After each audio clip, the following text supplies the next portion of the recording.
into our second series of the day. The Open is concluded, and now it's time for our winners match here on the A stream. Fnatic dispatched of Little Mix earlier on this afternoon, and now Metizport will take them on, having just defeated the Johnny Speed side 2-0.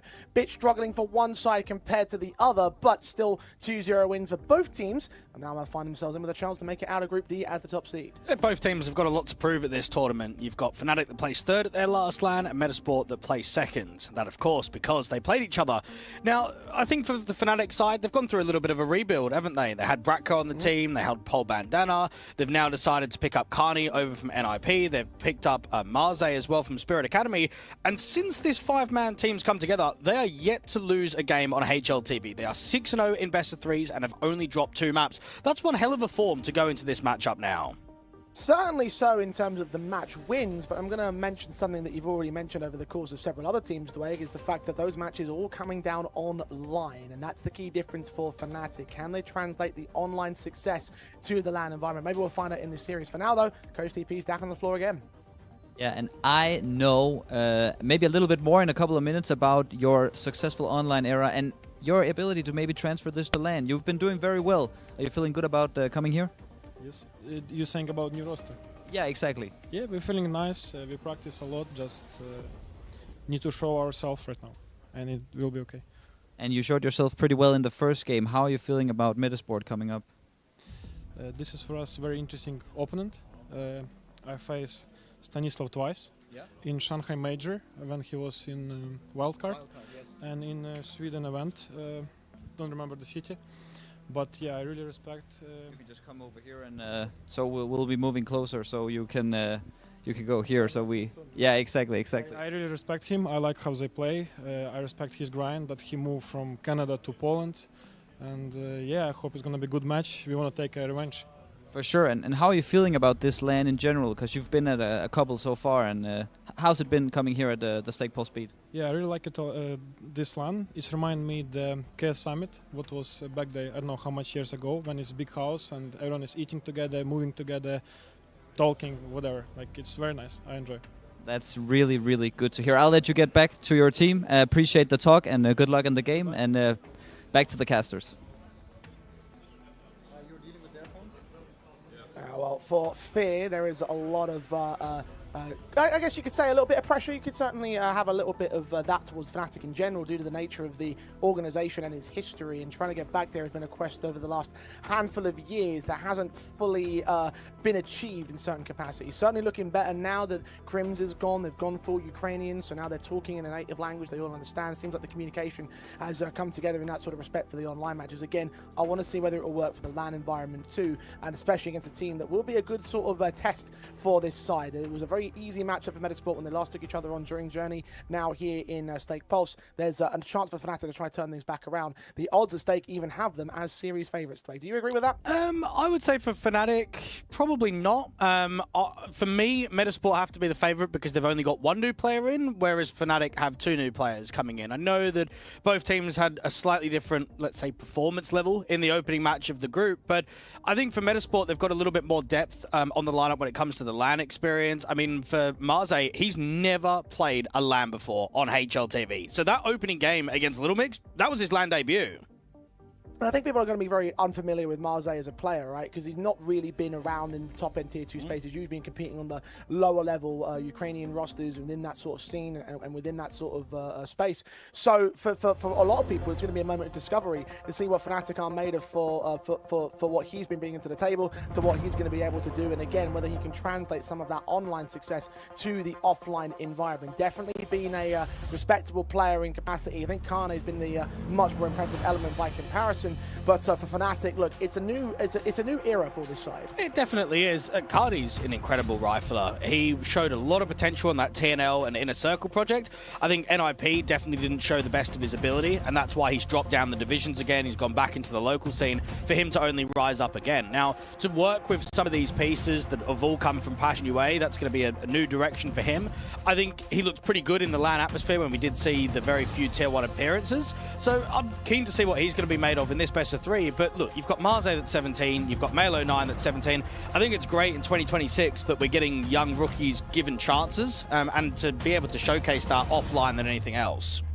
Well, for Fnatic giving chances to a lot of their players in previous, it hasn't always worked out. I remember Bratko being the key standout example of that when he was brought up to the team, lasted 4 months before he was benched in favour of Marze being acquired. At least he had the basis of Team Spirit Academy and what he was doing there on that particular academy side. So again, I'm sort of wondering how much merit there will be within all these roster moves in terms of long-term potential. From Bratko, it was clear from the outset he probably wasn't ready for this level of competition. So maybe there's a bit more of a caveat from Marze's perspective and the favouritism towards Fnatic in that sort of sense. Again, the question to my mind comes down to, can they beat this Metizport side today with what they've been given? Because Metizport, they do look a little bit weak, and I know it was a 2-0 against the Johnny Speeds, but there were points in that series where we thought it might actually end up being a 2-0 for the Swedes. They'll be disappointed with the outcome of how they played, but for Stan, I mean, you still got to remember they're just not playing online officials, where at least for Fnatic, they're playing in ECL, where they got to play against TLR that was at this competition. They got to play Brute in the semis. They were in this competition. They probably should have been in a position to at least fight towards that quarterfinal spot against 9 on the rematch. And then they beat Hotu 2-0, which was another team over in Group A. So a lot of the squads that they've been playing online recently have been participating at this LAN, which is only getting them more ready for the level of competition. I think for Stan, he'll recognize when they were clicking in that second half of both Mirage and Nuke, they were clearly the dominating team. And that's what they've got to try and bring up against Fnatic now.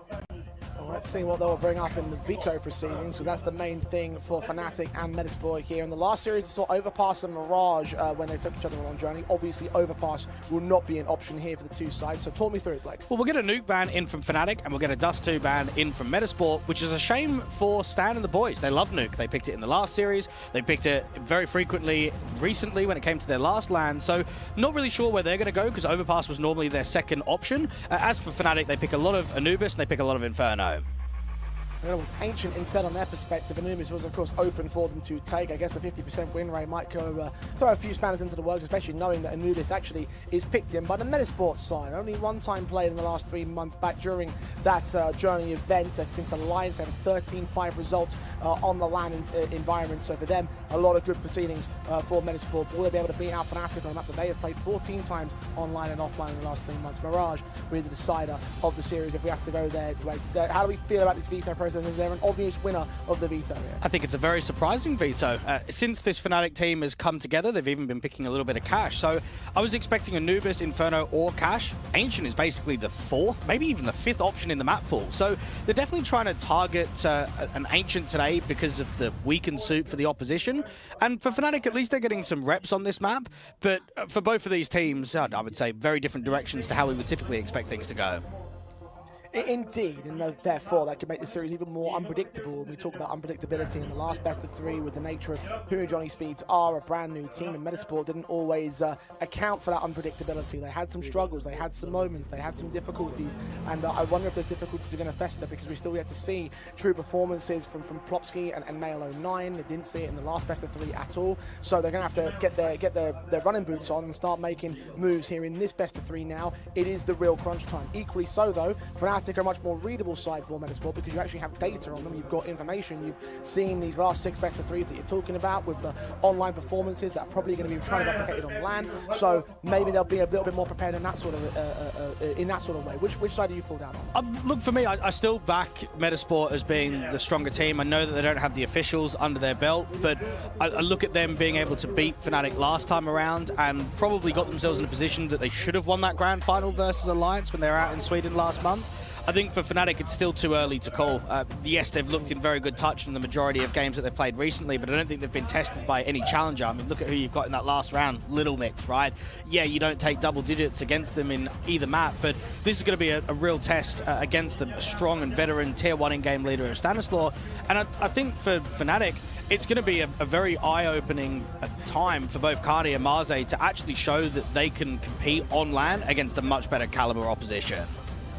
And no doubt they've got themselves individual basis to prove upon themselves. They're so new by comparison to the rest of the players on the roster, to the rest of the players in the server, to be honest. I mean, even Male 09's at least had like a year of playing experience to develop himself in the top-end Tier 2 space with Johnny Speeds, with Alliance, with Metizport for a few months, and back with Metizport again. So the difference is definitely staunch, even in terms of the rookie comparison. So there's a lot to consider, I think, for Fnatic. For me, I think I'm going to bet Metizport too. I think they are just the favourites by default, and they would be certainly for the openings of the best of 3. Stake still believe in Fnatic as they go into Ancient to kick things off. Remember, you can use Pulse 35 at Stake if you want to get $20. Put that down, you get $5 for every day you sign in. As Desire, pistols are live. Julie spam down for Nail 09. 2 kills out beyond the smoke with drive-bys. Triple locked in as Fear, Cardi, and Jacasmo are decimated in the opening pistol. Maze and Jambo will try to see what they can get out of the B lean, but realistically, this round is over. There's nothing in this at all. They need to try and trade Mail 09 back just to try and get that bomb control. Flashing around the corner, but Mail is not only on for the ace, but he's got teammates everywhere. 2 on the bomb site and 2 playing out from lane.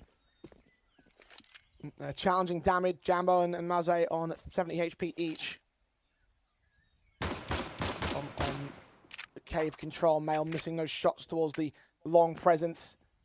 Jambo extending, but just continuing damage put out by these Julie sets. Finally, Plopsky will close in the pincers, missing his bullets onto Maisie, get the kill. And now Jambo's alone. 1 versus 4. Does get a trade, but no more. It needed a pistol locked in by the international squad. I didn't really get a chance to go over the predictions, but for me, I think they're going to close in 2. I think Metizport are going to be one of these sides where we'll probably see a rematch at some point in the playoff bracket. I kind of think with the, let's say, perspective of both organizations wanting to be tournament front runners and really challenge against the likes of Liquid of winning this event, I'd love to see them rematch again. But I just think with how Metizport looked on LAN recently, with how Fnatic have also just got a limited amount of LAN experience, I'd go Stanislaw 2-0 in this one. Well, that does mean if you were expecting a rematch at some point in the tournament that we're going to be seeing these 2 teams in the grand finals potentially. Yeah, well that's got to be where both teams are expecting themselves to place. A lot to make up here on both teams' perspectives. A lot to seek for in this tournament. HG's down on the T side line. Fnatic are going to get run down by the M4s. There was no bomb plant bonus, so despite the force buy in, they've only got pistols at most. Plant denied by Forzy. Fear planting in the open. 3rd attempt. Does get stuck this time. So Fnatic. Yeah, a slight cash injection, but with 5 players alive on Metizport right now, no more picks against them means that there isn't really much application to another force buy from them. Jacasmo doesn't even land the 1 Deagle shot, so yes, all 5 alive again for the CT forces. Fnatic 0-2 down, should save the money, the bonuses into the follow-up where the first rifles should be involved. And there's going to be a lot of fans and people out there that always try and, let's say, draw comparisons with this Fnatic team with expectations of the organization. For me personally, it almost reminds me of Dignitas when they used to have Carrigan and all the old TSM boys back in the day. Then they left the scene, and then they came back with the vets of, what, Get Right and Forest. But it's a different team. Like, for me, the direction has completely changed. You went Swedish, you tried international, now it's full Ukrainian. Yes, of course, it is a legacy name in the CS landscape, but I treat Fnatic now as a completely different entity to what they were in the past.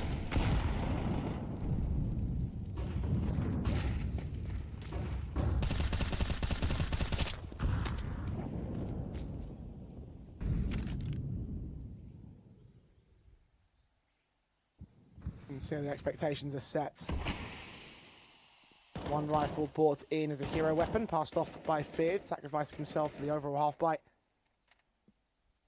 Nothing offered up to said AK in the initial port of call. It's all 3 men of the main core out to elbow.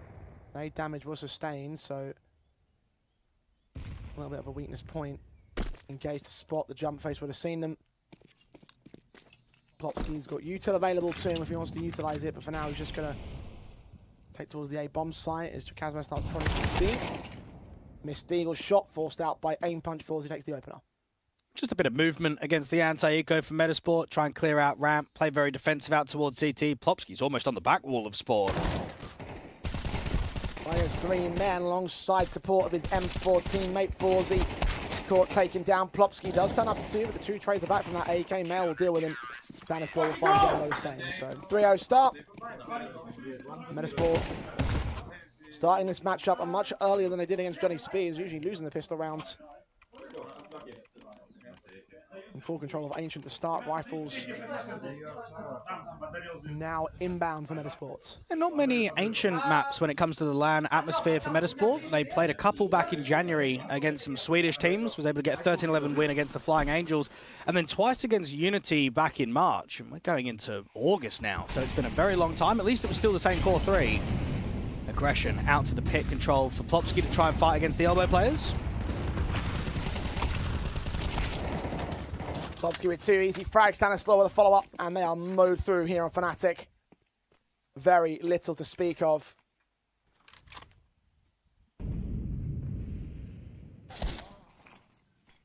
As Jambo falls, only confirms what we already know. 30 seconds in, this round is over. Plopsky ends up with a quad drop. It took him a series to get warmed up, but clearly Metizport are here to play. Now, when I was making some parallels to their last LAN that Metizport played when they had a really tight opening matchup against that unranked VRS team, when they went into the next game, they took on EAC, and the Danes over there, map number 1, went down 2-10. So it was almost that wake-up call, right? Perhaps Stanislaw recognizing, lads, that just wasn't good enough. That opening best of 3, yeah, it was 1.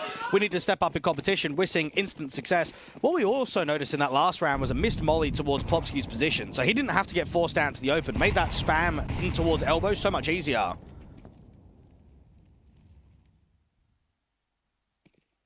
And the util's landing pretty well from Metizport thus far. The HG down to lane has certainly had impact to flash in and check to see 3 or 4 players.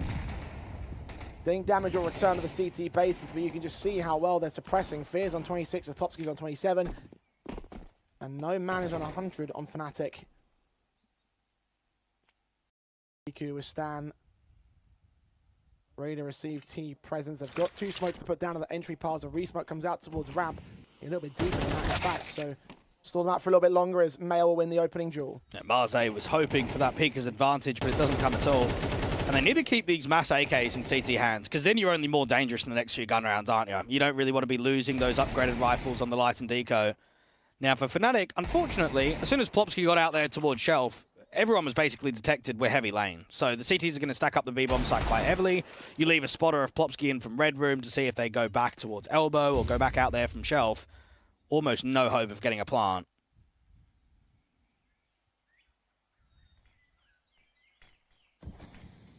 Come the smokes. Mail's the first port of call. AK sees the swing. Kane wins it out. He was attempting to fight from blind. VQ lines up 2. Try and transition to the triple.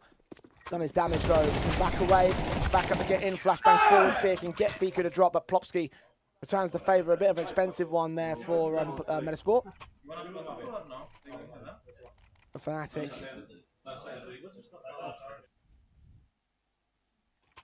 Continuing to be down on the round count, 5-0 against their name. Fast Tactical needs to get called in. But a slow start from their side. And I think for Metizport, they'll probably find the game plan and execution is going to be a lot easier to implement in a series versus Fnatic. When you're going up against a more structured squad, you're going up against a team that will play by the book CS, bit easier to read. When you're facing the likes of Johnny Speeds in the first round and you've got 3 players coming out of retirement, you don't even really know who's going to be AWPing on that team. Is it B-Sova? Is it Draken? There's nothing that you can watch of previous matchups, no demos. There's a lot of tape at the moment for this Fnatic side, and I think for Metizport, yeah, it might be an expensive eco. I still like the lack of disrespect there to flash over high. Do not give them the chance of getting that bomb plant, give them the cash injection. Means the field, we're down to a Galil for this round. He brought the hero AK and he's been loving to set up his teammates with the hero weapons. But for the rifle round, he'll be the weakened element. Meanwhile, there is an AK for the CT side. 3 of them for Fnatic. Warps in play on Jambo and Forzy. Forzy had some very impressive sequences in the last best of 3 series. See if he can deliver again. He's right now set to that A bomb site, which does look like it's the overall lean. That B presence has rotated away. And Jambo spotted in mid with a teammate. The main presence definitely indicates it. Forzy's not yet been in a position to be able to strike with that AWP. He's getting some util towards him out in Donut, but he's not spotting anyone cross into the red room. So because of that, they can rotate that red player of Plopsky back into B. And then with this double cave setup, you've got someone that can smoke, ramp, and block. Really well timed because they're just starting to get ready to pincer B. Stanislaw checking Cheetah, wins that fight against Marze, evades the AWP. Incendiary to force Jambo back. His footsteps to the left-hand side too now. The second player, flashes will be turned away from. No chance of Fnatic to strike, second chance to swing in, and they do actually get both those kills. Casmo and Jambo with a responsive at Plopsky. Casmo returns the favour. 3 on 2. Players are low HP here on the Fnatic side, but the Incendiaries are going to cut off the rotation from a Male 09. Forzy's Orb not ideal for a retake either. Might have to be a save call for Metizport for the first round of Fnatic. Well, fundamentally, Metizport have done everything right with that triple cave setup. Everyone's trying to peek, create chaos, and it's just that they've been outclassed individually. All eyes are being drawn towards the in-game leader tucked into the corner.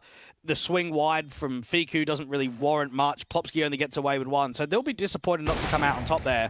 AWP doesn't even find the exit kill against Carney. So Fnatic do at least find their first round, but they're going to have to work for it. This T side is looking a bit uncomfortable at the moment. They're losing a lot of these opening picks. So Fear is going to recognize that we're in for a shift, and we're going to have to really bring it towards Metizport.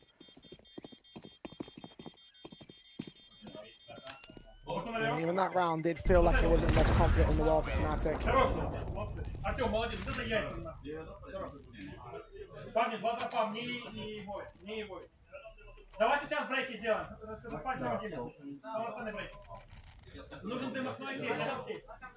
Metizport, it's one notch in the better post for them.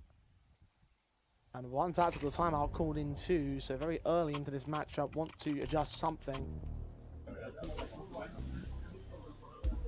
Maintain their presence, maintain this domination, maintain this advantage.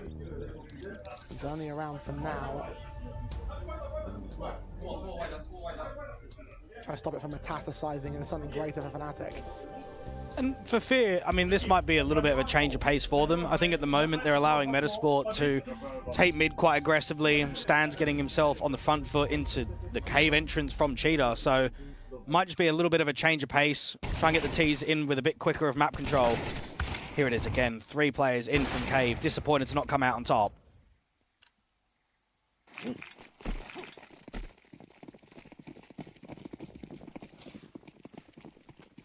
Fnatic.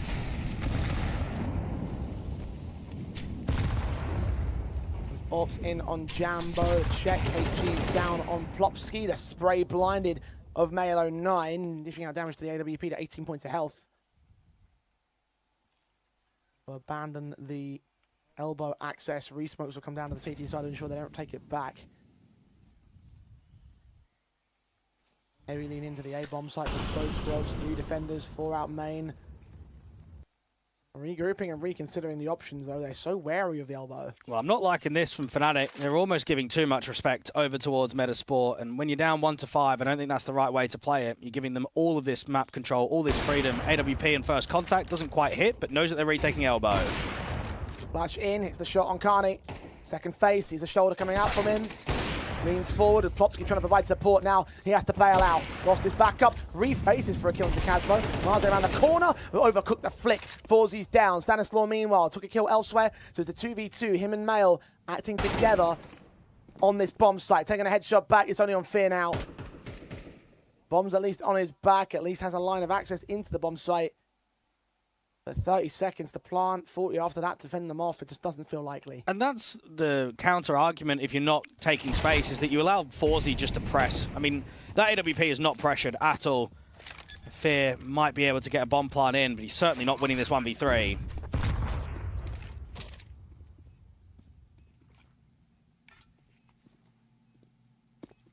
And grab the AWP and the Molotov. Just save it into the next round. I think he knew as well as we did that that round was over. They get the cash injection, maybe the best thing we can hope for with Fnatic. And knock down a peg of loss bonus, so brings a rebuy available to them. A very instantaneous response out of Metizport. Took that tag for a very good reason. They've lined it up very well. Fnatic at the moment are just playing so slow, which is only inviting in those aggro duels. I mean, Plopsky is pretty much pressing lane in almost all of these rounds right now. And it's good to see that he's performing well, because he was awful to the start of Mirage, really struggling in Connector. Out on Nuke, he got almost nothing going for the majority of that game. And then you come out onto Ancient, you're 10-3. You're winning a lot of fights, you're taking a lot of space away. Marze finally disrespecting. This is a little bit more like it. Oh, look at the A flank. Impressing the issue here from Male 09 all the way out. Seeing nobody. Watching elbow, and Ghana's got a suspicion about this. Just missed the timing on both players. Checked on by Male. Hits the head. Grabs the advantage and clears out all this working space. Mid still contested. but he won't get greedy. He's just getting the hell out of there. And Fnatic right now are just getting pumped by the info plays. Jambo is detected. That's the bomb being seen out towards the B doors. So of course, you'll play 3 players towards B. Despite lagging, Stanislaw himself got tagged to half. Stan will hug the corner. Entryways, you've got Fear and Jacazmo catching DQ off, so that's one pick back. The M4 struggling against Fear. 44 to trade him. Look back in the Orb battle, which Jambo is going to win. So despite the initial back foot, Fnatic have taken a man advantage and have taken the B-bomb site. They're just trying to get the individuals to get them out of trouble.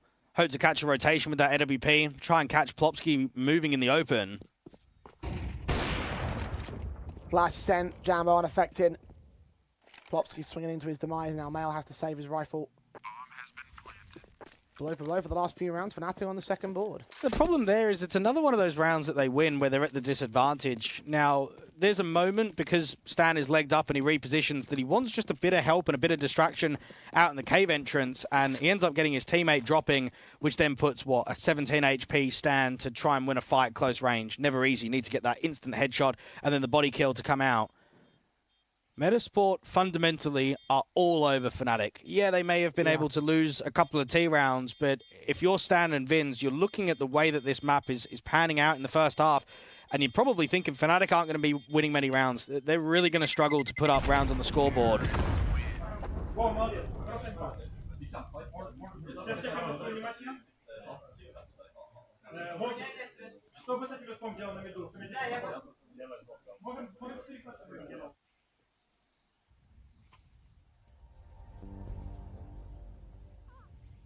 Second tactical for Metizport, again, immediately off the back of that one lost round. They want to immediately spring back into control.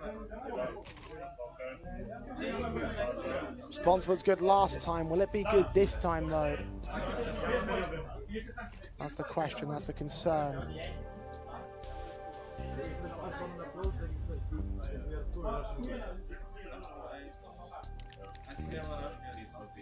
Minimum 6 for Metizport Fnatic. And only equalise the half now for their T side.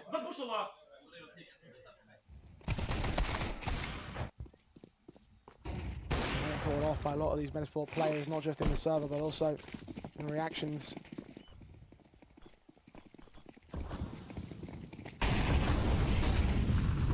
Galil's absent on the T side buy. Got the full AKs and the one AWP. M4s start to swing forward into this lane access. Dry face of Jacazmo with support of teammates. Stanislaw will get credited with the kill. Now all the lane presence. Marze seen sprayed down, but Stan loses the fight. And because they don't see almost anything towards lane, they're shifting heavy rotations out to this A-bomb site. Forzy's quite wide on the AWP angle. Good shot, and then a refractor come through from Plopsky. Indeed it does. Head directly taken. 3v2 once again in favour of Metizport. Marze also on low HP. Has to go back for that bomb in main. Dropped from the AWP frag from earlier.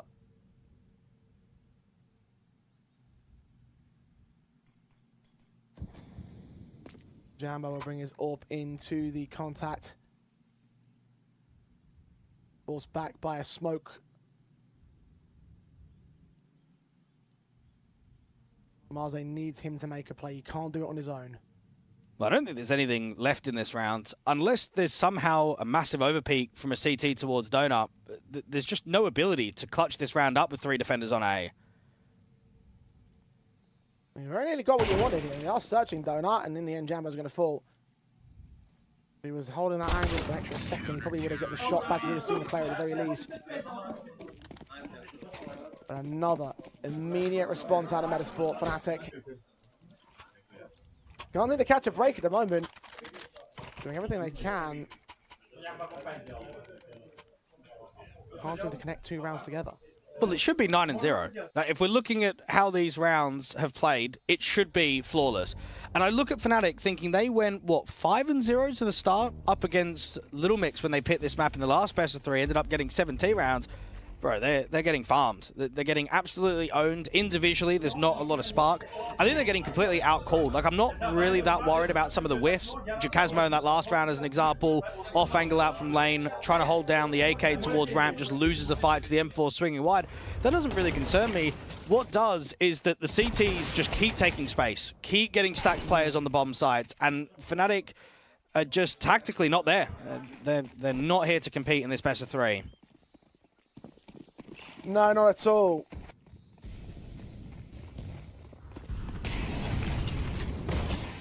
Metizport showing signs of concern at times, but clearly not enough against Johnny Speeds. The concern against Fnatic. Fear's fallen first. Nades on Jakazmo have left him at rather low. Backs up beyond the smokes. The deeper smoke will come in and will around to try and siphon off them from the bomb carrier, and Jambo will have to force forward as a result of that. Incendiary sent, AK swinging in, seeing his contact with Male09 support. Fiku can take him down. Male09 doubles up. Kazberkani, Jambo falling in sequence, could kill that. Marze, okay. Impressive moment, but no more than that. Shut down by Forzy as he faces wide. And Metizport. Cool, Karma collected to an 8-2. And this is the difference between online play and LAN. And I think even when we look at the Fnatic iterations of this project, yeah, Rogue Journey at Summer was pretty impressive to get a 3rd, but who did they have to beat to get there? Minka's Finest, AIM Club, Basement Boys. As soon as they faced that next level, Metizport and Alliance couldn't do anything. Drakland Series 6, they get themselves a top 8. BC Game Masters back in March get themselves 17th to 20th, getting knocked out in the groups by AIM Club. And that's still the same core 3. Their LAN performances have not been impressive across this year. It's only the recent online form that's giving them something to smile about. This is looking very rough. That was Fnatic's key question. Can they take the online form, turn it into a LAN, and make it successful? Right now, the answer is no. Not even close.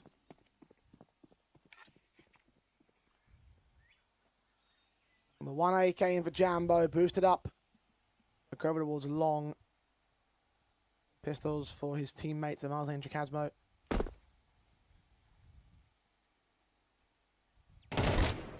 Broken basic setup. Plopsky's seen 2 out there. Will get tagged up by the AK again. Fiku flashed into support. Gets the kill on Jambo. Drops that rifle in the open.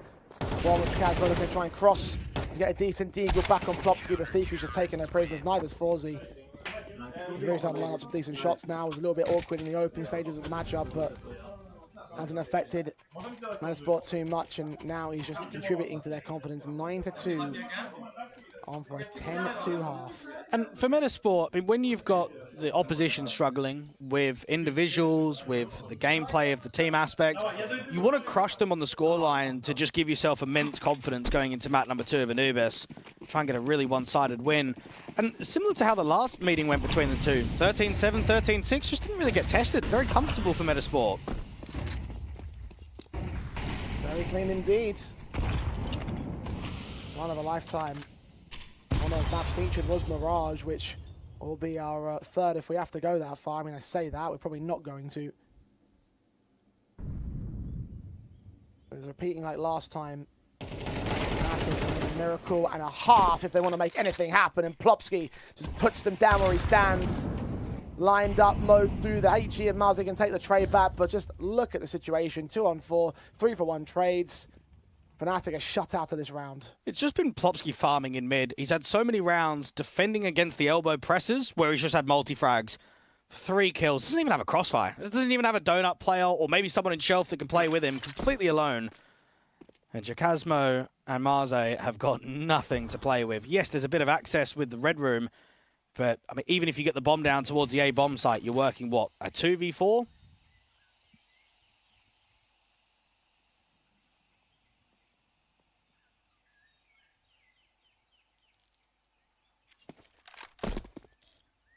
Marze's AK. At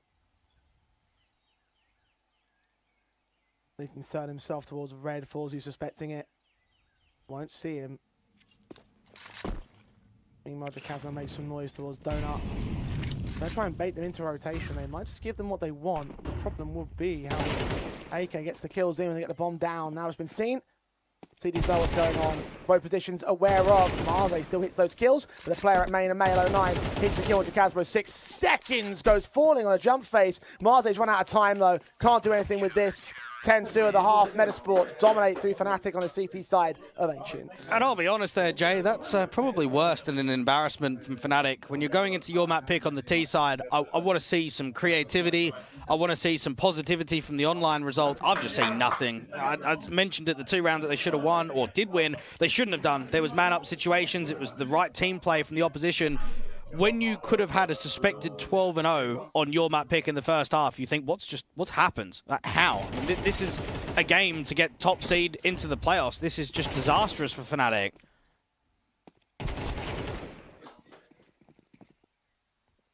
I've had the more comfortable of the two best of threes in the opening stages, but in this one, the turns have tabled. Stake odds were pretty close and in favor of Fnatic at the start of this map up. Now, they're giving him no chance. And rightfully so. I'm giving him no chance either. Metizport into the A-bomb side. Got one man standing as the Legion that are out there towards Donut. Fiku finds Kane. Thought that Marze got that kill on the TK. Doesn't manage to do so, though. CTs are down a man and setting up for the retake. And they've got a late lurk from Plopsky that can come out from either A main or from Donut. And he's got a molly that can go down onto the bomb. At least Fear's got a smoke. Well, Plopsky will slink away. Join the defensive line. Now they know what's happening on the CT base. They hear the footsteps. 3 men spotted by Fiku's peak. Molotov's on site. Engage of Fear. Dishing damage done. Fiku comes up with a knife kill inside that smoke. Mikazmo with 2 picks on the Julies. Melo Knight lines him up again. With the Glock pulled out, Jambo can return the favour. Jambo's low HP, out of time, out of chances. Fnatic looking out of this map. And I know that the odds over at stake have Fnatic as favourites, but I almost wonder why. Like, I'm sitting here predicting Metizport to win the game. I'm expecting them to win it in 2. Why aren't Fnatic the favourites? Is it just the online form that they've had recently? Yeah, okay, they've been able to win best of 3 after best of 3, but when you look at the competition online, it's such a different environment than it is on LAN, and Metizport are just completely outclassing them. Yeah, it does definitely rattle some brains for me personally. I definitely had Metizport as favourites in this series. I don't know if I gave Fnatic a benefit of the doubt. Definitely not now. But yeah. Well, maybe you could find out why the odds were so significant in their favour if you use code PULSE35. Deposit $20, you get $5 every day after login.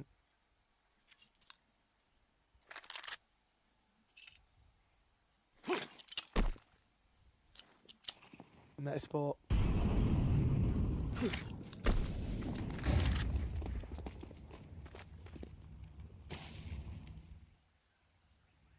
Simple enough in their campaign. We're going to put a swift end to Fnatic here on this map. They've got 1 M4 in for Jambo. Playing solo on the A-bomb site. Gamble stacked towards B is yielded nothing towards the lane access, so now they recognise it might end up being an A commitment. Try and support that M4 as best as possible. Mail lands off kilter. The bomb does get dropped by the M4 swing, but it's quickly responded to. So much space to open on the bomb site as well from T side. Forzy's going to find a pick beyond the smoke cleared. Kazmo runs in, does not check out from Donut. Fika reads the second player too. Continues spraying. Carney runs right into him. And Marze, 1v4. Well, he might be the top frag in Fnatic. Adiga in his hand. A spammer Plopsky that removes him from play. Map point, Metizports. And for you and I, we've covered a lot of this Fnatic team when the core was Passion UA, and even guys like Carney when he was under TNL and Inner Circle. And they do give me a very similar vibe to how B&E were in CSGO. Hard-hitting, very dry, very mechanically gifted. And also guys that need a lot of confidence, right, to get things going. They need players to create plays, and only then do they start getting involved into the game. When Marze, who's never been to a LAN in his life, is top fragging, and you've got Fear on 2 kills, Jambo on 6, Carney on 5, you're thinking, what on earth is happening to the star players? Yeah. There's nothing presented.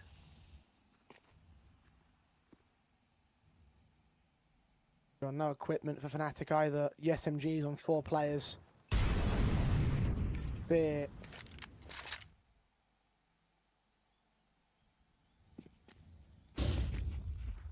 Probably forward of that smoking cheetah, but is unable to see anything beyond it, so he doesn't extend, he doesn't try and go for a kill. Now just left to hold the angle. Stanislaw with the Galil around the corner. Swings up, sprays him down. Pick easy. Fiku gets Jambo as well.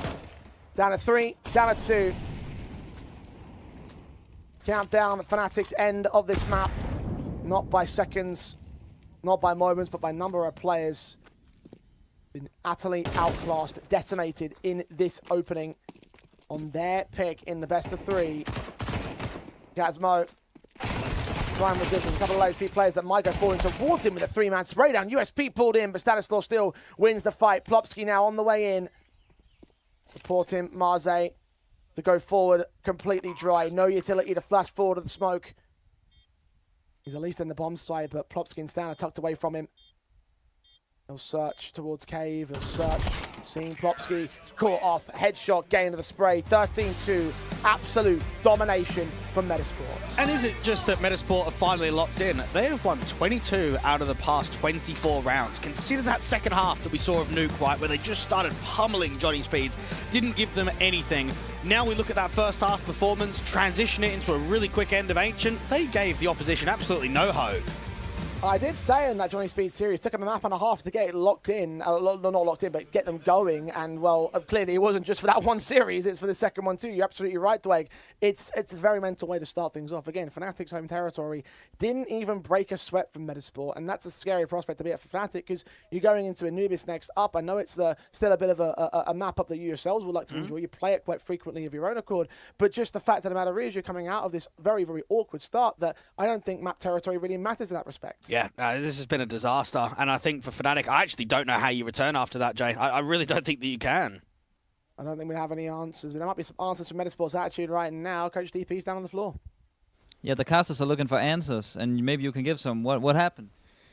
I don't know. I think I found some good settings on my monitor finally, so I could shoot back. First map, or like first best of 3 versus Johnny Speeds was like really shit for me individually, but my team carried me, and I felt like I needed to pay back a little bit now. And hopefully I can continue it on the next map. And you just completely destroyed 5 Ukrainians, so I must ask, why you bully me?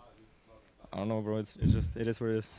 It's not okay. I don't get bullied now. Well, we'll hope for that. Don't jinx it. We'll be back soon. Thank you.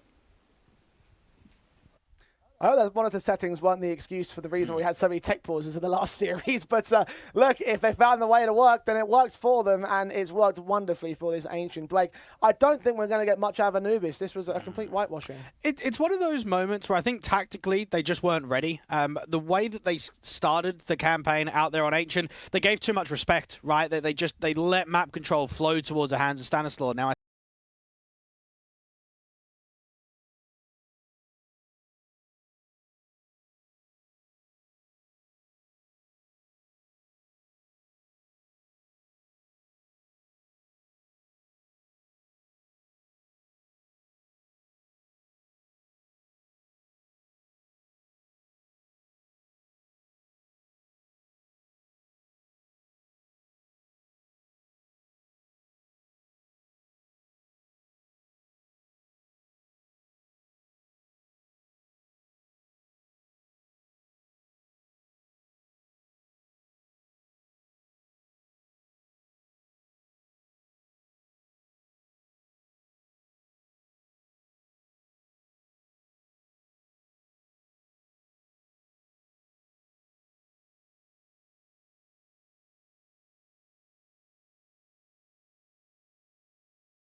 Not a good start for Fnatic at all, losing their map pick by a 13-2 margin. We move into Anubis, where things are going to get even more dicey for the Ukrainian squad. Stake odds now have Metizport as the rightful favourites in their odds predictions, and in my eyes, I think there's very good reason to have that here to egg. Like, they've just looked so awful, I want to say, on their opening map. A complete collapse.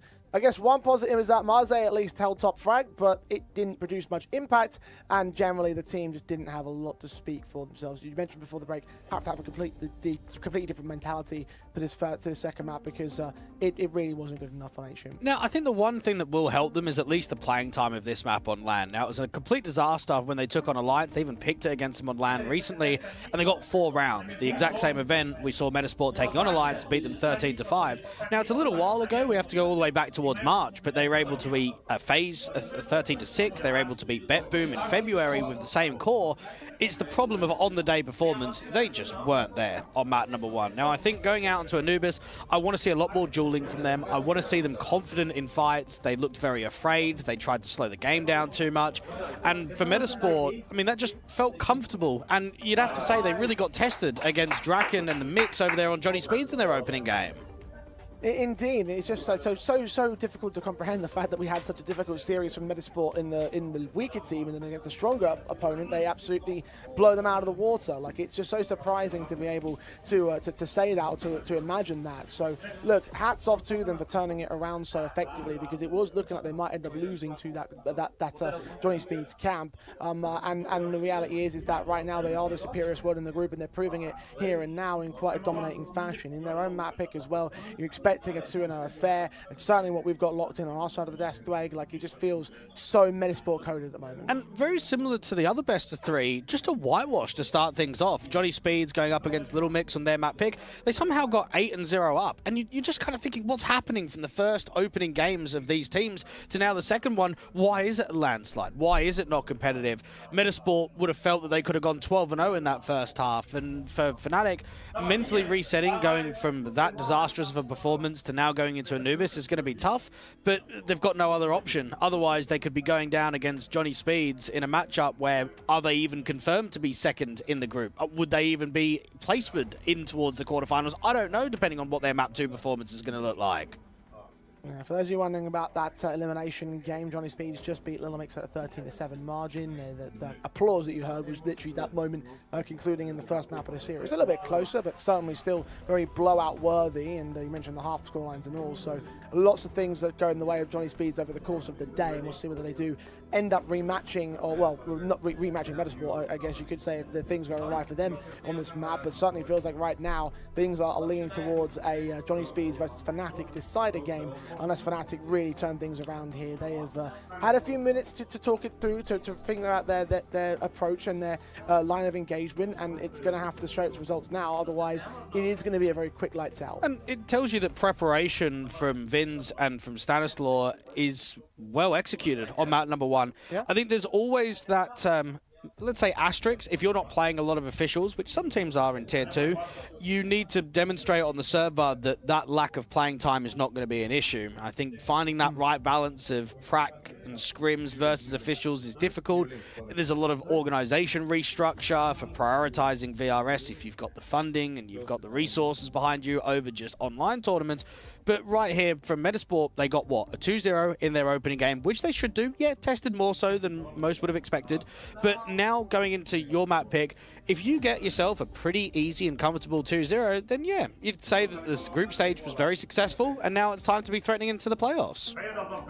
Time to do just that indeed. Metizport want to try and seal themselves as a tournament front runner right here. We talked so much about Liquid being the key and obvious tournament favourite, and maybe a good showing out of Metizport, a confident showing over Fnatic, may give them a look in of their own right. And certainly there are only a handful of those squads that you can say are tournament contenders. Ascend maybe one of the others with how confident they looked in their group. Metizport certainly, with the dispatching over Fnatic, would look to put them out of commission and start to really build into the potential that we're looking for in this roster. So yeah, there's a lot available to Metizport with this match win, especially if it is as one-sided as it looks to be. And with so many rosters trying to upgrade their pieces coming into the second half of the year, Liquid nearly lost out to BetClick. I would rate Metizport as a better squad than the Poles over there. So if you use the chain logic, then Metizport will look at Liquid if they do have to play them at some point and say, yeah, let's go and challenge them. Let's go for a run into the title. But it's going to depend on how they play out on Anubis. Map number 1 was fantastic. I want to see something similar.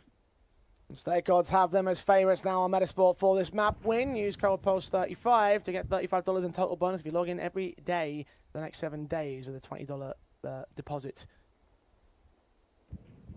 Pistols live as Fnatic lean into the T side default. The pistol default towards the B lean. You've only got Fico in defensive right now. Heavy-handed in the mid control.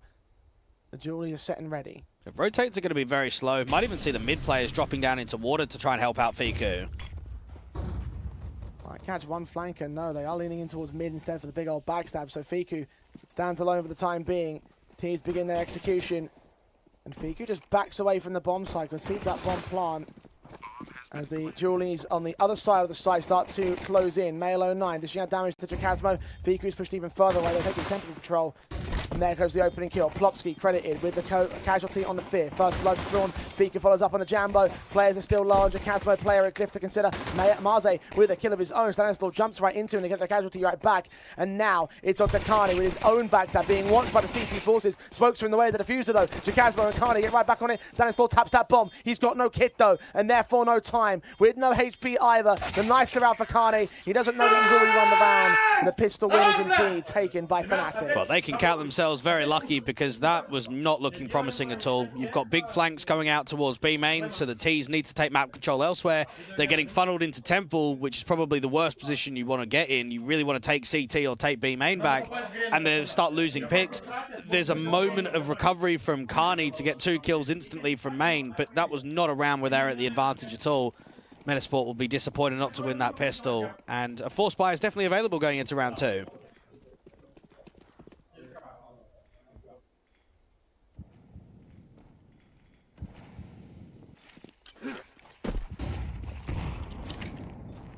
SMGs for the majority of players on Fnatic. Meanwhile, only pistols for 4 players on Metizport. The MP9 is at least available for 4Z.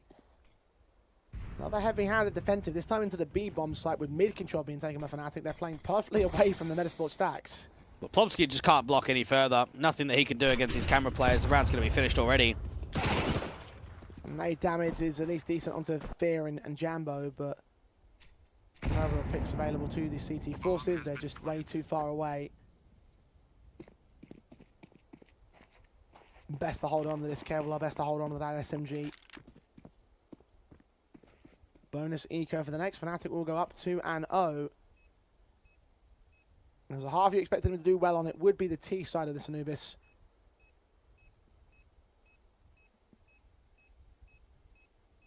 See how far along they can carry it. And it's difficult to judge the map pool from Metizport when they've played, what, 2 tournaments in the last 3 months. One of them only featured best of 1s, so you don't get best of 3s. You don't get the bans and the picks. We know that they don't like Dust 2, and we know that they're really enjoying Nuke at the moment, but what's their second best map? What's their third?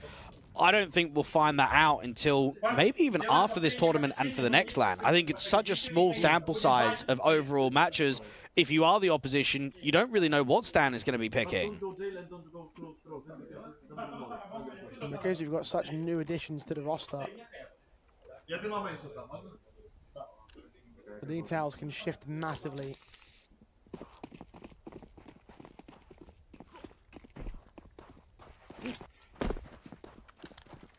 Metizport doing whatever they can with the broken bases of the buy state. They did get an exit frag at the end of that last round, so you're seeing an MP7 in the hands of Male. Stuck around a bit closer to the A-bomb site. It's just SMGs available for the hit for both him and 4Z. Nade damage is much more significant early on in the round against the T-side line, and rotations are faster as well for Metizport. Recognizing Fnatic going heavy-handed into their default plays. But smoking off Temple, disallowing the execute of the rotation rather. So we're going to see the boost attempted by 4Z. Missed the jump though, so noise was made. Plopsky all alone here. Flash forward. SMG to fight. Plopsky gets away with the 1 kill and the 5-7 in hand. Double kill for the man 2. Support the SMGs. Kazmo and Marze traded back. Get away from mid. That bomb's in danger. And Marze's dead. Fear now seen. Escaping towards the window. And AK picked up by one of the CT players. A site can get gained in the meantime by Kani. But a 3-on-2 is ensuing for Metizport. Look at the AK, just trying to play range in this camera position. Carney just about catches him. It's away with a lot. Abandoned mid to go back into the B defensive. A site, however, taking the bomb plant secured. Viku's low HP, so this Mac 10's going to get him down quickly. And flash down the corner, easy pickings. Second player also falls. 3 players worth of damage, not too bad for a zero investment kind of round. Bonus pistols and SMGs definitely going to do that in your favour. Not the round steal that Metizport were hoping for when things turned their way in mid. The rifles will be out for the next round though, their first chance to contest. Fnatic in control for now, will they remain that way? Well, again, it's another one of these best of threes where they finally lost a map. They lost a map to what, Misa of the Turks in the online atmosphere recently, another one to Brute, but 2-0 versus Ho2, 2-0 versus Sparta, 2-0 versus TLR, and then of course the flawless win against Little Mix earlier on today. Mail playing out towards mids. Now Jambo with that AWP is hoping for first contact in from mid. A lot slower from Fnatic. Now it's actually a gun round.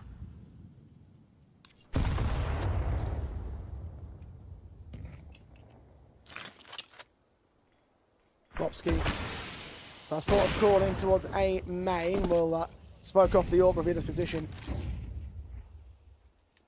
Utility base is a lot better for the CT side. Going to put some deeper smokes on towards mid control 2. Meanwhile, now towards the mid fight, the bomb carrier seen. Ballsy attempting the wallbang shot will fall away, abandon the mid control. And this time they'll smoke camera as opposed to smoking temple, so they'll open up options towards the B bomb side, but still, Metizport heavy-handed on the A play. Not a huge amount of movement at the moment from Metizport. They finally brought 3 players out to A. When that smoke clears, they might try and press, get onto the front. Stan's still got an incendiary out on B, and so does Fiku. That's going to help block with low time on the clock. Mollies do not explode towards Griff. Fiku's incendiary is well timed. Also on the cancel out though, Casmo still wins the fight in the back lines though. Marze caught by Mail 09. They'll be aware that the second player at least out there. Meanwhile, the execution's in full swing, which Fiku's going to try and shut down. Affected by aim punch, nearly gets caught by Casmo on the secondary swing. Him and Stanislaw fall. The HG comes close, but Casmo sticks around long enough to deal with Mail 09. Quadra for him in this round, and Forzy hung out to dry. They just needed the B players to fight and stay alive for a little bit longer because the flank was coming in very quickly from that water control. Great shooting from Jacasmo. Individually looked really rough. Everyone from Fnatic out there on map number 1. So nice to see a bit of a spark that someone can deliver with a 4K. Bit of a shame that that first incendiary doesn't land correctly in towards Electric, right? I think if that lands, that then blocks close to 10 seconds. You've then got the second one that can come in. And that would have been a very different round. The CTs would have got the flank in quickly. It would have been chaos on the bomb site. Fnatic just about added themselves another. And flawless to start off Anubis.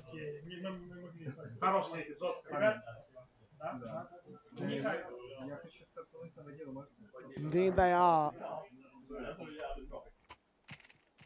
Contrast with the nature of how things started on Ancient. Tacticals called in by Metizport early into this map.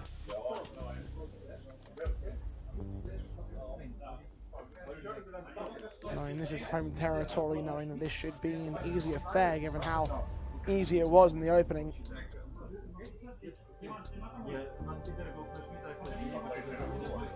Beginning with simplicity. Right now the T-side basis for Fnatic is working wonderfully with their favour. Execution has been solid. Impact definitely felt across players, particularly Jacasmo. Those 4 in the last round, 7 kills overall so far in this game. It's not enough held over by the CT defenders. And of course, well read by Fnatic in general to play away from the majority of contact. Fnatic are comfortable to getting things started, but we know that that's going to turn around quickly. AWP trying to go aggressive into A, try and work an opening pick.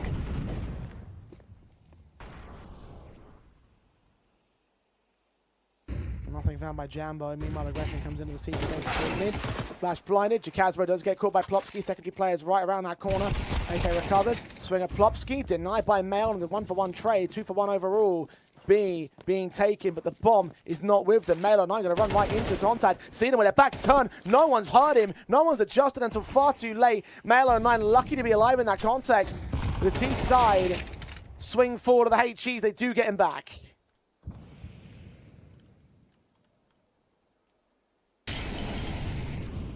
Jambo searching. 5-7 leaning around that corner. AWP flashed against him, caught him in the back. Distractions there, stand down. The shot on Jambo will reduce him only to Fiku now, standing alone.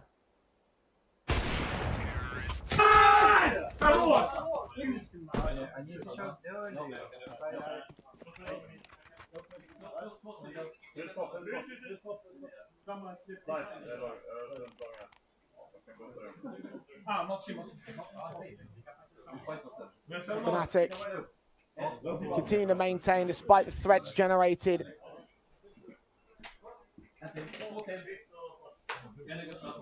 Situation still looks positive for them. Metizport struggling in the early stages of Anubis. And this is going to come down to Stan finding the adaptation. I think the flash play in from mid was very good to start that round. Trades looked successful out there to the top. Melo9 just gets peeked back in and then gets well handled in the end. So even though there was opening success for the first, let's say, 30-odd seconds, it was recovered. And it's nice to see the Fnatic boys are getting loud. I think we always know that they are going to be in that kind of a position, but it's difficult to get loud when you're getting slapped around in map number 1. Now that you're finally up, players are striking 5-0, and Marze just completely disrespects that util, and look at what it does to the util. Damage, 59 and 38 instantly. Marze and Kana getting caught up on each other. Down by 4 to take point instead.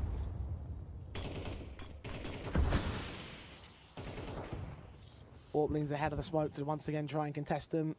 Scope in, check the Plopsky. See the flashbangs coming against him. 2 dinks down by Plopsky. Eventually gets the man a full. Jambo. First casualty this time, starting advantage. Favor of the CT forces. Stanislaw finding Carney beyond the smoke as he reveals himself with the blind sprays. Fnatic finally meeting their match. Oh, well, that's just too easy there for Metizport. As soon as they pincer that A space, just block on B, drop all the util, make it almost impossible for the T's to recover. Fiku with 2 more to add to the tally. All ripped to shreds. Melo9 finds fear, and Metizport are on the board. Well, Fnatic just try and pressure in towards Electric, but when you're going up against that much util, you just know you're being read upon completely. Good individual sequence from Fiku to even flash back in. And from Fear, maybe that's too much disrespect. Yeah, you're up by a lot of rounds and you're winning a lot of fights, but do you really want to be pressing that AWP that aggressively into A main, give them early info? Because all it does is it opens yourself back up to that counter util. The Jambo is just caught on an island.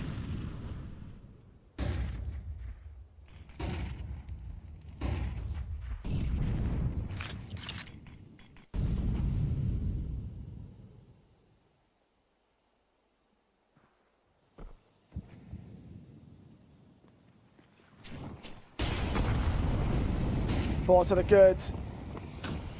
Fnatic going to try and reinstate that 5-round lead. Melo9's here and then coming. Smokes from his teammates. He'll try and escape to the other side of it. Stay inside the smoke though. His teammate challenges from the backside.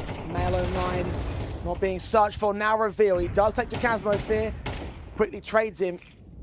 CT start backing away from the mid-access as Stanislaw starts searching in from canals, watching for the CT or T-spawn entryway.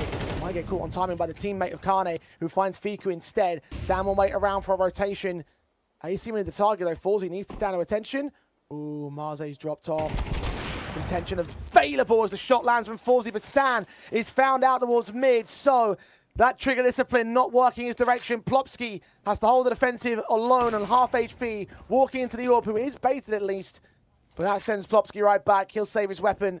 Fnatic respond in kind. Tactically, Metizport are making a lot of right calls. Right there, I'm not sure how. You would have expected with the AWP getting a pick and the trigger discipline from Stan that he probably gets at least 1, maybe even 2. Whether it was just a player dropping and just instantly pre-aim towards him, that is quite unlucky because that should have been Metizport up to 2. You then start hitting the economy. You find it probably 3 rounds on the CT basis.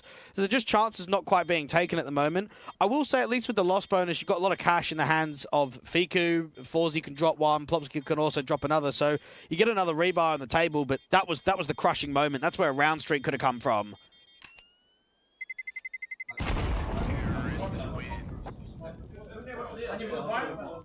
Get the economy your direction. The momentum in your favour.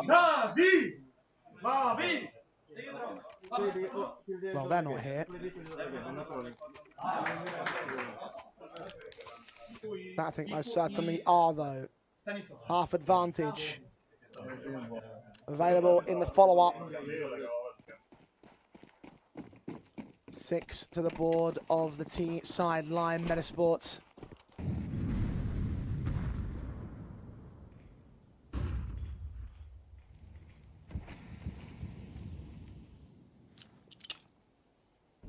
Another rebuy ahead of them, so they can still respond, they can still bounce back. It looks to be a pop B. This is really quick, and Forzy with that AWP could get caught in the open. Moving with Stan. Charge cleared, HG's up, Forzy hits another connection on the flick. Molotov's against him though, teammate gonna force forward here with the flashbangs. Caught blinded, 2 men, 3 men seen, 1 goes down. Stanislaw making heroic plays. Has it paid off for them? But they've got enough players on the bomb site, and Fika just needs to drain some attention away from that AWP. Soon to the jump face, Fika gets the player at electric. Forzy. Maybe going to make their move. A lot of noise being made here. Jacasmo's going to start running. Jambo will stick around to get rid of that AWP. Go to an AK. And begin taking that bomb away from the B bomb side. Metizport will start their own rotation. I'll tell you what, this might be a bit of overglazing for a CT side that's down 1 and 6, but tactically they look excellent. Right there from electric, breakage of the smoke, pressure point the AWP, and then instantly not try and block towards main, but get a flash forward, get Stan in the open, fighting aggressively. From there, it's a 4v2. They sit back, they search. Fiku's coming out from the heaven position, in with a teammate of Mail. Should be no chance for bomb plant. Couldn't be timed more perfectly. They're not prepared for it. Jacasmo, Fiku adjusts, not ready for Jambo. Put the bomb down at least. 1v2 to fend off. Forzy and Plopsky up to task. Yeah, Forzy's coming in very quickly from this camera position, and Jambo's going to repos out to A main. Moving in together, both known towards camera. Jambo waiting for the first port of call. Adjusting to the lower ground. Forzy. Scene sprayed first. Jambo looking for the next man. Shoulder Scene! But the kill comes in for Plopsky. And whilst the tactics might be better for Metizport, the X factor right now is with Fnatic. It's a serious round. I mean, right there, the CTs are getting themselves in good positions. They think that it's a split. They think that one player's coming in from camera, the other guy coming in from A main, so the pre-aim's not quite there to the position. I think what's disappointing from Metizport is that that's a 4 versus 2, and you've not quite given up individual fights on that first basis, but you've still lost the round. Even in that 2v1, you try and come in quickly, you try and squeeze and pressure the last player of Jambo, and you can't win the round out. At a bare minimum, they should be on 3, maybe even 4 CT rounds from this point onwards, and I think unfortunately for Stan, on a CT side of Anubis being down 1-7, even if you feel that you're on top of them, I don't know how you can close these rounds out. Like, what if we just keep seeing these clutches?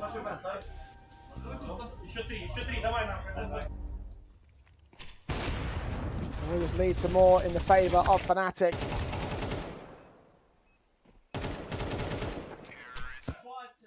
Half advantage secured at least.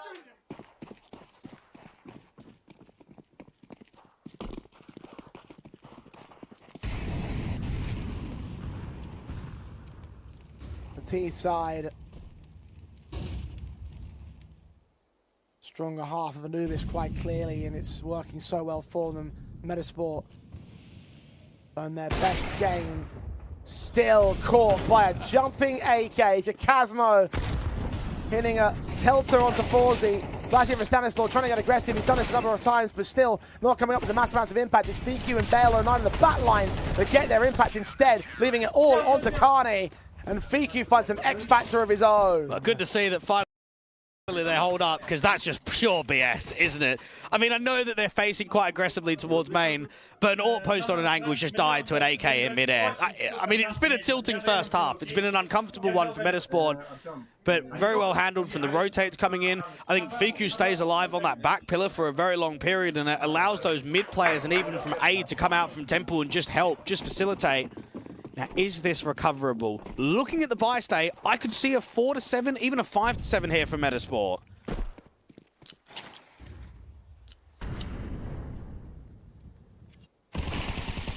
Damn near guaranteed 3.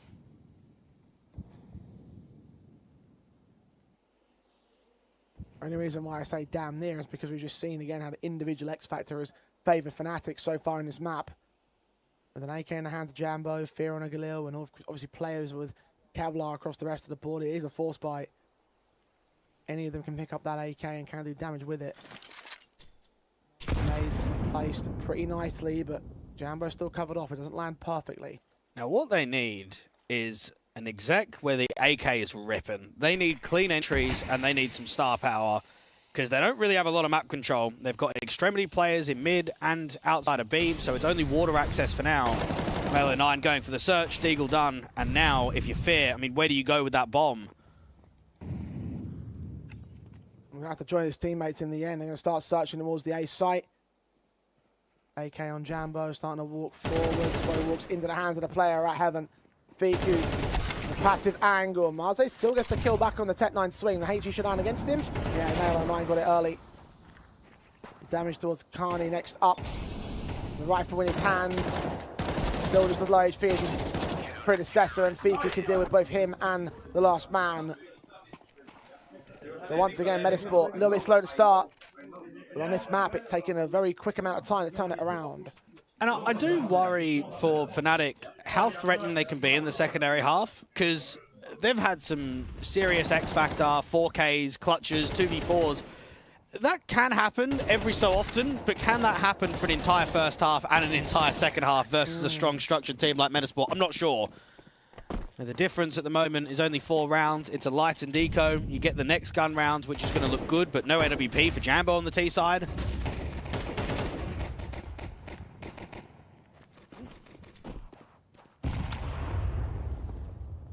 You're going to have to buy in no matter what happens in the next.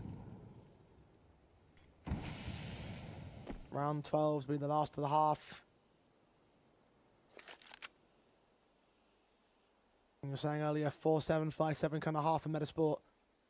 Yeah, hell of a recovery when they were down by such a ridiculous margin. That makes it very recoverable, very much a doable task on the T-side basis. Fnatic are moving together, packed and grouped. All before Z needs Melo 9 support because this is a shot and get out of their position. This is the shot. AK spray still good for 2 of them. 4Z double dip to the USP pulled out. Will lose his life in the end. Melo 9 can still learn off a triple and a quadra in the round overall. So AWP will stay. Round is gained. 4 to the board of Metizport. 1 more to see if they can get that silver lining. Close the half on a high note. Now, to me, just looking at how these rounds are going with Metizport creating a lot of movement, making a lot of info plays, I want to see something aggressive again from Fnatic rather than slowing the round down, either a quicker pop or at least a pressure point to take map control within the first 20 seconds. I think the more that they've slowed the rounds down, the less likely they have of being able to close them. And for Fnatic, look, it's been an okay first half from them. They've definitely performed at a much higher level than map number 1. They still need a lot more though, because this is not going to be easy. I think we noticed in that last head-to-head between the two, even if it comes tight in the first half, it's still pretty much comfortable for the majority of the best of 3. So just need to keep the press on.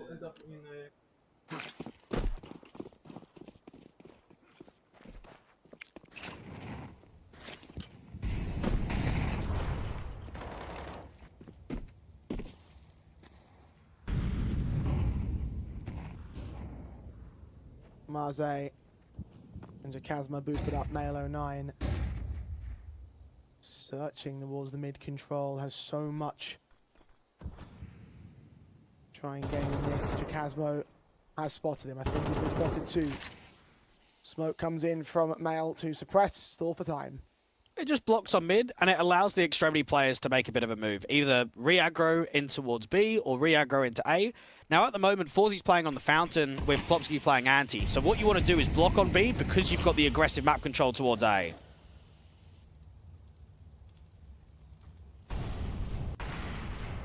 .60 seconds left.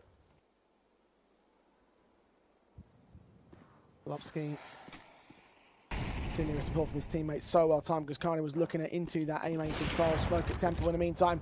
Or before he's seen him coming, get back to the fountain, see the jump space, doesn't know who to aim towards. The AK does get his kill out, continuous spray, but Marze trades him, and now Forzie's caught between a rock and a hard place, doesn't know which way to look, gets caught off in the end. Male, first responder. Jambo's shoulder seen, but a kill comes in for the Galil. And the last two are Stan and Fiku on rotation, a very long way away. With no retake on the table from here, Marze will miss the shot of the York, give him some space. Know where they're coming from, double nades on. Stanislaw can combine with Plopsky. There's his initial assistance on Marze, casualty taken. Fiku's low, Stanislaw on 45. So many players to find, so many positions to check. Stanislaw leans up, will catch up the one player, but loses teammate, and Casmo taps down the last for an 8-4 half. Favour Fnatic. That's a tough moment there from Forzy, because where do you look? Do you look towards A, where that extremity guy is just not appearing at all? Or do you look back towards the bomb site because you know they're going to swing you? It's a 50-50, and you've got to hope that no matter which one you take, they pick you first, and it just doesn't happen. Two players on A, only one kill between them. Very good flash play to completely blind the likes of Plopsky on the off.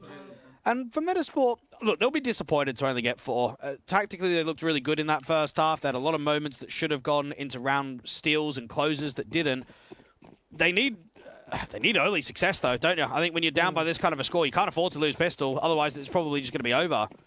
Well, with the T-side in mind, Stake still has them as map favourites on the odds, so see them fulfill that promise. Pistol's live. A lot still riding on this kind of round, so Casmo on the corner, deals with Mail. First casualty taken, second and third knocked down by Kane and his USP. Forzy can trade back Jack and try to press the issue on the next man. Kane still caught off in the open, not much damage done towards him. Two players starting to swing together. The bomb, of course, on the back of Stanislaw, who gets two of those picks back. Third man seen, Fear takes Forzy. Stan reduces it to 1. Him versus Marze. USP picked up, he runs right into the man. USP back turn, oh, Stan doesn't hit the head shot, and Fnatic take another pistol. Yeah, he was expecting Marze on that rotation to come from the B electric position, in from behind in water and towards A main. So thinking, if I can get out there, in through that camera smoke, I can flank in from Temple, get the bomb down on B. Not often would you see Fear coming through that Temple or through that camera smoke from Temple without his teammates. That was the read from Stan. Didn't quite come out. Great impact from Kane. I mean, it's not even the Julies that's finding the majority of the kills on first contact towards A main.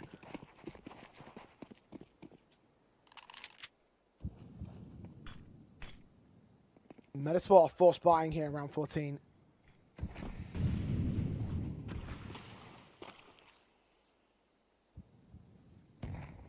AK, hero weapon, with the upgrades to Tech 9s and the Deagles. Have a go at stealing the round here. Of course, a lot to gain if they do, but also a lot to lose if they don't.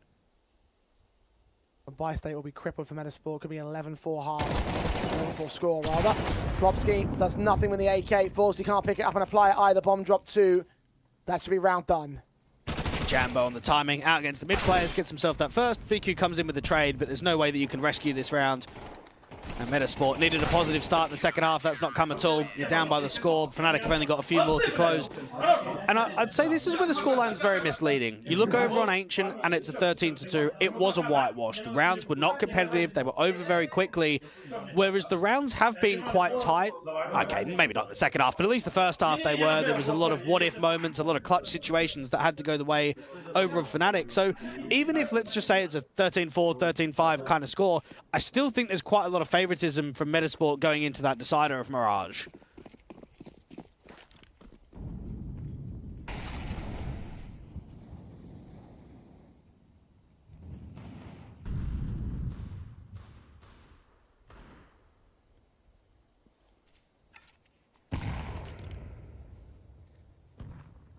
Well, Fnatic found their X factor.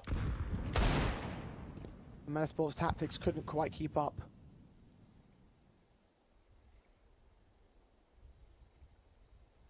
On home soil too. Both sides losing their map pick in this series. I was talking like Anubis is over. It's because it almost is. 11-4 deficit. You're basically asking for perfection out of Metizport, 7 in a row.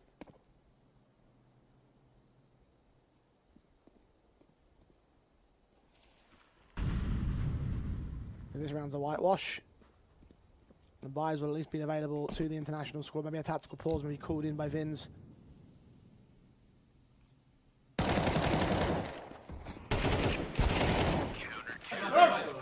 Mow through rather quickly. Easy pickings on the riflers.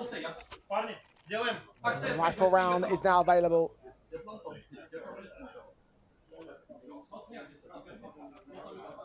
Time for Metizport to change their fortunes.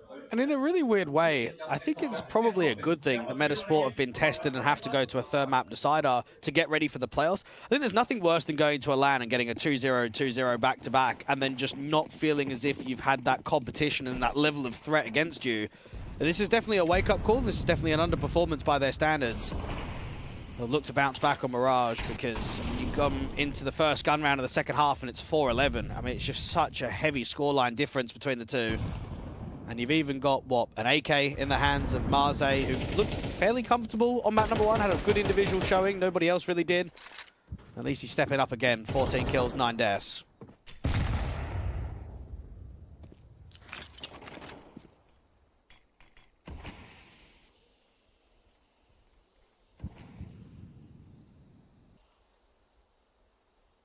Two Fnatic players on 14 kills, 9 deaths as well.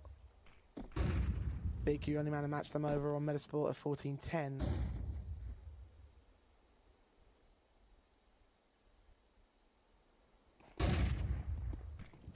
BQ receive contact as well. Flash off, but off kill on the spray blinded. Male 09 with one pick, Jammer with 2 to respond. Well and truly Fnatic in full control. Look at the manic sprays of Forzy finally finding the man he's looking for on the trade back at the ace side. Stanislaw can't put the bomb down. On the first 2v3 they've had to face off. Nade sent to that plant position. Stan is tagged to just under 60. Forzzy's got a lot of emphasis on him now. Stan will at least put utility down to the bomb site, try and block off any access. Swing comes in from Fear. He still gets the kill with Forzy responsive 1v1. Goes the way of Marze. Stan just can't seem to hold on. And Fnatic on map points. And you know what's actually been quite an intriguing detail in this best of 3 is that I cannot remember Jambo even having the AWP once. I mean, map number 1 of Ancient, their money was awful for pretty much the entire maps. They never had the funding for it. And then we saw in the first half, he just wasn't AWPing on the T side. He was just mainly rifling, getting himself in with the AK. And now we've come into the second half, and I know that there's not been many rounds of play, but we've just only seen him rifle. I mean, he now gets the AWP up at 12-4. Man, Jambo is such a fun player to watch when he's on that big green, and that does excite me more so for Mirage, but I don't know. I've got no vibe of how good he's going to be as an AWPer in this series.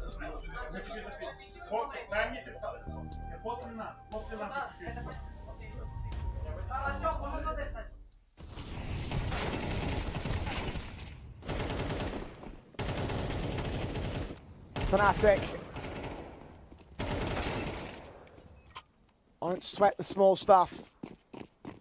They got a big old lead, 8 map points to return the favour to Metizport. A one-sided steal of the opponent's map pick. Jambo strikes forward down first. Speaker takes Carney. Nade takes him back and return his low HP. Fear, look at the extension, my lord. He has no fear. No reason to with how confident Fnatic have been playing. The M4 engages of him, but doesn't get the kill on Plopsky. Are they ready for Chikazma to also be on the search mission? He might have been spotted. No, they haven't. Fights on Stanislaw, catches him. Fiku's low. Male 09 starts moving up to try and contest him and will respond back alongside Plopsky on the kill on Jambo. So, despite the overwhelming advantage on Fnatic, we're not quite done yet. Well, it's very disrespectful from Fair. They're just over-peaking everything. They've got a very good mid-timing where they're out towards T-spawn. They just want to get this game over and done with. 1v3? Yeah, come on, why not? Plopsky first. BQ's low, Male 09's on the bomb site, tapping to the ones to try to force Marze into a swing. Would have been heard there, but Unzi have in control. Drops off, Male 09, sticks the prime, holds no fear, does get his kill, does hold the round together. Metizport stay alive for now. Whew, just. I mean, you could actually start believing in that clutch, can't you? Male goes down, you've got, what, a red HP player coming in from camera, and a 1v1 that you would give the youngster the advantage in. Fnatic just need to close this game out. Do not give even a little bit of hope, a bit of life to Metizport to, let's say, get towards double digits or around that kind of a score. Money's not great. And for Metizport, it'd be nice for them to finally start shooting back. I think that's been the one detail that's let them down in this first half and the second half. It's just not been as good individually as the opposition. We've had some really good spark, really good multi-frags, strong in clutches for the Ukrainians. Not many individual sequences of highlights for Metizport. No, you're 100% right. The X Factor's been all with Fnatic, and it has been basically the entire map up. And it's, again, such a contrast because there was no impact at all from Fnatic over on Ancient. Could say some amount of individual prowess from Male09 and Fiku now both at 15 frags, top fraggers for their side. Still second to Marze. Of course, Forzy's AWP. Bottom of the board. Right, Overwatch towards them as they make their way in from mid. The Mac 10 jump facing. Spotting for Stanislaw knows that Jambo's out towards mid alone. That'll be conceded by the CT side. A lot of space out to mid to crunch them early. Marze going very aggressive around the canal and even prodding through his own smoke. Sees nothing towards water, so they know that it's got to be heavy outside of B or mid. And they surge towards mid on the boost. Plopsky might catch them in timing. Seeing them, now they can know. Call over the information. The CTs are aware of what's going on. Mid surge. Sinio's going to block. Matt Tennis Stanislaw in first up. Jacasmo gets in. Forzy with a response, and Plopsky can't cut off that backstabber initially. He's still got Marze involved from the mid access. Bomb plant secured. 4 on 3. Forzy better turn towards the man. Marze's been spotted. 2 men to face. HG's coming out. 3 men to go and face. They're all committing towards this. Fiku gets picked up. Plopsky returns. 3 on 2 now. Plants open, of course, for main. AWP scoped in, flashed off. Shot brings out, does not connect to anything. The M4 sprays all good from Kane. Jammo with 1 pick, only 1 pick. And once again, Metizport maintain a lifeline. Well, what they're noticing is that at the moment, Fear is calling a game where everything is being on the front foot, okay? Everything is about re-clearing space and setting up backstabs. So if we leave Plopsky as a really heavy lurk, leave him as a massive extremity, he is going to catch timings. Now, out there in the rugs, he spots that they're clearing water, spots the player out towards the T-spawn area, and out on B, they trade successfully. Now, this is not going to be an easy grind back, but they need to do it round by round, and they need to give just no hope, even on the ecos towards Fnatic.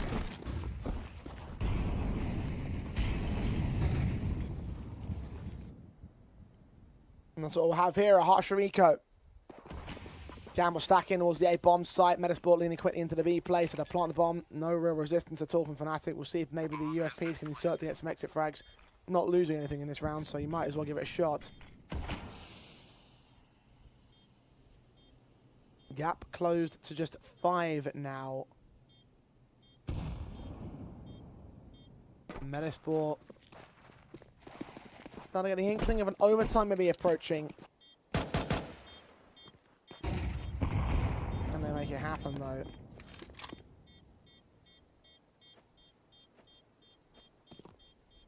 No casualties presented, no damage sustained, no force forward on Fnatic. A unicorn round.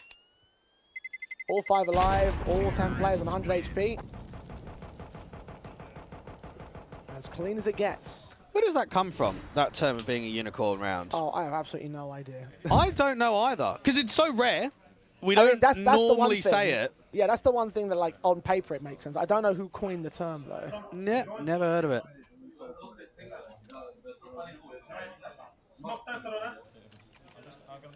Easy enough outcome for the boys of Metizport. Now to maintain it into the rifle buys, which definitely won't be a unicorn round.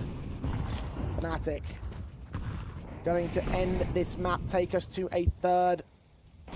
Stop the onslaught of Metizport, who are starting to get spooled up in this map now. I'll shut down the X Factor elements of Fnatic, start to get the X Factor of their own. Havro challenging in from mid initially. Saw both players back off. You can feel that they're hungry for it. All this prodding around electric and mid, it's only a matter of time until someone overswings. Now the Ts just don't give them a chance. They're getting ready for an A exec, but it's a good read from the CTs. They've got 2 on A and a rotator that can come in very quickly from Jambo. Moves in, Fiku back turn, Carly with the opening kill onto Male 09. Jambo's back to turn, sprays awkward out of Fiku, will get him. Stanislaw, the kill meantime, Fiku's low and now dead towards mid. Man advantage remains for Fnatic, rotations have been called in by Metizport, they were wary of anybody coming in from the canal's search. It's AWP back mid, no one will be seen there. Bombs on its way towards the A site, has to be a split in and deal with Drakazmo. The one player on A doesn't know where to look. Do you look camera or do you look towards A main? It's a complete 50-50. Camera being searched towards now. Do you see Forzy? Forzy has just barely spotted him. Will hit the shot in. Okay, game on. And he's going to look to cut the rotation. Look at how aggressive he's getting in camera. Martin offer him.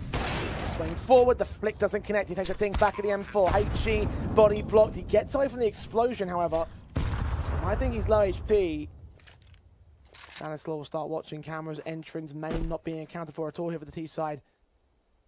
And they're both going to come from the B rotation, and they're right to do so, but there is another avenue of access. Marzi gets cut down, and now they start turning their attention to Fear, who will make some noise.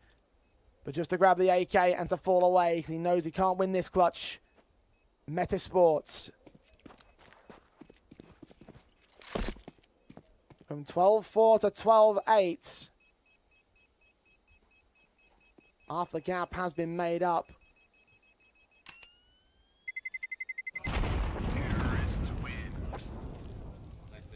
Are coming into their own.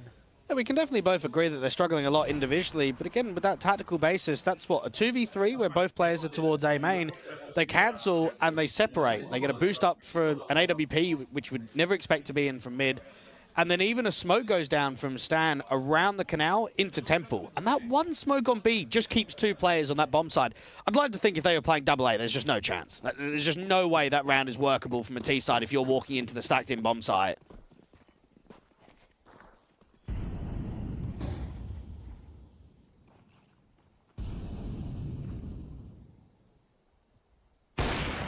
Forzy's AWP. In the fact they got Deagle, so be aware of the fact that it's not really a full and force investment here.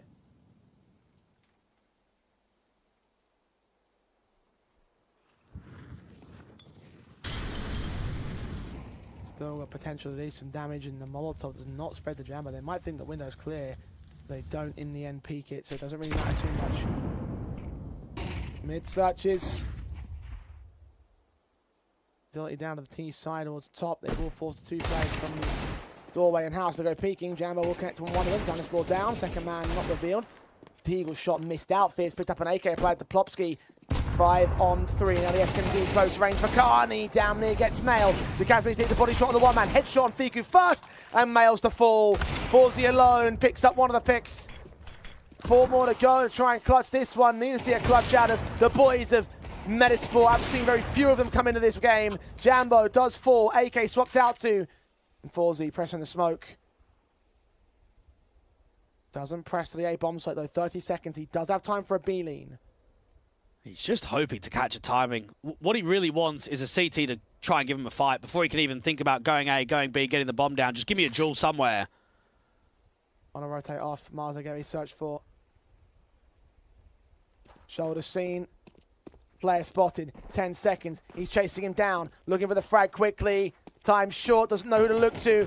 Fear just backs away. Marze seen on bomb site. And it's too little too late. Forzy can't get anything. 13-8. Fnatic respond to the disaster start of Ancient to take Anubis and send us to Mirage. I'm still not really that sold, if I'm going to be honest. And I know that that's tough to say when it's a 13-8 result.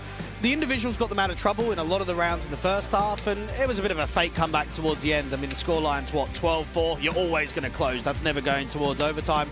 Metizport will be disappointed. They know that that was definitely a potential for a 2-0 win. Yeah, and I think they'll be disappointed more so the fact that the tactical basis was so solid. I think you're right to sort of make that assessment there. Like Metizport looked like the team was pretty locked in. It was just the X factor was more prolific there. Sorry, for Fnatic. So it's a little bit of a shell shock the fact that it got that far, got that easily. But the reality is that I don't think it's sustainable, especially if we've seen how that form can ebb and flow across the series. It was good for this map. It wasn't good for the last. There's no guarantee it'll be good for Mirage either. No, but Mirage does lean to that, right? It's a much more brawly map, a lot more individual, and that's got to be something that at least Fnatic can use in their playbook to say, look, if we've got the players creating plays, then we've got what it takes to be able to win this best of 3. Well, certainly in terms of this map up, they have taken it rather handily over the Anubis pick. Mirage will be whether they decide to song of their battleground, and I'm sure that their spirits will be remaining high. I'm sure Coach DP may have some more insights on that right now.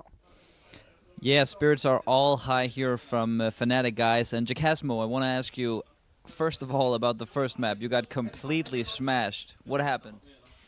Yeah, hard question. Our ideas just weren't working out, and that was, I think, the main problem. We were just not hitting the rounds, and they were really guessing a lot, and they were really good with out pushes, and we just couldn't kill them. That's So you full reset for this Anubis, even though it's not your map pick. Are you comfortable on Anubis? It looked like you felt pretty good. Yeah, for me especially, I'm feeling very comfortable on Anubis. That was one of my favorite map for like a lot of time actually, and it still remains like for me as a good map.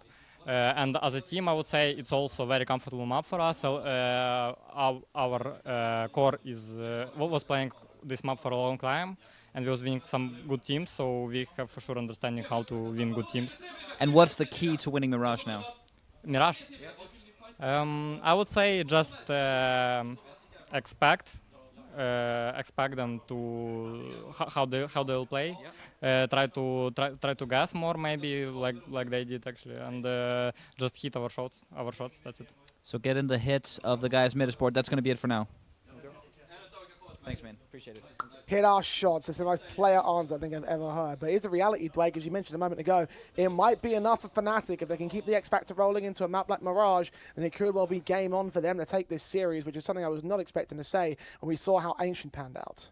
I think what concerns me is the lack of depth of this team, right? The online results are extremely different to now what we've seen on LAN with that opening series against Little Mix, and now with this one going up against a strong, structured-looking Metizport side. I think there's always a chance, right? There always is. When you've got players creating 2v4s and winning clutches, then of course there is a chance of winning the decider, but you normally always back the team that's felt more threatening across this best of 3 and looked better tactically, which Metizport certainly have. There's a lot that's going to have to go right for Fnatic going into this third map decider. And given how it was a bit of a blowout on the opening map, a bit more of a return from Metizport, you kind of in the second one, you kind of do feel like that, yes, but a little bit more in this series, even if Fnatic have gotten the latest win. Mirage, however, will be the officiator. It will be the final battleground between these two sides. One will make their first seed known in the playoffs. The other one will be having battle towards the decider game of today. Who's it going to be? We'll find out after the break.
Metizport definitely felt like they were owed a 2-0 series, but couldn't quite get the X factor together to try and lock it in over on their map pick of Anubis. Mirage will decide whether we do see them as the first seed in this group, or whether Fnatic will usurp them at the very tail end of proceedings. Stake odds have Fnatic back as the favourites in this series, like it was at the beginning of said series. You're shaking your head, Dwayne. You seem like you disagree. No, don't know about that one. For me, I'm always going to back Metizport. They've played Mirage already. Yeah, it was a 13-11 versus Johnny Speeds, but at least we get to see Mail in with the system, right? Get a feel of how they like to play across this map.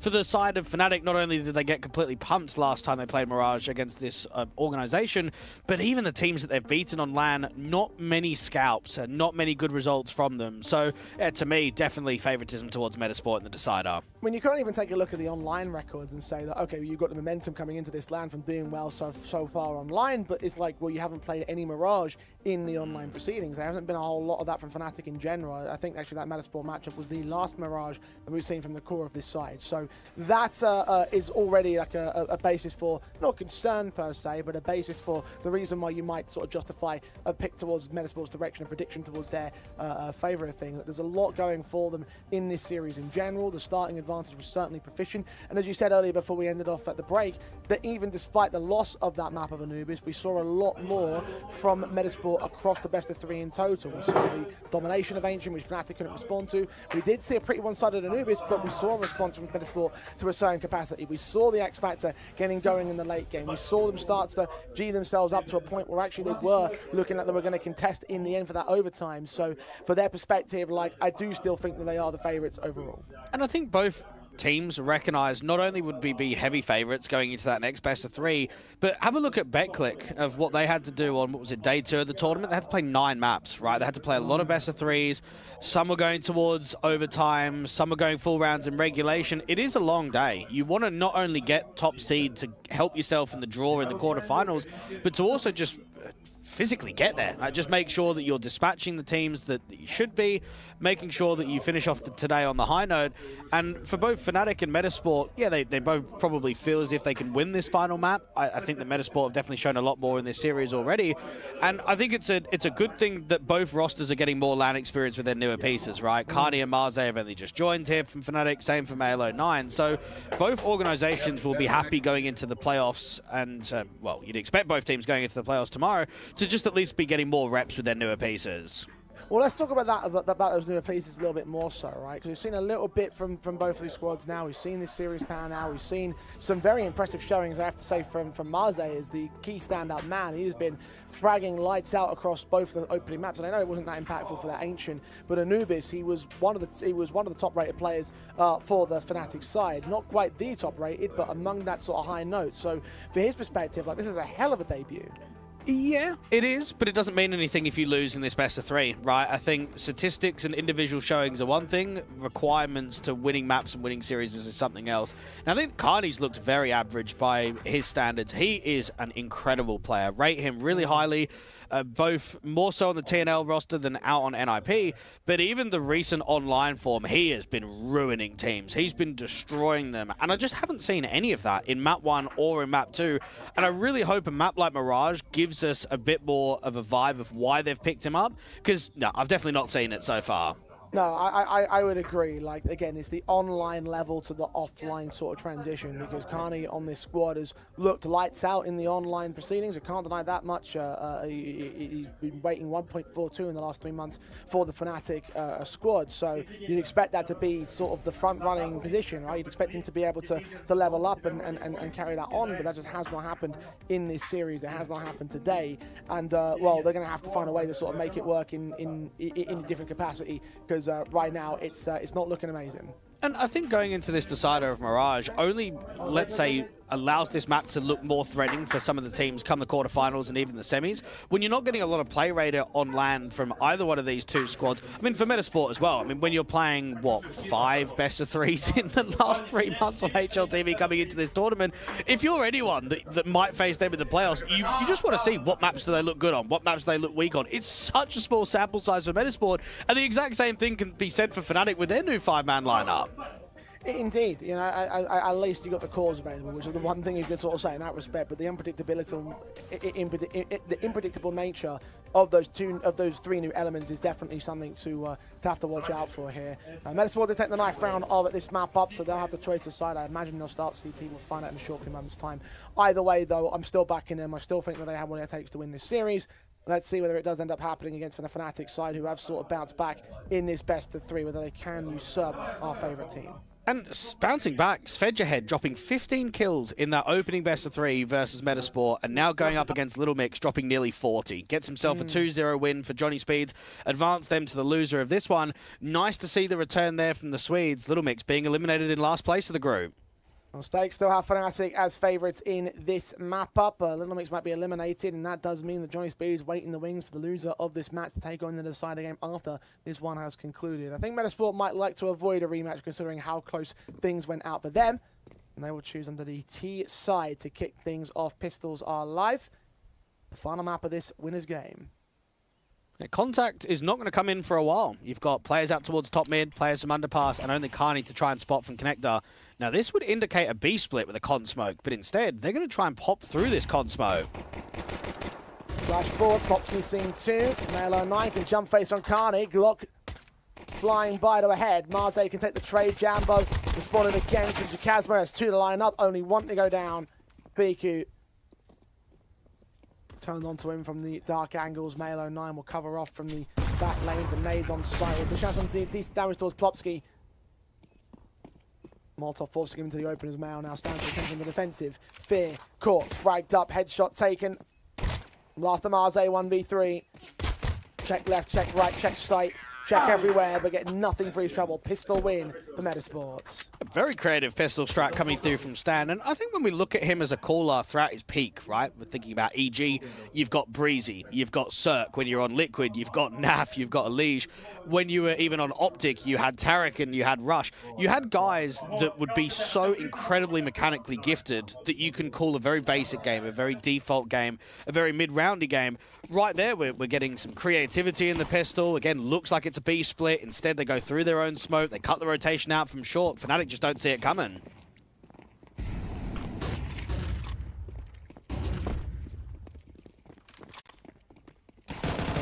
Favor. Still going to force the issue with the force forward on Jambo. In from underpass, catching Melo 9 off guard. Carney does get taken down by the AKs involved down towards the Palace. Good shot by Marze. Scout picked up to the head of Fiku, lands it lightning fast. 3 on 3, bomb plant is tagged but not denied.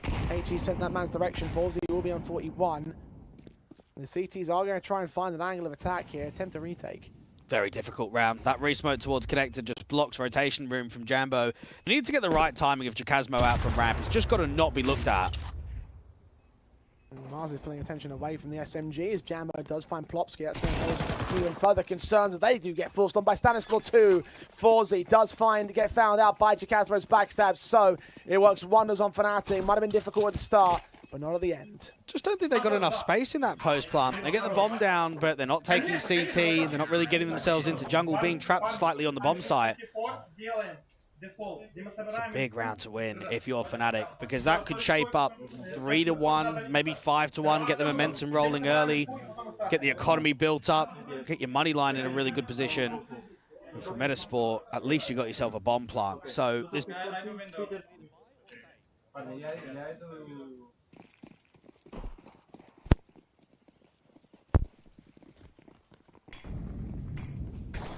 Force available for the T side. Tech 9's Genie is pulled out. AWP and Jambo attempting to get started first up. It's Carney instead to get Plopsky down. Jacasmo and Marze cleaning house elsewhere with the Galils, the AKs. Marze with 2 picks out of short, and Melo 9 with nothing left in this one. 1v5, shut out for Metizport.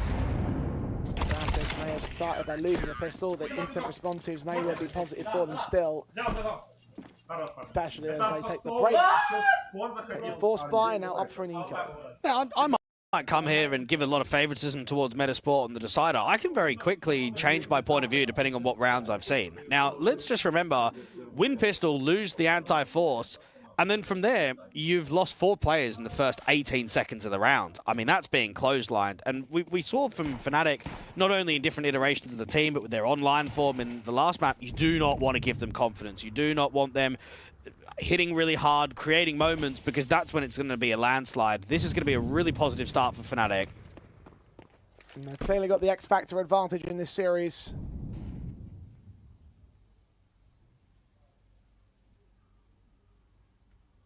Time to try and turn it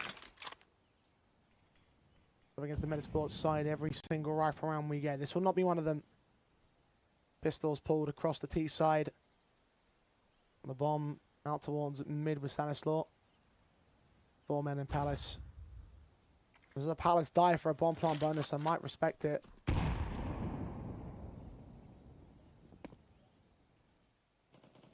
There's no utility to get them into the bomb site though, so it's going to be a dry face in to see what Metizport can do.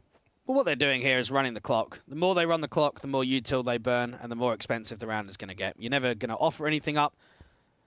Fnatic just want to make sure that those AK and the Lil stay in play. They should do.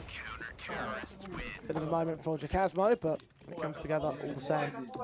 All works out well. Fnatic.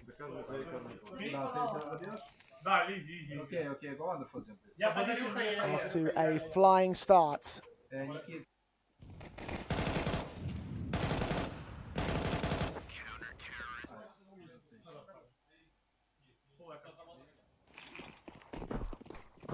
Time for the pistols to turn to rifles for Metizport. First gun round of the final map.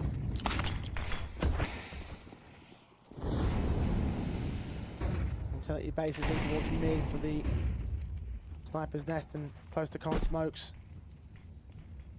CT Smokes the connector itself, also out to the entry paths over at Palace and Apartments. Metizport made the AWP seen them. Shot missed out, caught, tagged up heavily, but not dead in the mid-flight. Well, Marze had to swing just to protect the AWP to get back out there from connector. Now, what we're noticing from Fnatic is that they have no fear at all. They are taking deep map control. They're over-peaking. They are trying to bully the likes of Metizport. Fear. Gonna hold. Mail around the corner. Checked and sprayed.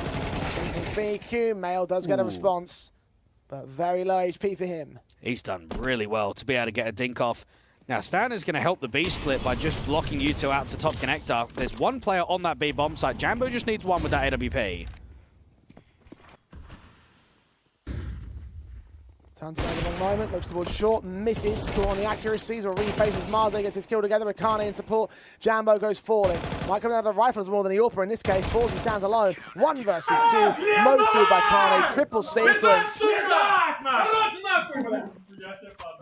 Fnatic really getting into things now. Well, look at that from Kane. I mean, he's averaging 7.5 kills a map throughout this best of 3. He's already on 8. He's stepped up massively. That's a round where rotations are coming in very quickly out from the market, and everyone is hitting the shots. Excellent crosshair placement. Good adjustment towards that left-hand side.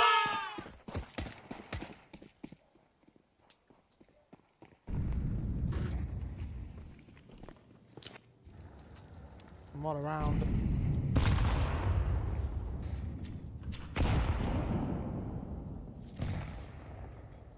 We're finally good to see the Kane stepping up to the plate. Again, top-rated player for Fnatic in the last 3 months, so you want to see him having his success and having had over the course of this best of 3. Jacasmo and Kane lock down the A side together. Anti-eco going well for the Metizport. Down 1 and 5 now on the board. Fnatic conceding nothing back to the international squad. Very concerning. And you can only expect that Draken and Hampus, mate, they're ready for a rematch, aren't they? They'd love to take on Metizport again. They'll look at how that first best of 3 went and said, we nearly had them in 2. They're going to be annoyed. They're going to be tilted. They should have topped out the group. They should have got a 2-0 win. Let's use that to our advantage. We've got a bit of rest time now with our 2-0. Pretty comfortable win versus Little Mix. Giacchino tried his very best to carry the weight out on Inferno to bring that decider map in, but just couldn't do it. And Fnatic at the moment look very promising. Not many bomb plants, not many kills been on offer towards the T side. They need to get a bit of a move on.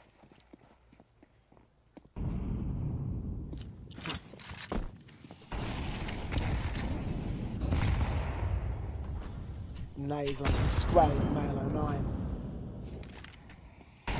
Incendiary got a free kick and forced an out op shot missing with flashbangs in support. Jacasmo with 2 frags. Fnatic are all over Metizport here. Nothing they can do. Just run and hide. Take the bomb away at the very least, but just the damage is already done here. And it's very similar to how they were playing that city side of Anubis, taking space, dueling, getting on the front foot. Out there towards A, double HE's in, then there's a molly, then there's a flash. There's just always something happening. Now it's a man-up advantage of 2. Don't need to do that. AWP has been able to press into the apartments. He can play very passive from Marze. Even Fear is in a position where he's just waiting for a boost up in window, waiting for that crosshair placement.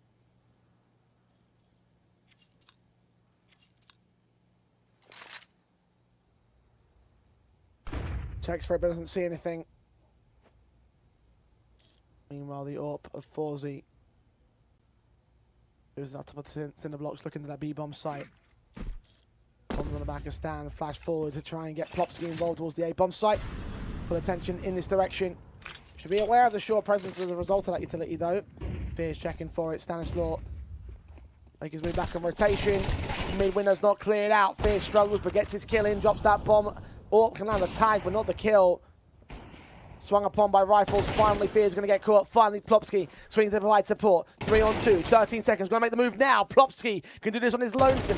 10 seconds here. Bomb gets dropped. Both players lined up for Carney, who sets up Jammer to hit the shot from short.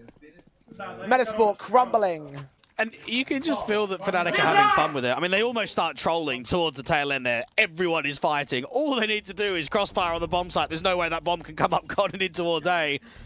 Jacasmo is just out in the open, but they're eager. They're keen. They want to duel against this Metizport side. And with the numbers being so low from not only the in-game leader, but also Fiku, you just start wondering who's going to be the hero to get themselves out of trouble. Oh boy, they are running into a complete brick wall. And you can make the assumption that at least on map number 1, they were competing in a lot of the rounds. They were either getting man-up situations or they were getting the right reads. You come into the decider, you are just getting completely outclassed. They're getting pumped.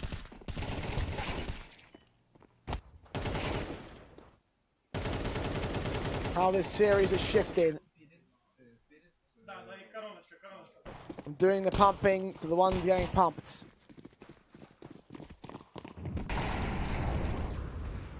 Decimation in your favor to decimation against you. Metizport, the start in this series was so unbelievably solid. Fnatic responding in kind, catching everybody off guard. Forzy tagged up on short. Marze can claim the kill. Carney gets one of his own on Fiku. Stanislaw's PT50 can at least trade back one. Bomb on the back of Mela 9 entering in from ramp. Should have some space to plant. But 4v3 denied by Marze with that HE on top con. Peeks forward of it, gets his burst. 4 versus 2 from Fnatic. Yeah, there's just nothing, no timing of the flank out towards A. Crosshair easily there. Easy first kill, transfer towards the second. And we had this Metizport side winning 22 out of the past 24 rounds from the end of map 2, that last best of 3 series, going into Ancient. And now you have a look at Anubis and you go, right, well, they won, what, 8 out of 21 rounds. What are they really doing out on Mirage? They've won Pistol, and there's not been much more success from that point onwards. They're getting flattened. Indeed they are. And Vince looks a bit overwhelmed. As Fierce active and communicating what he wants out of his boys, and right now they are soldiers following their captain. Everything's working wonderfully for Fnatic in a moment. Metizport just have no answers. Rifles are back. The AWP of Forzy missing a critical shot out mid. HE sent his direction. Jacasmo flashed in. Secondary comes out. Spots are checked, but no one is received. And that's where there's going to be a lot of frustration, because that's a very good opportunity to strike early, and it's just not been landed. Jambo out with that AWP, going to be in for an off-the-off duel. So perfectly peaked back in a Forzy's angle. Shot on. Leans in for more, not very stand to be so close, but Chakazma's there for a cheesy mowdown against 2 and 3. Fourth man adjusted towards Feek is revealed. There's got 4 to win of his own right, can't even get past the seconds. 8-1, Fnatic have lost a pistol round and nothing else since. And Jambo is just frying on the AWP to get that first flick, but then Chakazma as the A-star anchor. I think A anchoring is very different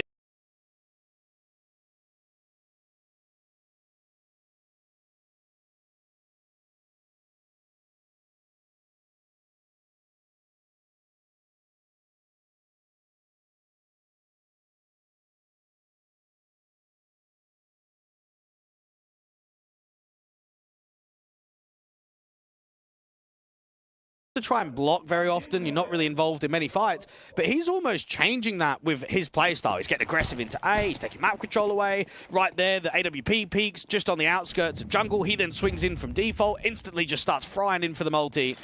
He's 10-3, Carney's 13-3. Out towards mid, heavy util towards the top. Metizport just can't get anything going. They're just not even getting into bomb sites. Nothing they can do.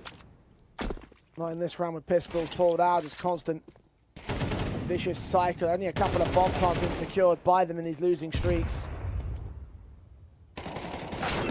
Wiped out by the rifles. There is one pit back for Stanislaw. It's Eagle and Mail hoping for a decent Eagle shot, but just nothing is coming his way.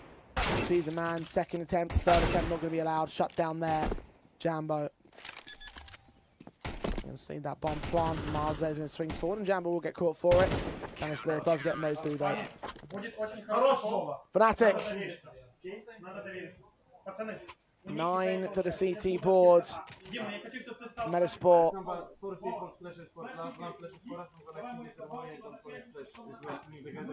And get their rifles broken out, got to change the narrative now. And I think we hear it in the interview after map 2 from Chakazma.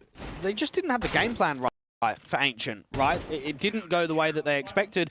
They were so passive on that T side in that first half of their map pick. They weren't fighting, they weren't dueling. I know that this is a city side of Mirage, but it's just a completely different team, isn't it? Completely different style.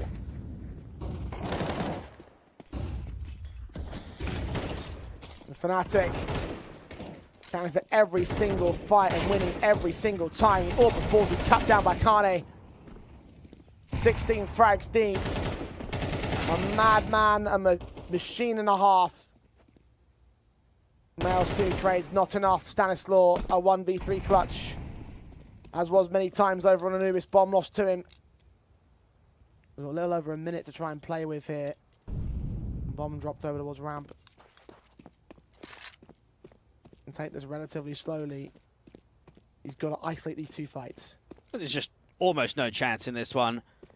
Stan's been involved in some clutch situations across this best of 3, but not won them. This is tough. Marze even quite wide on the jiggle, out towards A. They could be anywhere.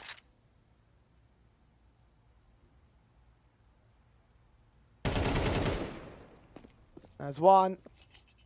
Marze caught. Stanislaw v Fear. Captain v Captain. Fear holds his nerve, Stan making noise and hopes he peeks out of connector, but it's really a sandwich he needs to check for. Unaccounted as of right now, and sprayed away. Fear picks the perfect moment. And the streak for Fnatic continues. They're fired up. And just everyone is hitting ridiculous shots. I mean, Cardi out there from Sandwich with the crosshair placement. You always want the AKs to be forward-facing, but, I mean, it's just ridiculous how they're playing towards A. I mean, look at the con player and the A individual of Chakazma and Carney. They've got, what, 27 kills against 9 deaths. I mean, those 2 guys have been that dynamic duo on A. Metizport, 1 and 10. Wow.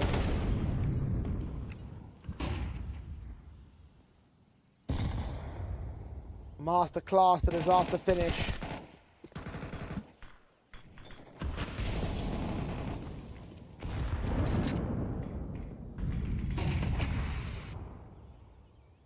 Can't respond to the impact of Fnatic.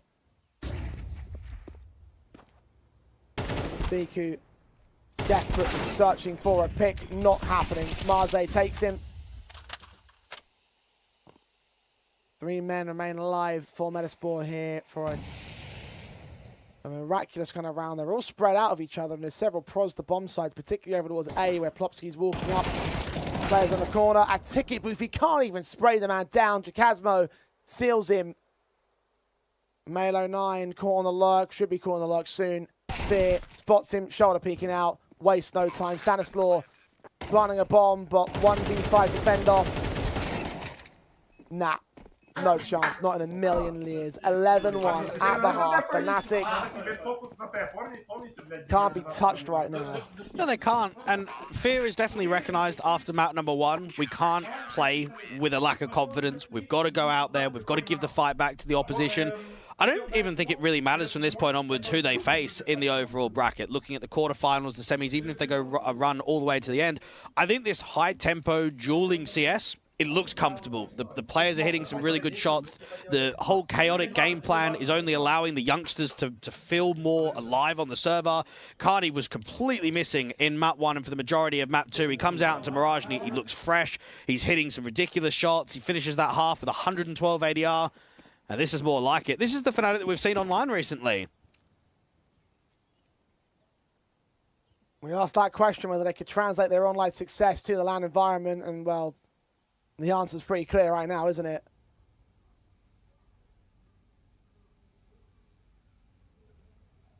Metizport.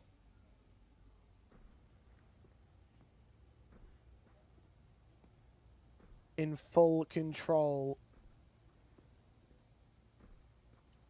at the start of this series, and now they are nowhere near it. 10 rounds to make up for the CT side defensive, and Fnatic can pace this whenever the hell they want. They've got themselves a good read. A lot of players out on this B bomb site when it comes to the stack. 3 players to come up short with the connector smoke. It's just going to be full pace. Marze in, nades, bit off kilter, does their damage.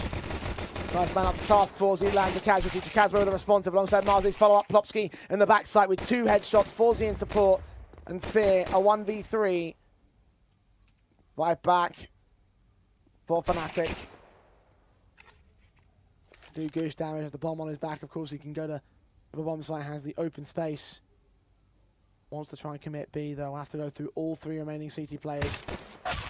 Spawning a man, caught off by Fiku. Survival round for Metizport. 1 out of many required. It's just unlucky. You go in for a B split and there's 3 defenders out on B. You're just running into a trap. It's always going to be really difficult to crack open those entries, even with the fast 1-for-1 against that get-right angle of Malo 9. Now, I don't think we're probably going to have many more rounds left in this second half. I think with how destructive the first half was, you expect this to be run down pretty quickly. Fnatic don't even want to try and get the 13-2, get the reset immediately. Nah, just keep it as a light eco, get those guns up, get those AKs and those Galils out.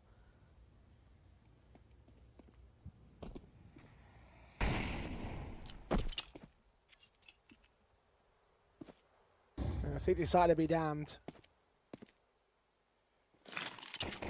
Well, right now, Metizport might be wishing that they had a decent CT side to start. That's how things started in the last proceeding between the 2 sides, all the way back at that Journey event. A 9-3 half for the Metizport camp, and 2 of that at this stage. Stanislaw does at least get a pick onto Fear, doubling up the USP, tripling up with that USP, in fact. Nothing will be gained out by the side. Maybe an exit frag from Marze. Get one of them on Mail. Eventually forced down by Forzi. The rifle's now inbound on Fnatic. Metizport need to just get themselves as much confidence as they can, even if it seems completely abysmal of how the vibes might be. You need to get yourself ready for the next series. It's going to be a real decent challenge against Johnny Speeds. And I actually don't even know if Metizport can win that game with the mental blockage of what's happened here, with the hunger and desire that Hampus and Draken are going to have. Need to see some positives. Jambo, early anti-rush out there towards Connector. Very heavy towards an A exec from Fnatic.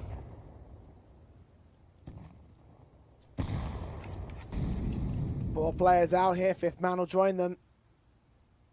Back to basics for the T side. Two men to receive, bomb side directly, third man at Connector that may get smoked off. Molly's landing a sandwich too to ensure that the first port of call was not a threat. You're there alongside first peak, you've seen a firebox kill found for only the one man. Kind of would have responded to M4 spraying manically from Forzy in the back lines. Can't get anything for it. Ukane through the smoke, getting Plopsky over at jungle. 4v2. Fnatic bring it back to basics. Send Metizport back to basics with a very basic and easy 12-3 map, match, and group point for Fnatic. And just look at that whiff from Forzy towards the back of Triple. Rubbish, right? Just pure terrible. You cannot be competing individually like that when going up against a squad that's as sharp as Fnatic. Carney with the spam, insta-kill out there towards jungle, and then Jambo, who doesn't even have the AK, just gets himself a multi.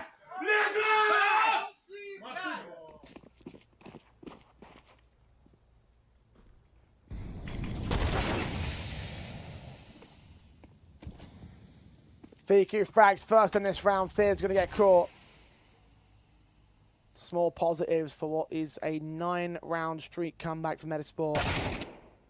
And just immediately founded Forzy towards Kitasmo. VQ with a response, turns immediately away from Marze, who trades him. That impact he had so much of is just gone again. 2v2, 3-on-3. Fnatic grouped up in the ladder room, watching from short access. One player underpass that might provide a flank angle. You've also got a push from Stanislav's pistol. The M4 fights of jungle. Plopsky gets away with that pick. Stan will wait for them to make their move to the site. Well, Stan needs at least one. You're expecting this bomb to trail in for a B split. Marze is just trying to clear as much of this map control as possible. All about timing. If Stan gets one, then it's off. Doesn't. Marze's tagged low. Plopsky is way in and swinging towards the contact. No, Jammer pins with him and doesn't quite find Mail. Reduced to 30 HP. Marze on 15. Two of the newer element pieces. Smoke utilised by him. HE being sent to, hoping to catch the man off. Needs to get that bomb back. But Mail's just prioritising the bomb site itself. We'll hear the footsteps when cut him off. Nade to the site. Taking a little bit of time to put it out there, but it will land and Marze will go down. So the retake will succeed. Metizport stay alive. But what Fear is attempting to do there is sell him on a quick A-pop, re-smoke the ramp molly, and just kind of come out in the open, try and get some early info. He just gets domed. He gets absolutely destroyed, and then you're down by a man disadvantage. You're packed out in mid. And in that 3v3, they tried to slow it in, tried to work some timings, didn't quite go out the way they would have liked. That's a nice clutch to come through from the youngster. 1v2 from Melo 9.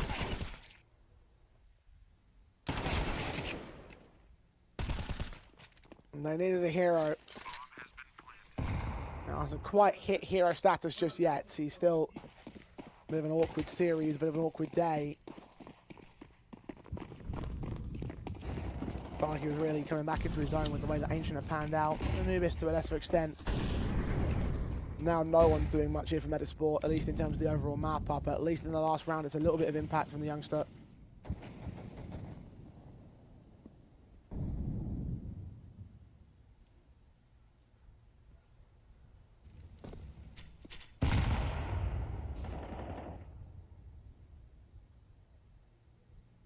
Still got plenty of rifles for Fnatic. Orpin on Jambo. Rifles for 3, Fear on a Tech 9. Very controlled from Fnatic to the first minute or so into the round. They slow it in, not try and take a fight too quickly. And the CTs are just being bled with their util. And they've got one re-smoke left and no incendiary.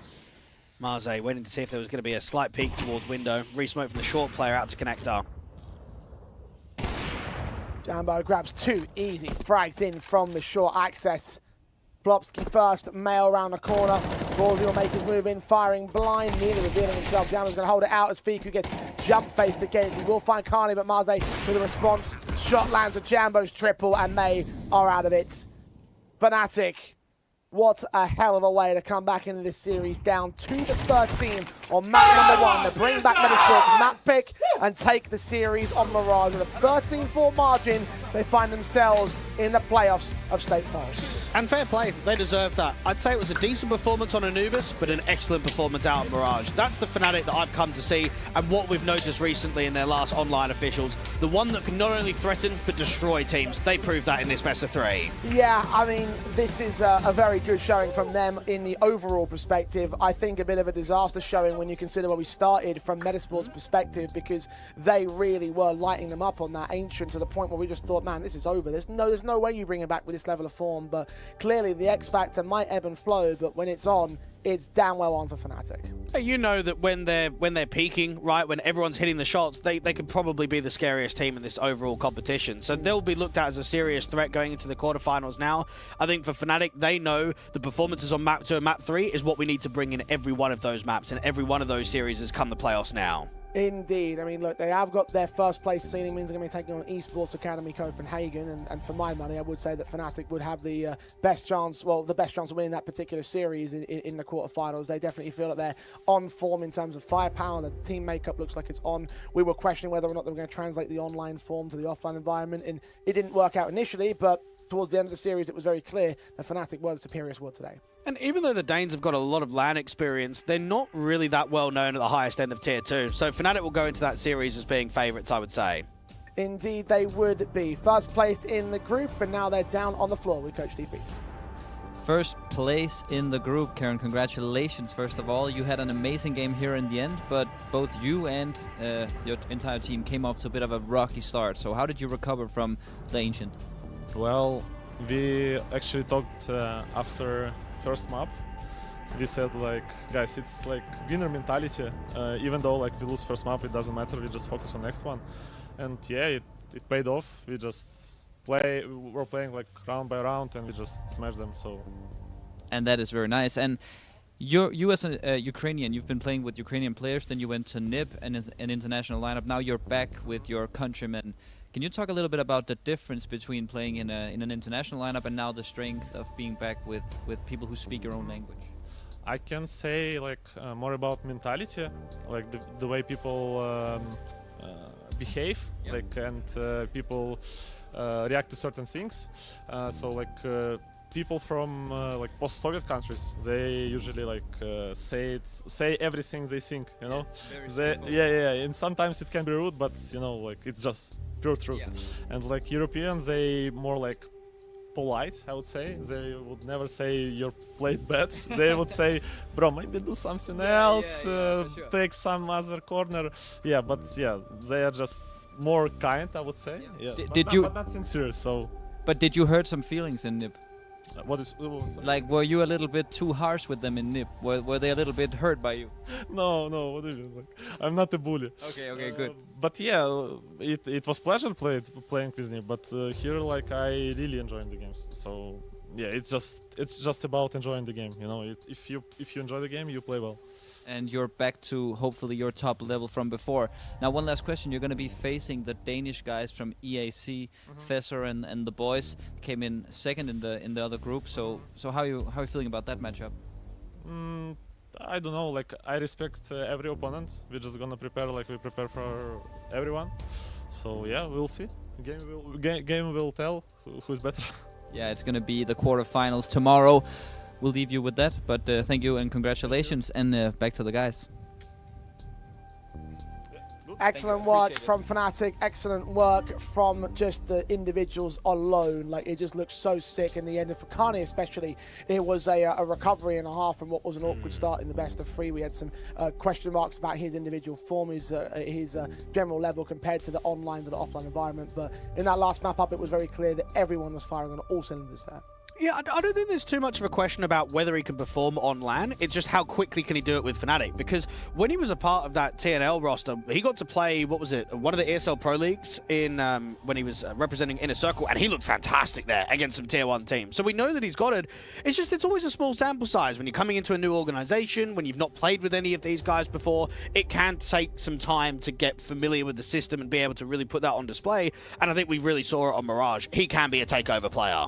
They took over this one, 2-0 in the group. Fnatic move forward in first place. Metizport will have to play against Johnny Speeds for the second place seedings. Little Mix, of course, eliminated by Johnny Speeds in the earlier lower bracket game from Group D. And as you mentioned as well, EAC will be the squad that face Fnatic in the playoffs. That's how the second seed will decide over on that side of the quarterfinals. That means the winner of our final match of the group stage will take on G2 Aries. Still probably favoritism towards the nature of, I guess, probably Metizport more than Johnny Speeds, given the newness of the team. But I mean, it would usually be one of those things we wouldn't be asking the question because of the nature of who these two squads are. Given what we saw in the first matchup of the day, rather here on the mainstream, I would say that there's a little bit more to speak of here for Johnny Speeds. Yeah, it's funny. I know that Carney kind of said it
One more match to go. One more series to decide the group stage of Stake Pulse Beat 1. Group D action certainly has shown up a few surprises, a few shocks, a few horrors in certain cases as well. And it comes down to a rematch of the opening matches. Johnny Speeds will take on Metizport again to see whether they can claim their revenge and claim their spot in the playoffs.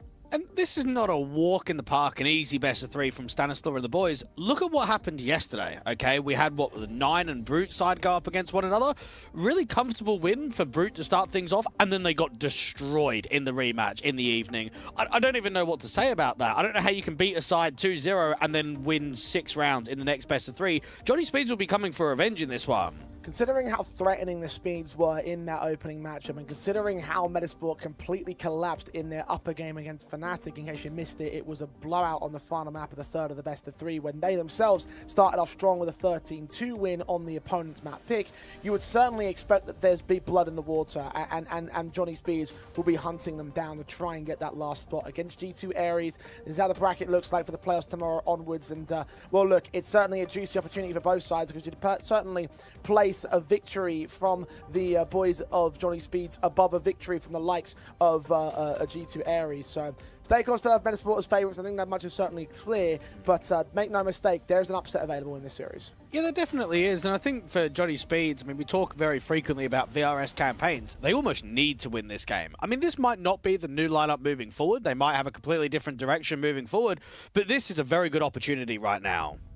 Indeed it is. The question is, can they make something better? How much has been done behind the scenes in terms of Metizport, and what have they learned from their series over Fnatic? What have Johnny Speeds been able to carry forward into their own best of 3 now? Coach DP is down with Hampus to discover. Yeah, I'm down here with Hampus, and I have 2 quick ones for you, Hampus. Messi or Ronaldo? Oh, Messi. And what about Jordan or LeBron? Jordan. Okay. Very easy questions. You can, you know, in the chat, if you like it or not, you decide. But so we're here with a rematch. How are you feeling about this? Feels good. Gonna get the revenge this time. And what changes now for you? Is it an advantage for you to come back against them? I mean, a little bit. I mean, it's elimination game. The pressure is on them. They're supposed to win on paper, right? So just more pressure on them. So less pressure on us. Let's just have fun, no? Come on. And in general about Johnny Speeds, you've come into the team looking into a rebuild. How are you feeling about the next couple of months for you guys? No, I think we have some very good players here, and I'm just excited to actually get time to practice and work. And here comes your main guy, I think. Well, we have a main guy. We want to interrupt Draken because he's walking right into the shot. This is perfect, man. I want to ask you as well, Messi or Ronaldo? Messi. Damn, I picked the wrong shirt, man. Okay, that's fine. Well, what are you feeling about the I guess, revenge potential against Metizport? I hope it's gonna be nice. Hope it's gonna be a good revenge, and yeah, I think we can do it. And you're also rebuilding with Hampus in this Johnny Speeds jersey. How is it to share the, I guess, responsibility of the future couple of months with a guy like this? Amazing. I love this guy. He's not too crazy for you. Sorry? He's not too crazy for you.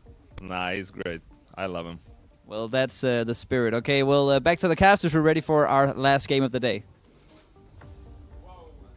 Not too crazy for Draken, but maybe a bit crazy for Johnny Speeds to take this upset over the Metizport side. Certainly would be one of the shocks of the group stage if they can pull it off, Dwayne. And look, they're looking pretty geared up for it. They had their 2-0 win. They had a comfortable time against Little Mix earlier on during the elimination match. They're coming in with a lot of momentum into this game. I mean, just look at what happened in Group A. Look at Hotu. They should have topped the group. They should have been first in that. And instead, they not only got knocked out, but they lost in 2 best-of-3s that they should be winning. That's what Metizport have got to make sure does not happen today. They were the favourites in my eyes up against Fnatic. They're the favourites against Johnny Speeds. They cannot lose back-to-back best-of-3s. They've at least got to get through to the round of 8. Well, of course, the mentality in the camp right now is yet to be seen, but the mentality must have been positive coming into the competition. We sat down with Stan during Media Day to discuss all things Metizport. You know, growing up as a kid, I wasn't gaming too much, to be honest. Like, my friend and I would play a lot of street basketball, street hockey. But I think one summer I discovered Counter-Strike, and then from there it was game over. I am Stanislav. I am originally from Canada, now in Poland, and I represent Team Metizport. Signing up for Stake Pulse, our journey has been a little bit chaotic. Everyone is scrambling for VRS points these days. Stake is a fantastic tournament. They run a good show, and a lot of good teams are going to be here, so we are also happy to be here, and we're going to try to get as many wins as possible. Our team has a little bit of history together. Myself and Fiku have been on wildcard together. Also, myself and Vincent, like the three of us have been on wildcard together, so we know each other very well. Plopsky and Mile are both Swedish, and they've played together before, and now we're reunited. Maybe not much was happening in my life. I think Counter-Strike was the one thing that was happening. I was in school at the time. This was back in 2015, 2016, when school became unsustainable with the travel. I just took a big chance on myself, and I threw everything that I had into Counter-Strike, and 12 years later, or 10 years later, here I still am. What translates into Counter-Strike from sports is definitely teamwork. You have to learn how to work with a group of guys, and you need to learn how to remember to forget the tough points that you lose, and you have to just reset as fast as you possibly can and keep yourself going. What a journey it's been for Stanislaw so far, not only in this team, but also in his career in general. Started in school, now at 32 years old, he looks to try and lead a set of, well, relatively new youngsters into the fold of a decent level squad. Metizport, however, haven't quite been able to maintain that in the competition proper. Again, against Fnatic, it was a disappointing affair. Now it's time to make amends for that. Now it's time to defeat Johnny Speeds again and carry themselves into the playoffs. I tell you what, he won't be positive and smiling if he gets grouped by Rack. I mean, that's basically what's at stake here. This Johnny Speed side have absolutely nothing to lose in this best of 3. They're going to be a squad and a new organization that are looking at new direction in 2026. Hey, if they go out in the groups here, whatever. Let's have a look at the next few online tournaments. Let's have a look at the next few LAN tournaments. For Metizport, when you're not accepting tournament invites online, you have to be successful online. Yeah, you mentioned it earlier on this morning when we were talking about this side, when we were discussing their whole position within the Counter-Strike space. They are only playing in LAN events, so therefore we need to make sure that these LAN events turn into success. Otherwise, they're as good as done in VRS terms, in terms of where they can be within the tier 1.5, tier 2 space. They need to get a victory in terms of this tournament, in terms of this matchup rather. They need to have a deep run in terms of this tournament. Maybe a top 2 is the kind of minimum marker for them to maintain their current points record, because again, as I said earlier, they're on for a decline in the GitHub updates later on this evening. So yes, high stakes matchup to say the least for Metizports. And I think when you look at this side of the bracket, I mean, the winner goes and plays an academy team. The next round in the semis, you're most likely going to be playing Ascend. That's not the most difficult team in the world, is it? They've got a good LAN record and they're notable names in tier 2. But if you are Metizport and you are Johnny Speeds, you're looking at the outcome of this one best of 3 saying, do you know what? We could go on a bit of a run here. If we start clicking and we start getting everything right, we might be in a grand final. Indeed, they could well be. Map Veto is coming up on screen now. Dwayne, we've already seen a series between the two sides. Mirage and Nuke were won out by Metizport during that best of 3 proceeding. Will we see them repeating here today? Well, you expect Cash and Dasu to get banned out by both of these squads, and I would not be surprised if Nuke gets picked in here by the Metizport side. As for Johnny Speeds, they picked us 2 against Little Mix. Can't get it in this one context, so might get the exact same veto again. Mirage does come in from Johnny Speeds. Time for Metizport to make their move, and yes, they will go into that Nuke. So literally the exact same veto panning out right now. Johnny Speeds, last time they removed Inferno, they're going to do the same thing here. Metizport, they removed Anubis after the fact, leaving Ancient as the last map in the best of 3, and yes, that is what we're going to see. And considering how Ancient was the most confident map against that Fnatic series, I do believe that's probably the best thing to make, the best move to make for Metizport right here. So in theory, we should be seeing a similar result because it's the exact same veto process and the exact same 2 teams. In reality, because it was so close in 13-11 and 13-10 on that Mirage and on that Nuke, we could be in for a bit of a different affair. I'd like to hope so, but I personally think that Metizport can bully Johnny Speeds around in this one best of 3. I look at how the majority of Mirage went down. That first half was tight, but the second half was a blowout. I look at Nuke, it was a 10-4 score at one point from the Johnny Speeds side, and then they just couldn't get anything going. They hit a complete brick wall. I think Metizport need to lock in. I think they need to recognize that there is a serious threat, and if they come here and they play some proper CS, I think it could be a comfortable win in the decider game. This matchup may well prove exactly how consistent Metizport could end up being, because even in that map-to-map that result you're talking about against Johnny Speeds earlier on today. They were two very different maps, two very different lines of form, two very different set of proceedings that Metizport had to bring back over the Speed side. And you can say the exact same thing for how the last series panned out. I mean, you're starting off absolutely wonderfully, but then you're absolutely bottoming it by the end of the series. And so that's like something to consider for Metizport in terms of not only if they can make the good run happen, if they can make good performances, but also if they can do it consistently. Stake still have them as the odds-on favourite for this series and for this map. Remember that you can use codes Pulse35 over on the website, and if you deposit $20, you can get $35 in total bonus every single day that you log in for the next 7 days. So let's see if Metizport can up to the hype. Pistols are live for the final best of 3 of the day. Yeah, Plopsky to take first contact, and what could be a very quick acceleration up from short. Hampus has got some util, so he can smoke off connector, get them up short, drive them into B. Metizport may already be reeling from that previous Mirage of the last of the best of 3 against Fnatic. 14-4 was how that one ended. Malo9 still kicks things off on Rack, drawing first blood. Trades are available and found quickly. USP is popping out from Plopsky. Seeing that player at the edge of the smoke will find BS over.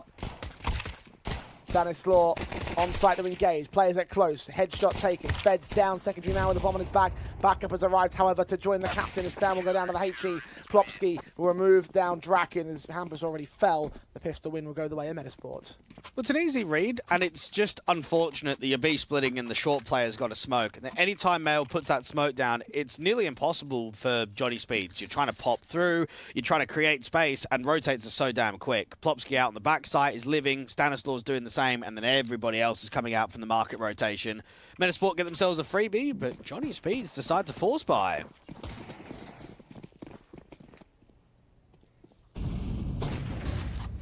And that they do. It's already going to rifle, unfortunately. Draken's down to 4 points of health. The scout in towards mid, feeling himself and caught off by the M4 of Plopsky. Nice made placements there from Stanislaw. SMG with Mail at range. His M4 is going to cover off first. BS over. First to fall. Stanislaw leans in, sees that one carrier. Never happy to make the move. He's really in position. There's the now. Mackin on site to fight.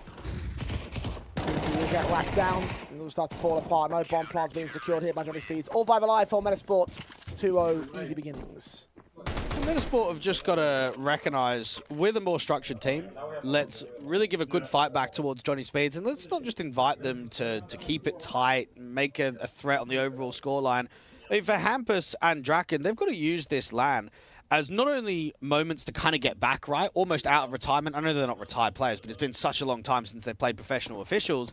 And just get a feel, is Rack ready? Is BS over ready? I mean, we could see these boys getting added to Johnny Speeds within the next few weeks if they're happy with the outcome, right? If they can see the form. I mean, for you and I, we were very impressed in their opening game by those two.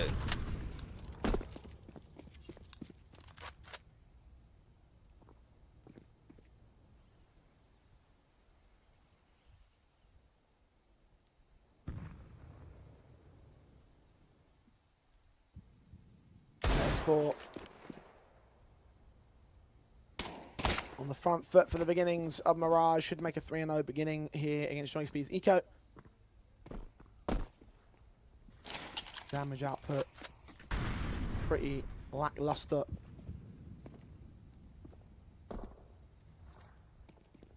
See what they do, take players out of the fold. They will lose one of those M4s. Everything else should fall into place from here. The HE placement is perfect on Draken, and Rack will also fall. 3-0 start. Here come the guns for Johnny Speeds. Now, we saw Plopsky getting bullied a little bit in connector of that first half Mirage in the last meeting between the two. He was really struggling to put up numbers. It was more Forzy that looked impressive, and Fiku in one of those anchor roles that was providing a bit more assistance, allowing the numbers to flow. But when we then look at Plopsky's performance on, what was it, the city side of Ancient versus Fnatic, he was just frying. He was just out in mid, multi-fragging, getting up in lane, getting a lot of numbers. So I want to see a good showing from Plopsky, kind of prove that that Ancient game wasn't just a one-off.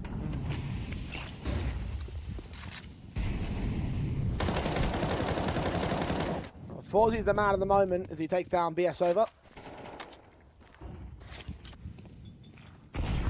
HE is doing damage to Rack and Rack just not being allowed to engage into this matchup. Youngster who was so critical to Johnny Speeds' success earlier on in that opening game. Malo9's going to find him. Rat can start 0 and 4. BS over 2 and 4. Bomb plant bonus is at least secured by Johnny Speeds. Still down a man with a backstab closing in. Falls is going to call one a sandwich. Bracken seen. Burst to the back of the head. Now leaves it down to 2. Deep on the bomb side for both of them. One man at dark, spotted, and Male and Forzy clean house. 4-0 start for Metizport. Not just on the back foot this time. Query quickly and easily taking control. Well, they couldn't get space anywhere. So Rack is trying to path from triple towards CT. First off, he gets team flashed, which is a bit unfortunate.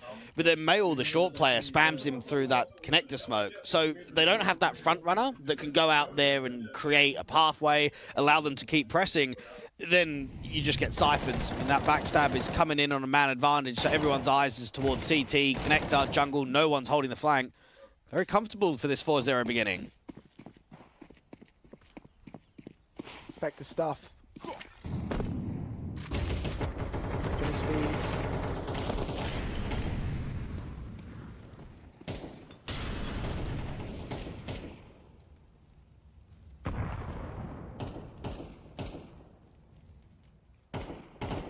Rifles brought back in here thanks to that bomb plant. Hampus will get the opening kill thanks to himself. Forzy introducing him to 7 points to help, so it was a close fight. Ultimately going just Speed's way. And Hampers can open up this B split potential again. Smoke off connector from the underpass player. Try and put some emphasis out to the apartments. Off angle from Stan to try and get first contact. Flash over, catching him blinded. Can escape from the boost up, so he will fall next. Svedge ahead. An easy enough frag. Now 3 men. Molotov to try and push Melo 9 away. And with his Stracers flying through the smoke, Sved can triangulate his position. Take him down. Down to 2. Our Metizport's defensive line, the save call's got to be made. Fiku and Plopsky to hold these 2 AKs as Johnny Speeds are on the board. They're just getting caught completely blinded there, Stan. Couldn't quite get the repos off. And Fiku would love to hold on to that AK, but I'm not sure if that's going to happen. Good position from Rakin from jungle. And Johnny Speeds answer back. Nice double from Sved on the walkout on B. And that's a little bit more like it from the Swedes, answering back.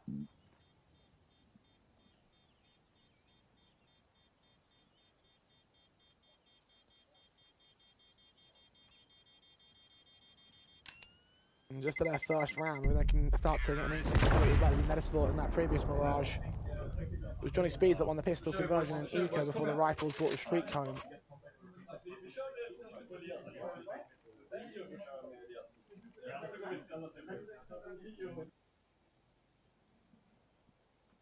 And with that first round loss on early tacticals called in by Metizport,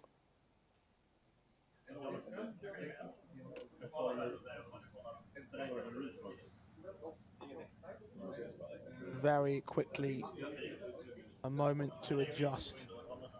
Did allow this from getting out of control before it even really gets started from Johnny Speeds.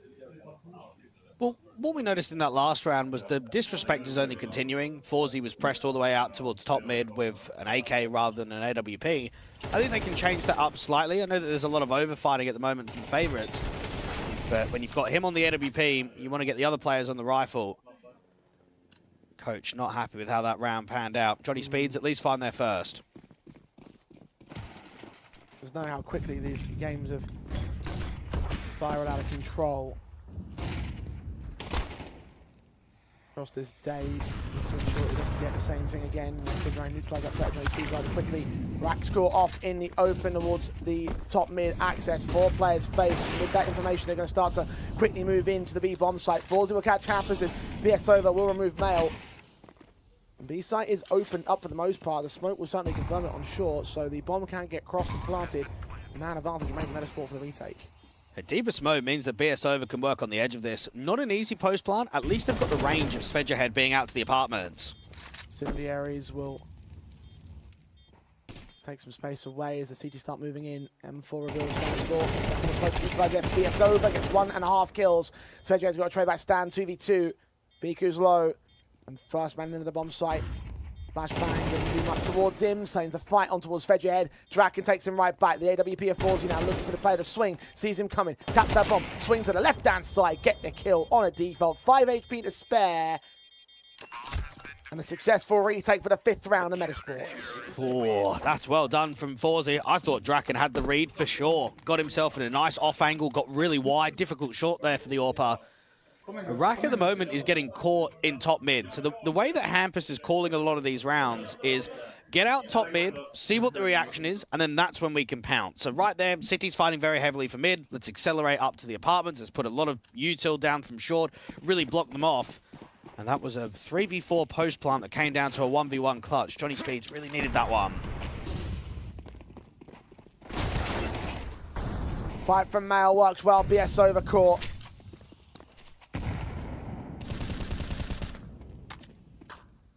And towards mid immediately, an opening frag from Metizport.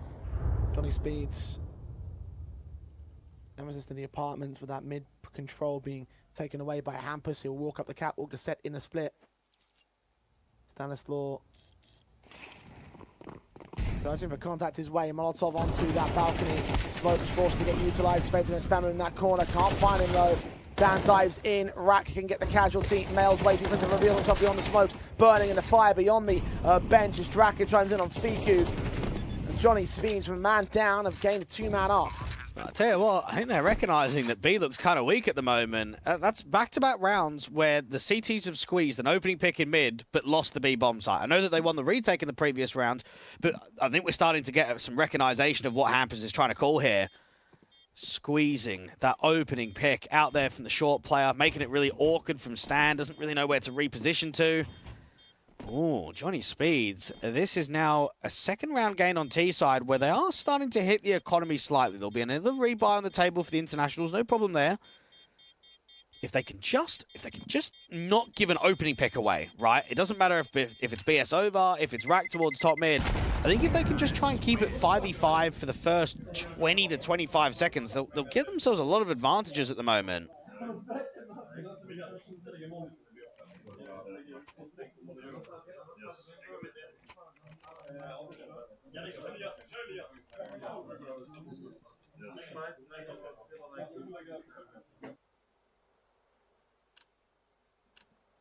Well, Johnny Speeds won't be able to get the easiest third in the world. Have to really reset the economy with the next round of the state. Rebuy available for now. Orbs in with 4Z and for everybody else. And even now, there's still a decent amount of reserve cash for the CT side. Depending on how many save, might indicate how many buy.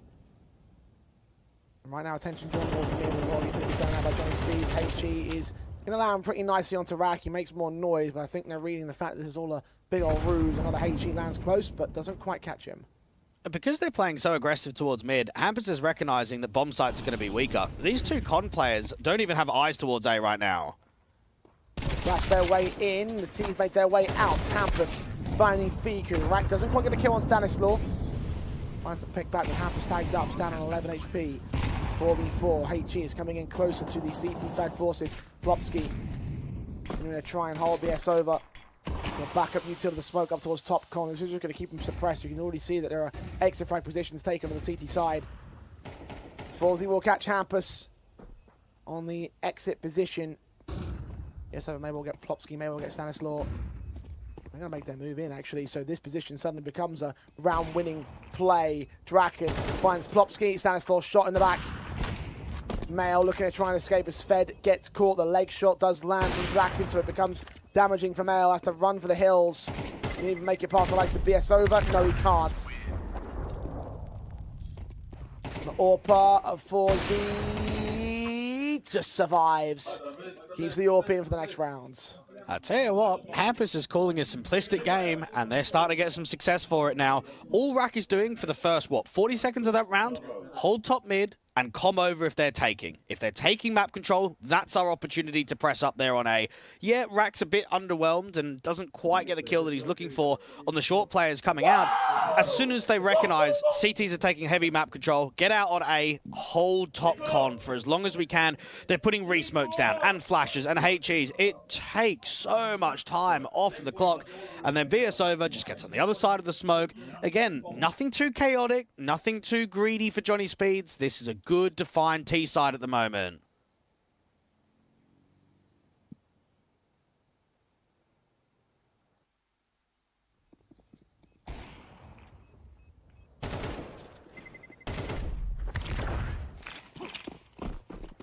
Three on the Speeds. Metizport starting to run out of reserve cash now. Rifles will be here. There'll only be a single kit on the man that saved a Falsey. Is AWP on 10 frags. Flash in against the M4 to fight from top. Con Mailer runs in the back way from short to look towards the apartments over on the B site. Topsky leans in. Stanislav finds his pick. Svedge ahead, gets caught. He managed to find the trade, but Feika's on a response. Plopsky is on extension. BS over, returns to favour. He's now on 25. 3 on 2.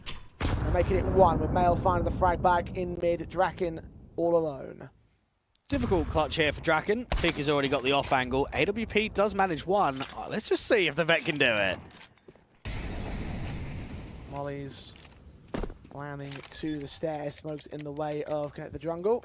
Plant secured easy. AWP versus AWP and M4. AWP means in. Shot lands to the leg, but not to the body and not to the kill. Forzy returns to favour. And Metizport, find 6. Yeah, Draken's going up against an ex-teammate in Plopsky that first played together in 2019. So that was the ancient organization. That was before Plopsky even got the call up to NIP. So we're talking about guys that recognize one another. A lot of pride on the line when it comes to eliminating the other squad, advancing off into the playoffs. Draken just needed to get 1 there, get out towards the pistol, and then try and get a double dink instantly. Didn't quite happen with the leg. Metizport have a few more defenders around A, and that's the adaptation for them. I think for Stan, I mean, he'll recognize that as long as we've got the lead, we're still going to put a lot of pressure on the underdogs. Even if it's a bit of a scrappy game, even if we're giving them a few rounds and they're clawing their way back in, just get on top of them with the score.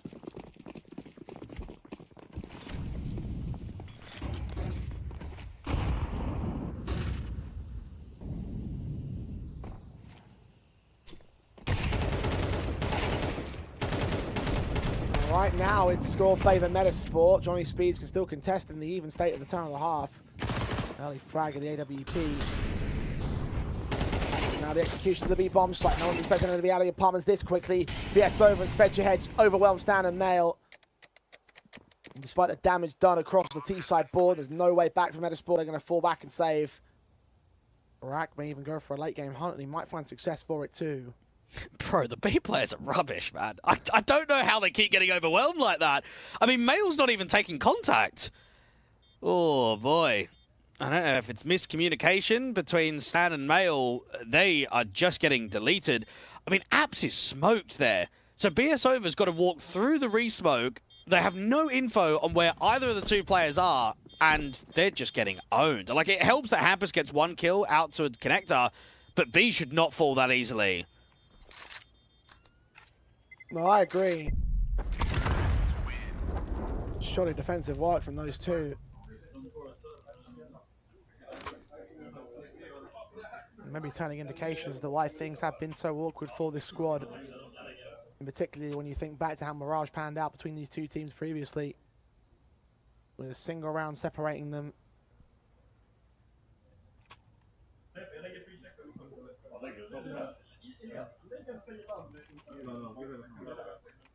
Looking back in Johnny Speed's favour to try and turn that extra little bit of effort in their favour. Turn that extra round or 2 in their direction.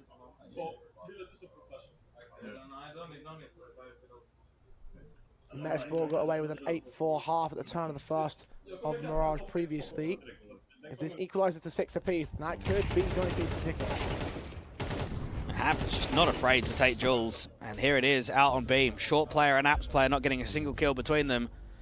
Is that down to reps? Is that down to the newer 5th? Would we have had more impact if Isaac was in that position? 2 rounds the difference. Miss window smoke. Instant APOL. Speed wasted no time. AK engages Fiku. Good frag found at the first. Plopsky with a returning frag on Svedge ahead. 5 on 3.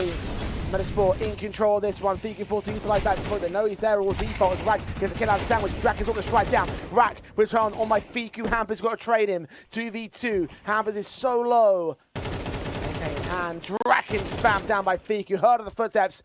It's all on Hampus now.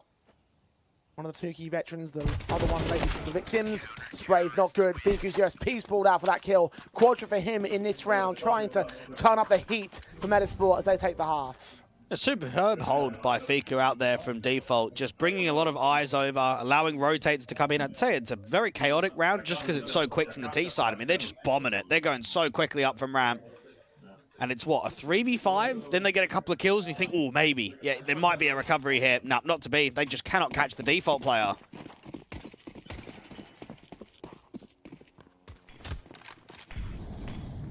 It's about dealing with almost everybody else. 20 speeds. Picking up the first pick this round, however, Draken gets Forzy to drop. Given Palace is a walkout of BS over is good towards Fiku. The Deagless Veggie responds towards the casualty, so advantage remains with Johnny Speeds.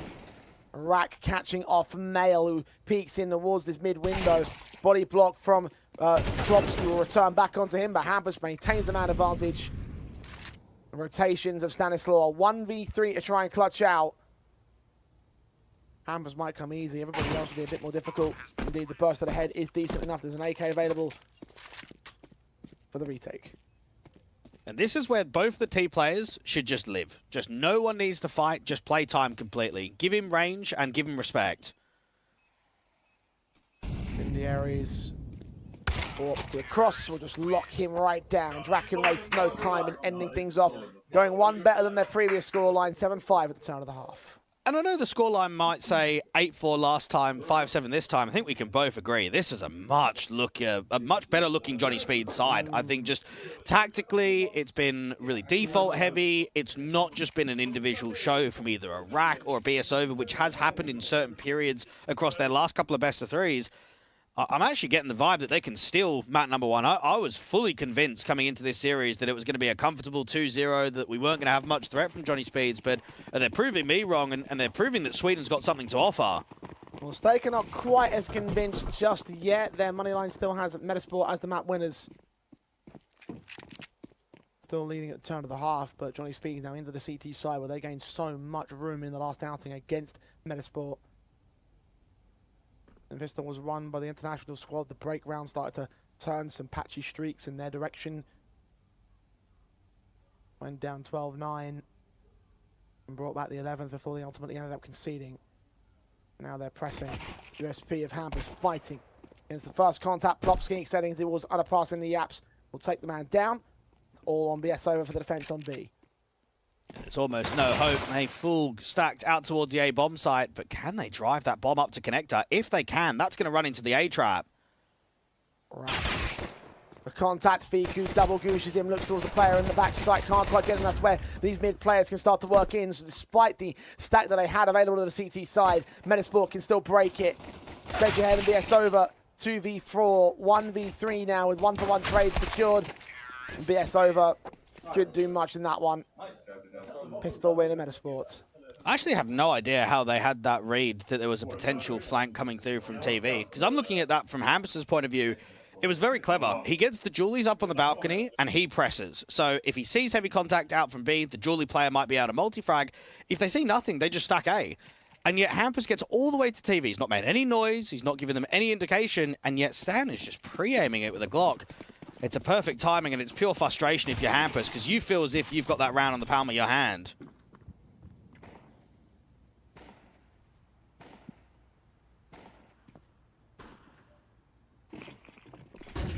Metizport set piece into the A bomb side at 5-7. BS over spams down the first kill. Mac 10 recovered, immediately falls away. Advantage taken. Metizport yet to respond. Now, the movement here from the CT side isn't to retake space anywhere. Just play 3 towards A. You've got Draken that's spotting with the scout out in mid-window, and then Hampus that can block out to the B apartments with a smoke. Now, Metizport are going to pack and group, and for Draken, you'd love to be able to get one contact and then just instantly try and get towards connector or rotate out to market.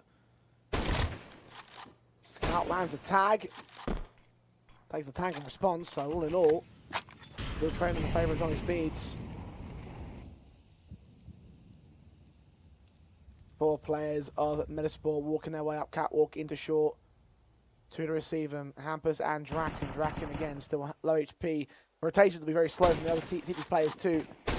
Not a good shot, can land, missed out a second chance. Will tag up Stanislaw next up. Will go falling to that scout, hitting shot after shot, giving a chance to his teammate. Hampus will find Mail, find Fiku, and deal with 4Z. All set up by Draken, all done by a scout. Johnny Speeds again steal a break round. Right, they're coming for the steal, and not just for map one. They're coming for this best of 3 win. This is a good-looking Johnny Speeds roster.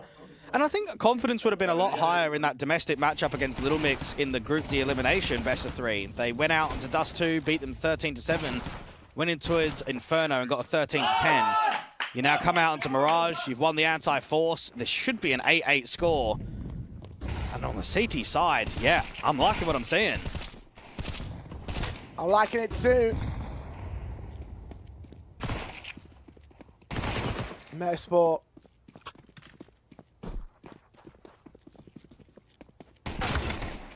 On Stanislaw. Alone in 1v4. The bomb in CT accessing control. There's not much you can do here. They're saving. The Kevlar at this point will be a little bit redundant. They have no buy available in the next round. They did force the issue.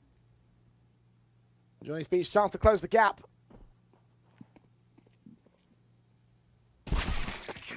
Tracker put down Stan. No money available for the next one, so it's game on once again. And I'm just waiting for Draken to get onto the AWP and start becoming a bit of a takeover player, because he's performing at a much higher level in this series than what he did in the previous one in the meeting.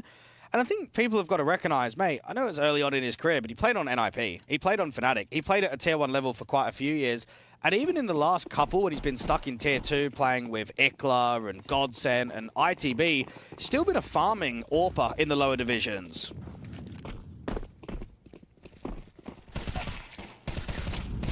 Back in again in the mid-fights, taking down 2 men. Eco cleanup is easy. You're not playing 2016 anymore, boys. Feeling the fire of the Swedes. I'm feeling like they're running on a steam at this stage, which is kind of ironic to say, because there are certain points, and especially in the opening series, where it felt like they didn't have much to begin with.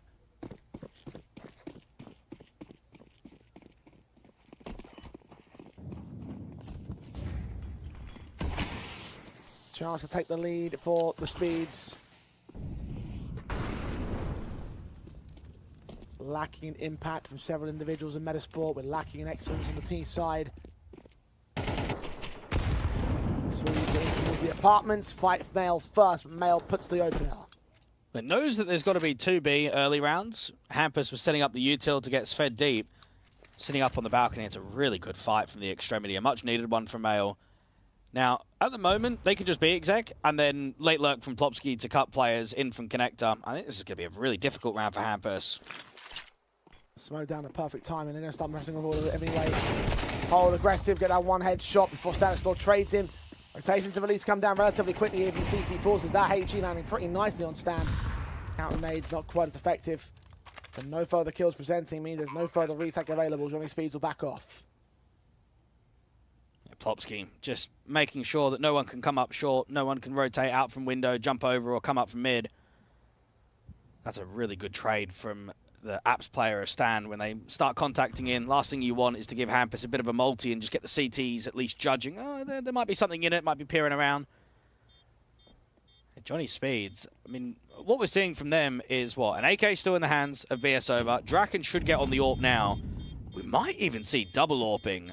Not immediately, but I'm just thinking about BS over in how he looked in some of the double AWP sequences, Draken too. I'm thinking if money's farmed up and they get themselves in the right position, Hampus might just believe in it. Might just think that that's the ticket to close this game out.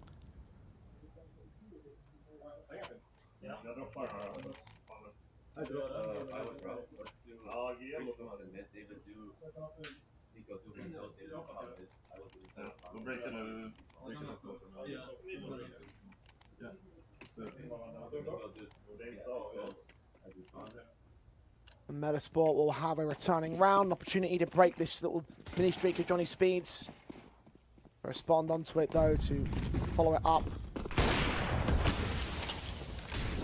Coming back in many ways of this map up within Mirage, which did get taken previously. It was the Johnny Speeds pick last time as well. They're going to try and prove it here. Rack with a kill on Plopsky. I think the AWP landed the leg shot on Forzy there.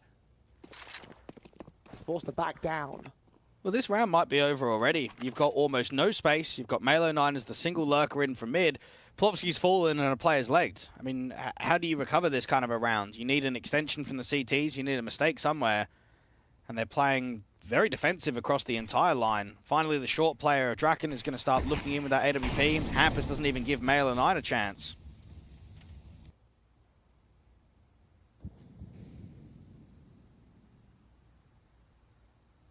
Slinks away from the smoke. So you start walking into connector. One player around the corner of it. Rack. Ready to receive. Seen ahead, but Stanislaw sees him first. Damage is heavy. That HG should come in and deal with him. Indeed, the kill is landed. Malo9 will wait for his teammates to make their way in as he checks for Hampus. Kill gets secured in the mid window. 3-on-3. The SO was known about. You threw the nade, of course. Plant, not denied. Malo9 turns up another casualty. They're so low HP across the T side, however. That's why Draken's going to keep searching. Malo9 to that corner. Swings in. Tech9 takes him. Yeah, Draken's got a single smoke, and Sved's coming up from CT. Player at Firebox is incredibly low. He's dying for an incendiary for the CT forces. Draken's got one. The AK looks to engage a Forzy. AWP shot going for the wall bang. Forzy connects onto Sved. Draken with a return. Smokes towards the bomb. On default, I believe. No, it's outside default. Draken's exposed. Trying to find the defuse, desperately so. Will be in the open and does fall away as Fiku will present his casualty, but has done enough to stall. So the round will still be won by Metizport. Malo9 is hard carrying right now, and he might be the only reason that this map goes in favor of Metizport. He's had some excellent sequences out on B, but I mean, really, he's a lurker. I mean, he's a late player. He's someone that's only going to activate in mid to late rounds and not someone that's going to be creating space and should be involved in a lot of fights. A lot of impact from him in this second half. 18 kills, getting close towards 20. I mean, everybody else is seriously lacking behind. Indeed they are.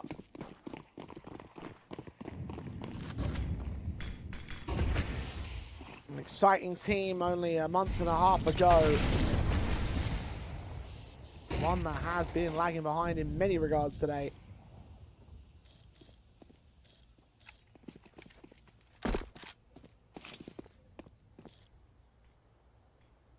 Hampus and Rack on the mid defensive from Short and Con. Rack holds the hope. Forzy leans in. Rack with 2 kills out of it to lean forward in the AWP eventually. Hampus takes back Malo9. The 4v2 has ensued. Metizport shut down in round 19. Yeah, Rack hasn't quite had the game that he had the first time, but right there he's showing his individual prowess. Out in connector, multi-fragging up. Fiku detected now on A, and BS over is not giving him anything. Forzy could get a good timing against Fed at least. Does catch the kill for it. Fiku gets out of the way. The bomb's now on the site. He needs to get one more pick back to an even stance. Hampus heard. Checks on. Forzy takes him. Okay. Metizport will still contest this round. Draken leaning up, sees the jump face. Forzy's caught for it. The left Fiku should be on the way back in. Stroke towards the bomb plant position. It's on a default, so even he's harder covered. And Fiku's out of this round. Johnny Speeds will deny the recovery of Metizport. And who would have thought that Draken would be able to completely outclass the opposition AWPer of Forzy in the opening map of this best of 3? Because that wasn't the case in the last meeting. That's a really good shot out from Draken. Very impressed by his individual showings in the first half and the second. He's been clinical. He's hit the all-important shots, the round victories. It started with Rack, it ends with the AWPer.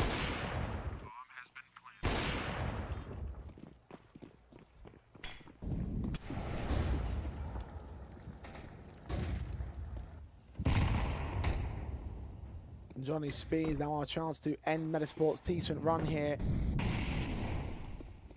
Round basis, the buy basis, it's not looking good for the T side. Shut down to this set piece execution. Could do tons of work, but Fiku acts out first. Beyond the smoke at Palace. Headshot on Draken with a blind spray, but the M4 of Rack gets involved against Plopsky. finds the fight. Matt 10 leans up and Rat can still deal with him. That smoke has not covered off all of the stairs. Mel's forced to trade back. BS over from beyond the smoke. And now he's tagged to half HP. 21 HP for Rack 2. VQ close towards the ticket booth as Sved tries to prioritize denying that bomb plant. Mail 09 solo here. Nays the sight. Does find the kill against him. Stanislaus down to low HP elements. The player that extended towards CT Spawn is not going to try and go for a backstab. Hampus will just start leaning forward with Rack in support at range. Smokes all clear. Players seen. Stanislaus contesting. Hampus needs to swing out, needs to get that casualty, but no. Stan repositions. It's all on Rack now. Seen by the last T-side player. Taken down by his pistol pulled out. And Metizport take one more over Johnny Speeds. I actually feel for the Johnny Speeds lads there. They do not deserve to lose that round. They had such a good read. They recognize straight away, no mid pressure on the default. Let's play 3A. They block the smoke towards the apartments, and Draken's wide. Bro, that's a straight spam. Like, what do you do there if you're Draken? He's played that correctly. He's done absolutely nothing wrong. And Fiku has put, what, 2-3 bullets in with a spam of an AK and just got an insta-headshot against the AWPer at the stairs. I cannot believe Draken's fallen like that. A lot of frustration on his face.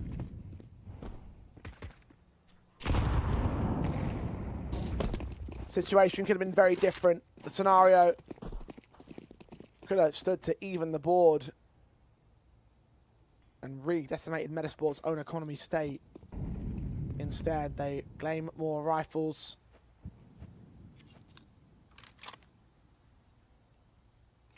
Take the reserve out of Johnny Speeds. Set piece again into the A site. 3 men on defense. More directly this time and not exposed towards Palace. Rack turning his head away. BS over, caught flash timing perfectly by Stanislaus. Nice at the center of the bomb site though. The M4 Rack plays manically, only gets 1 kill out of it, but he gets run down. And the advantage is well and true for Metasports. There's almost nothing in this. I mean, Draken's expecting a late lurk in from mid. That's not coming. 1-for-1 trade out from CT is not going to be enough. This should be a save. I'd be really surprised if they go for this.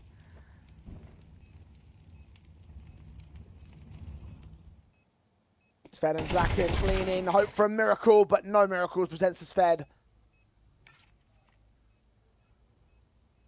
Draken will back away, take the AWP and save it. With no money in reserve, no loss bonus for Johnny Speeds. 12-9. Map point for Metizport. Where have I seen this before? Yeah, Metizport get themselves in with a good call there from Stan. Recognise that Buy's probably a little bit weaker. They're a bit desperate. Perhaps they're going to be fighting for mid. A might be weak. Rack just gets completely overwhelmed by the pace. There's just not enough CTs in the right positions. And even though I truly believe that Johnny Speeds have played better than their previous matchup of Mirage, the scoreline still reads that they're going to go down here. It's still in a position where they're not going to be able to close. I mean, what an awful buy for what could potentially be the last round of this map. We don't have a single M4 to back up the AWP of Draken. The Masters instead for Rack and BS over. Rack, who was putting quite a shift over the course of the day to look decent for Johnny Speeds. Second top fragger behind Draken. VQ gets spammed down by that FAMAS. Up, center of the bomb site, smoke's coming in to get the jungle at stairs. Molotov sent, Draken does find that pick. 5-7 turned away from. Good flash against the T-side line, keeps them blinded, giving Draken a chance to get a secondary kill. 4-on-2, players coming out. Palace shut down by PS over. Plopsky returns, Draken's low, but he's got backup now.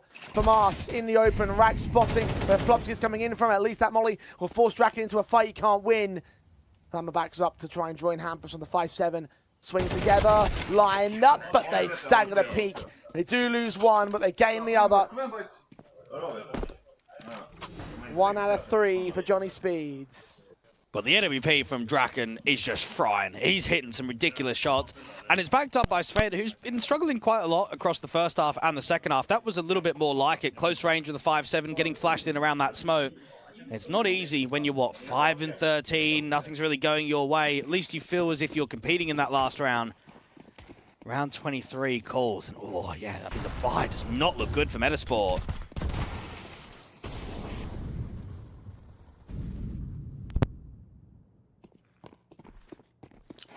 Quick into the T side. Sven leans up. HGs from BSO sprayed through the SMG for only 1 kill with rack support. Fiku and Forzy overwhelm the B defensive. M4's on backside. Fiku gives up his life. Bomb close. And also a stacking replayer behind him. 2v2. Look at Hampus. Look how he sneaks. Being accounted for though. Plopsky taking that bomb to the back lines. Hampus will get caught. The AWP now of Draken. Going to wait for his chance to move. Was hard on the scope. No one's acting. No one's moving on him. Isolating these 2 picks. Plopsky spotted. Draken hits it in the middle of the air, but doesn't hold on to Forzy's swing. 13-10.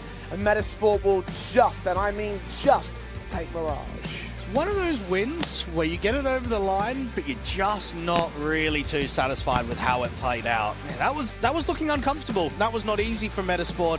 And I think it tells you that this entire group stage, from the first best of 3 to the second to now even the third, it's going to be a struggle to get it over the line and actually get into the playoffs. Indeed, it will be. This is a tough little day for Metizport in general, and I have to say that I am a little bit underwhelmed by what we've seen here. I mean, just thinking about the fact that you've taken on this brand new squad twice now, you've been tested in both of those affairs. We saw obviously what happened about Fnatic. We've waxed lyrical about that already so far, so things are just not looking good for the Metizport side, but at least right now, they do take the win. Let's see how they feel about it right now with Coach DP. Yeah, how are you feeling about this win? Because the caster said it was a close one, and it was getting close at some point, but you looked a little frustrated at times as well. How was this game for you? I think we're just tired. It's the third best of 3 of the day. I'm tired. I didn't sleep very well, so that's maybe why I'm feeling a little bit frustrated. I feel like I'm not playing the best that I can, but I'm happy my team, carried out the win, and that's all that matters in the end. And let's carry the momentum to map 2. And this tiredness, how do you fight it for a map 2? Go get some caffeine or something. Just go outside, get some fresh air. Just gotta fight. That's all you gotta do. Well, that's what they gotta do. Back to the casters, and yeah, good luck, and you can go to your team. Thank you. See. Typical of the Canadian to pull the liquid move of blaming the sleep powers here. Yes, look, it's not looking good at the end of the day, I will say. At the very least, they get the win, and that's the most important thing for their perspective, Dwayne, and just to hold down this map, start things off on your opponent's map pick, move into Nuke, where hopefully things will look a little bit more confident. We still saw threats generated by Johnny Speed, so I wouldn't count it as an immediate and given. What I will say is that for Metizport, I'm thinking that they should be a lot greater than what they're showing at the moment. I'll put it this way. If we end up going to a third map and Metizport get it over the line, people won't consider them to be a threat come that quarterfinal. They need to 2-0. You're going up against a side that's essentially a mix. They're not a full roster. They've only just come together. You need to dispatch them. And while it's been very competitive from the 3 maps against one another, you need to put your foot down. You need to show exactly why you're the stronger, capable, and protocol-heavy team, and they need to deliver on their map pick of Nuke. With home territory calling, you certainly expect confidence, but will it deliver this time? Last time they went down 4-10 before bringing the comeback over on Nuke against Johnny Speeds. Let's see whether the Speeds will replicate or whether Metizport will get away clean after the break.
Not the cleanest getaway from Metizport, but a getaway nonetheless. This time a little bit more one-sided compared to the first Mirage between them and Johnny Speeds at a 13-10 margin.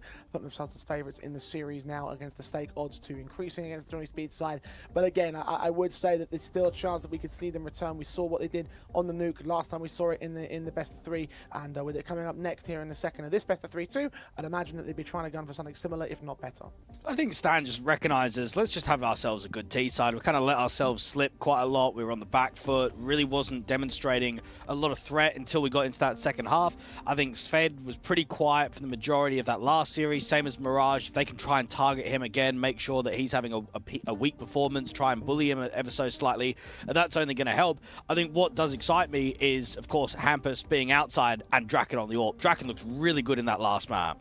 Indeed, he did. Rated top of the server, 1.45 on HLTV, and just generally an excellent element for Johnny Speeds, and part of the reason why it was as close as it was overall. Just other backup dancers, again, I'm still happy with seeing what BS Over and Rack were doing as the newbies in the roster, and I'm also encouraged by the fact they're maintaining that performance because, well, it was really the Rack show when we saw him during that CT side of that nuke as well. He was part of the reason why things were going so proficient unfortunately, for Johnny Speeds when they got off on that initial start, and as well as that BS over rated positively too when it came down to that nuke. So there's a lot of positivity around Johnny Speeds that can come into this map up and try something straight back again. Remember, that was a 10-4 advantage before Johnny Speeds started to lose their grip on things. So they want to try and get something similarly great.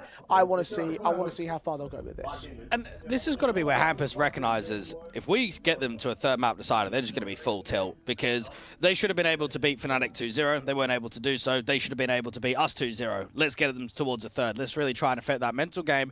And just consider that we're going up against ex-Tier 1 players, a core 4 that's been together for over 3 months. We're a brand new team, and we've given them a run for their money in both of these best of 3 so far. Metizport given favoritism in the map itself at stake. Remember, Pulse 35 is the code you want to use. You want to play the punt on this matchup. Plopski's kick things off against BS over to start the opening blood for Hampus with a trade back out outside that squeaky door. And Malo 9 jumping pistol. We've seen a lot of jumping shots come down against the CT forces today. And Svedjehead and Rack will still hold the defensive line. 3-on-2 remains to the favour of Johnny Speeds. Well, difficult because you can't get that bomb back. You can slow the round down. You might be able to get a flank on the outside, but Draken's also attempting the exact same thing.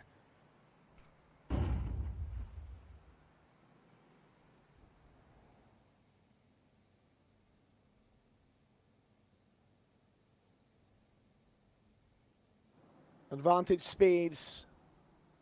Metizport.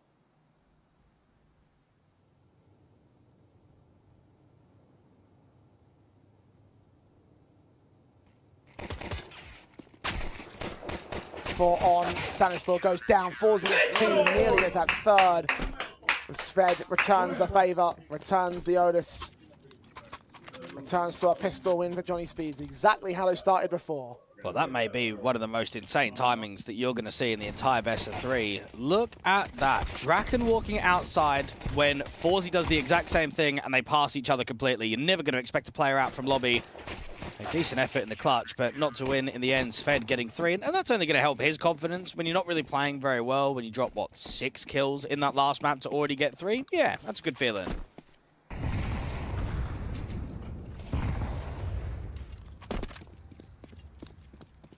We'll see when he levels up his game.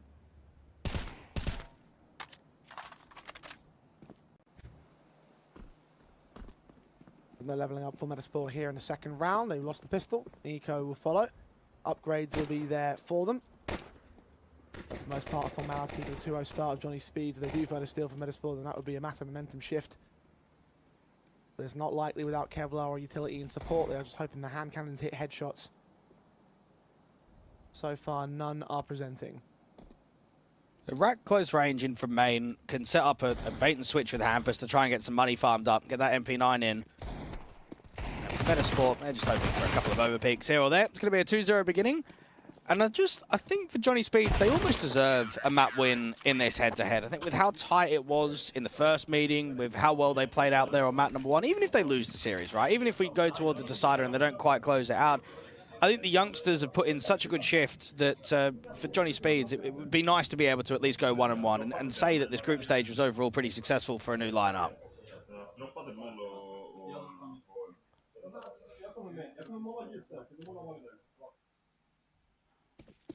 I said earlier they can already be happy with how things panned out against Metizport in the first best of 3 series to go one step further, get a map over them, be even better. It's 2 out of the 5 wins as well that they need to get on VRS. And in theory, all 5 could come down to this tournament. In reality, it probably isn't. Like you said, new roster, new opportunity. Take those opportunities as they come and make the best of them. Hampus flashed off in garage. Flopsky misses the spray against him. Hampus is so low. Maria Forzy coming his direction. He will eventually lose his life. Malo 9's walking towards the outside past the locked window, seeing towards that red box, but the spray is not there for the man. Rack, who can find him. Rack got a kill of his own. Rack with the swing back on Forzy.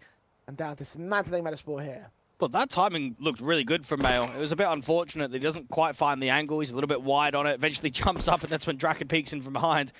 And then just multis up for 2.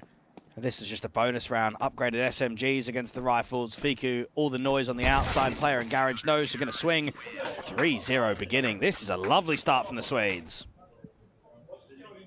Indeed it is.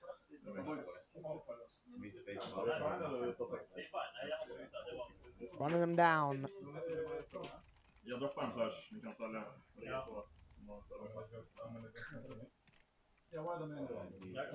Making light work in these rounds. How many AKs were saved over? Only the one. Khalil on a second man though, so leave the economy. Multiple firepower, 2 players for Metizport. Give me a bit of a concern when it comes to the rifles, especially when it comes to talking about Draken. In this round, there is a half buy, set of pistols, Tech 9s, P250 for Fiku. BS over, Khalil stands to attention, no flash against him. He will get caught up on the railings, but that's what the backup's there for. Draken will dome in Plopsky. They're down to 3. And they're not just backing off completely. Draken's still keeping eyes around this hell entrance. Melo 9 is trying to pressure him, try and get that 1-for-1 trade. Great shot again from Draken. Still secured. Forzy does respond towards him, take that AK out of the fold. See whether he can pick it up and apply it to any sort of capacity. Stanislaw is going to have to probably gear in that rifle in the end. Searching towards the ramp entry paths at the B site. Bomb is, of course, on his back. And Johnny Speed split players per bomb site, 2 each. Got BS over towards B with back of a Hampus over at the corridors. We will be called in now that contact's been taken. The bomb has been seen. Well, Metizport are just hoping to catch a timing. Just try and get a CT out in the open. I mean, Sved's kind of giving them access towards A. He's spotting very passively in from huts if they drop from heaven. They're playing quite heavy towards lower. You've got Rack that's deep in door that's going to spot the main cross.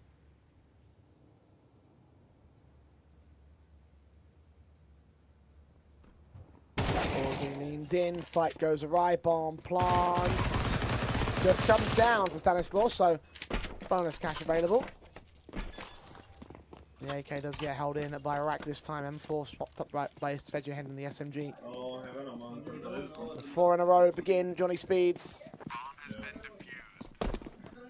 Pistol conversion, eco. And the defuse round here with the rifles back in and available for Metizport. They're on Maxos bonus with that cash injection.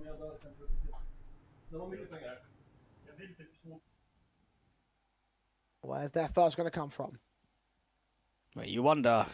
It's getting tough at the moment. And I think even the youngsters, right? BS over, Rack, they kind of proved throughout this day, even though they're very familiar with only playing local Swedish lands, a lot of the time are just at net cafes. They still step up against this next level of competition.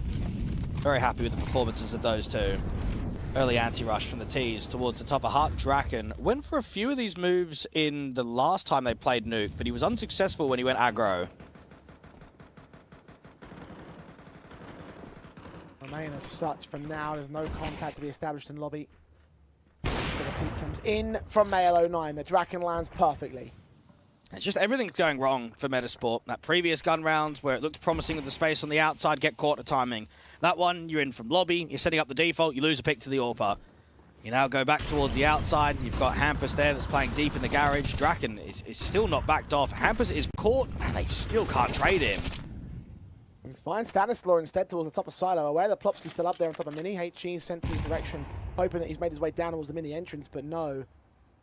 So 5-on-3, irrespective of the circumstances of his position. Johnny Speeds up in the 2-man advantage. Dive down on Plopsky now will be heard. Player on the rafters going to watch for him, Hampus. And combined with Dracula, it's 2 more blinders. AWP swings in for the 3rd. Denied by a miss. BS over takes the man down regardless. Fragless round for Metizports. Yeah, Hampus has got more land maps on HLTV than Plopsky and Fiku and Forzy and Malo 9. Yeah, he might not be a tier 1 player anymore, but that's what you get from these guys when they drop down in the divisions, is the experience in certain moments of games. Draken was pretty quiet, I would say below average in that first meeting, and against Little Mix he looked okay. He now looks really good. He played at a perfect level on map number 1 to show that you can compete, to give that fight back to the favorites. And now on Nuke, he's in a flow state. He doesn't mind going aggressive, re-peeking, getting multis. I'm liking what Draken's delivering on the server.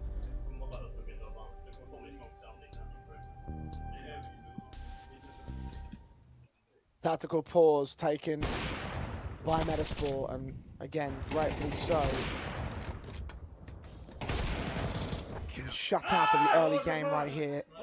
Not even a bomb plant was secured. You can only afford pistols in a half-buy scenario.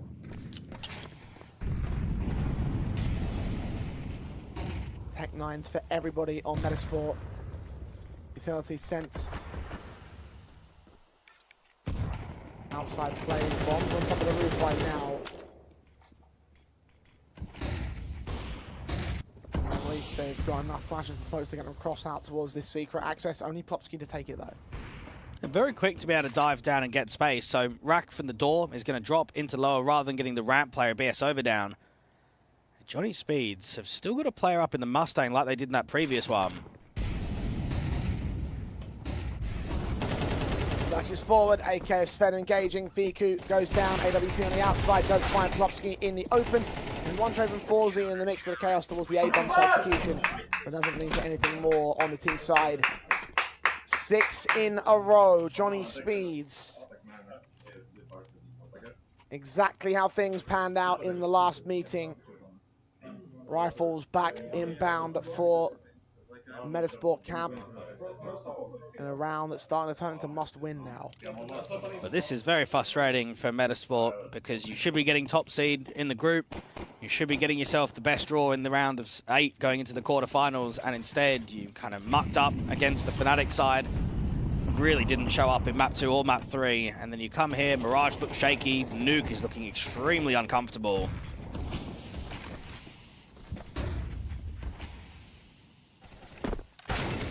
Ambers finds Mail, Plopsky with a return.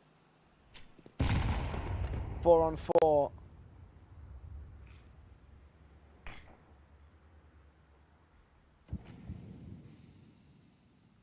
Teams start wrapping over towards the lobby entries.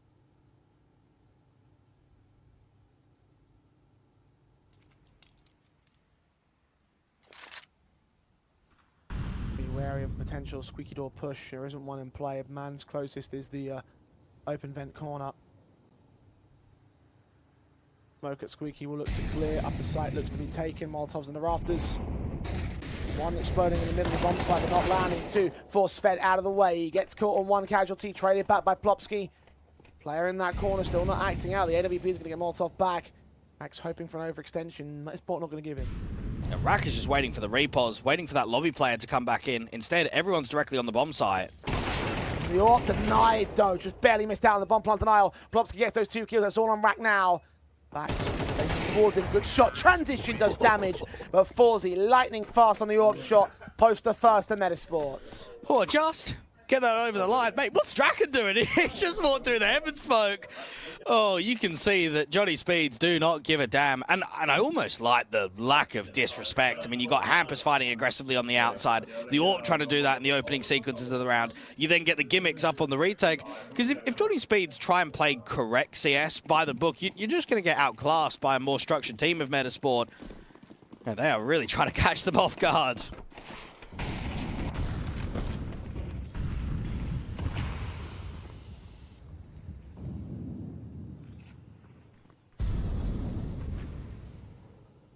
Five to the good on the lead still.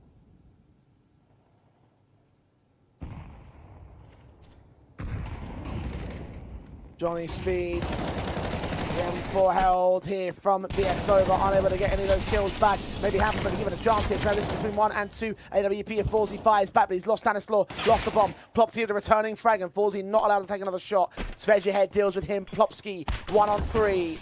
Moving up. Spotting Sved, revealing himself now. Forced to fight. Spray goes all over the place, and Johnny Speeds have the half. And there's just so many moments that you can look at and reflect upon and just say not good enough from Metizport. Now, when you're popping ramp, you need the AWP that's posted on the hell line to hit that connection, okay? Everybody else is trying to path out. They're trying to put pressure on the ramp player, drive him down, beat him by just a pure acceleration. And then the AWP that was holding just whiffs. And it's like, well, if you're going to whiff, then you're not going to get many rounds, are you? You're just going to get overwhelmed. The swings keep coming forward. The M4s just keep peeking out. 7-1. Just when you win your first round, you just can't respond.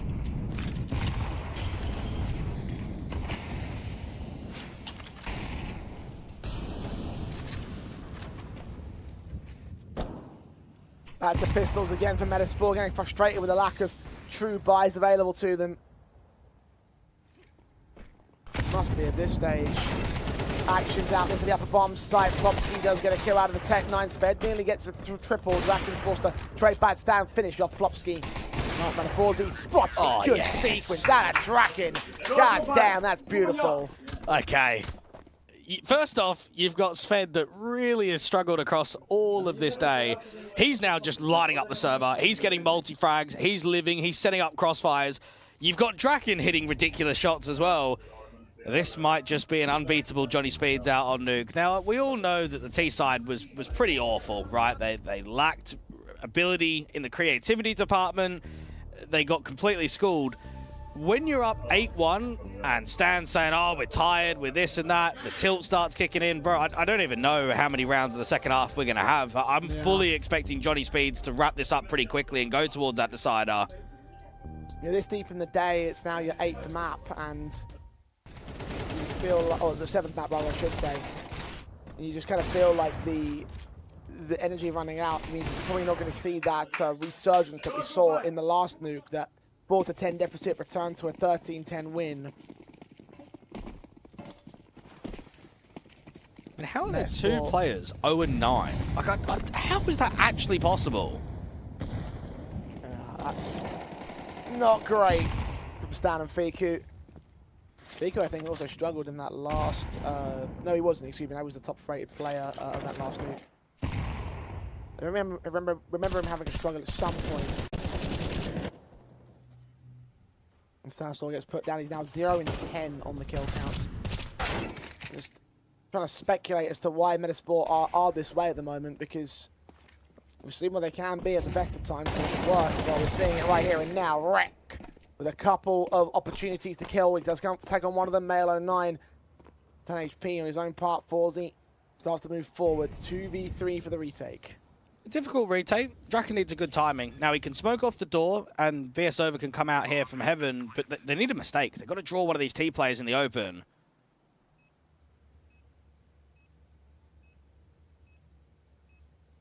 Draken continues to move forward. Flashbang in, good engagement. That continues to close vent corner. Forzi challenging BS Over. Orb shot missed, overcooked by Draken this time. Stellar sequence into a big old whiff. Around for Metizport now. That's a tough one for Draken. You'd always prefer an M4 and an AK in that fight, wouldn't you? When you've got a player stuck out towards the CT vent, you don't really want an AWP. Rack almost gets that transfer for the 2. And you can see that they nearly come away with it. Fiku just playing time out towards lobby. 4K comes through. Bit of frustration in the clutch there from Draken, but Johnny Speeds are still all over them. Remember what happened last time. Won a single round for the T side. Instant response from Johnny.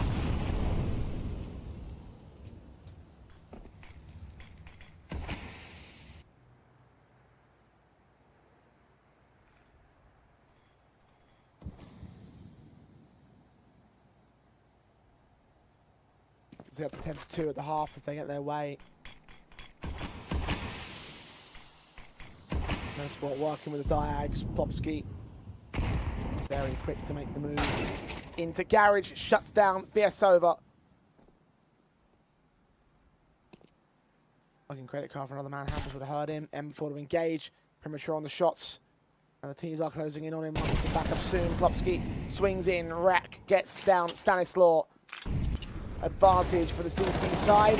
Drop in. Sprays. Not that amazing for Rack on the secondary player. Male 09 caught tagged up by a blind spray Hampus. HE sent. Fiku's on the bomb site. The Orb Dragon's rotating up. He's not even ready for this player to be at the back. AK would have been seen. Male 09 deals with Hampus, and Fiku will deal with Draken. So Metizport connect 3. I look for one more. The outside was looking good for the opening pit there from Plopsky, but then they get drawn into further fights. Good cross out from the icebox and in from main for the CTs to come up with a couple. And there's so much chaos of dueling on outside that Fiku just takes that timing to walk out of hut and recognize A is completely open. So you give yourself the off angle, always going to win that fight against the Heaven player. Doesn't matter if it's a rifle or an AWP, they're just never going to expect you to be there. So good timing from the young Pole who's been struggling. 3-8 and not even a weakened buy. You would have loved an MP9 buy or even some FAMASas. Nope, still the AWP and M4s.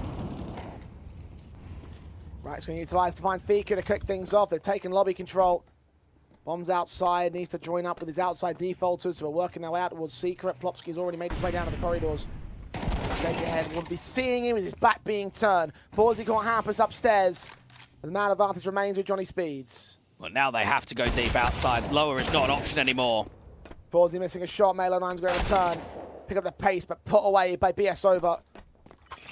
Stanislaw, 0 and 11. Single assist to his name, and that's how it will remain for the half. 0-12, 9-3 up for Johnny Speeds. Well, we saw a lot of tilt from Stanislaw in that first half on the city side of Mirage when him and Mail were kind of getting bullied out there on B. They weren't really having good sight holes between one another. God knows what's going through his mind right now when you're 0-12.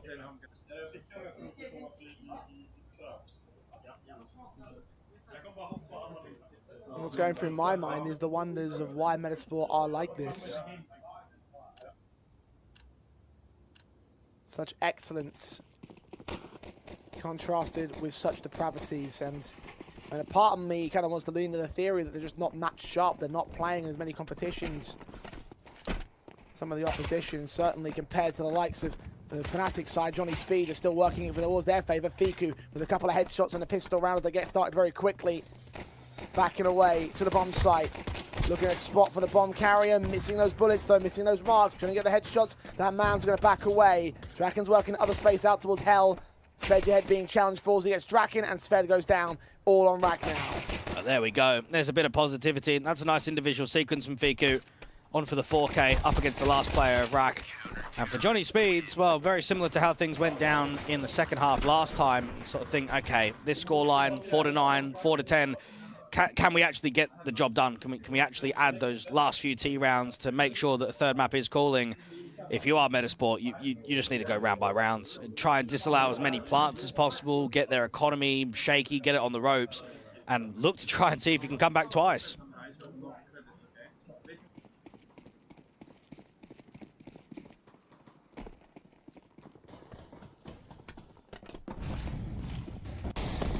Johnny Speeds.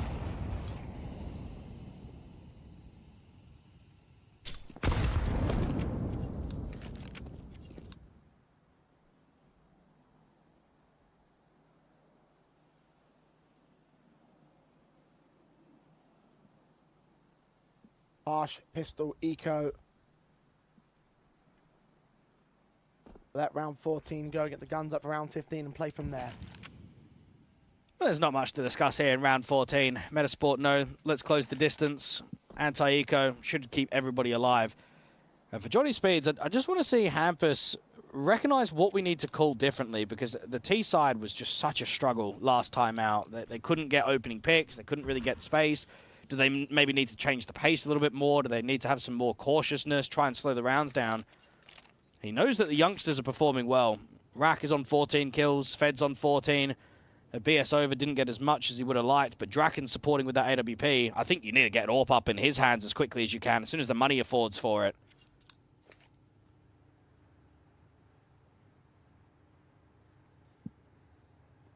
Riku isn't coming. Actually force out a TK there from Hampus. Sped, BS over, down. A couple of trades back from Draken. It's only one in the end, secured triple from the last of the CT forces. 5th up for Metizport. 4 more to catch up to Johnny Speeds, who now have their rifle buy. And you can only expect that the G2 Airy side would like to play either Metizport or a Johnny Speeds, because Shine is the in-game leader over there, right? And he used to be, what, one of the riflers out and eyeballers, very well known in the local scene. So that would be a little bit of a domestic matchup if you got to face off against the Johnny Speed side, even some ex-teammates out on Metizport.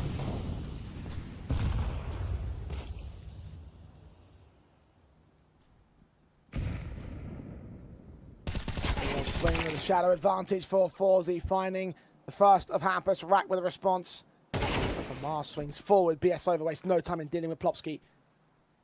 Rack's low HP, so this 4-on-3 will be traded back to an even stance. Metizport putting a lot of emphasis towards the outside of the SMG on the upper bomb site. Only man on the site defensive in general. B's obviously got nobody else there. It's over, swings in with that flash support. M4 sprays in, trying to get the kill against. Eventually does get a secondary chance. Meanwhile, Sved and Draken have walked hell up heaven. A site's the target. The ramp is so open. Such an awkward timing for Stan. M4 engages. Stanislaw can't get anything still. 0 and 13 on his kill counts. The M4 Male 09 trying to find a returning flag. We've seen ahead. Just can't get the connection against him. Look at how low HP they are on the T side. Incendiary forced to utilize the smoke from Draken. The information of the damage is not there for both Male and Fiku, though. Male, especially being low himself, thinks it's best to hold on to the M4. And in 99% of cases, I would say that's the case. But this is the 1% where maybe you might want to go for it. Metizport be down by 5. Johnny Speeds found their opening on the T side. And this is not the first time that Stanislaw has gone 0-13 on an HLTV official. Just last year against BetBoom, Wildcard got 13-0'd, and he went 0-13 on Dust 2, posting a 0.15 rating. He's got to step it up, and the squad overall go into the first gun round, and you just lose 2 picks pretty much instantly. Yeah, you get a good start there from Forzy, but what's that, 1:30 on the clock? Mate, that's 25 seconds.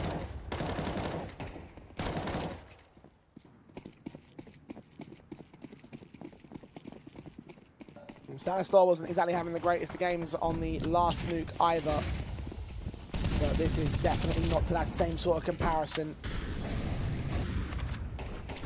Forzy finds Sved. HEs to open smoke spot presence. Plopsky will do some tag damage to tickle him away. Oh, BS over in the vent dive. Can't deal with Stanislaw. Catch him off to a 4v4. B site is open for business. Fiku's quick to the scene to try and catch him. Rack will try and ensure that no one comes in from lobby. Double Molotovs towards the left and right hand entryways. The bomb will go down safe. The round should be over from Rack's timing, because he's going to backstab either via the vent or from ramp, and everyone else on B just needs to live. Just stay alive. Well, it's found out by Plopsky, so he'll get caught off. He won't be able to provide impact towards the bomb site itself. But they're backing up anyway. Man advantage on Metizport. They'll look for the exits.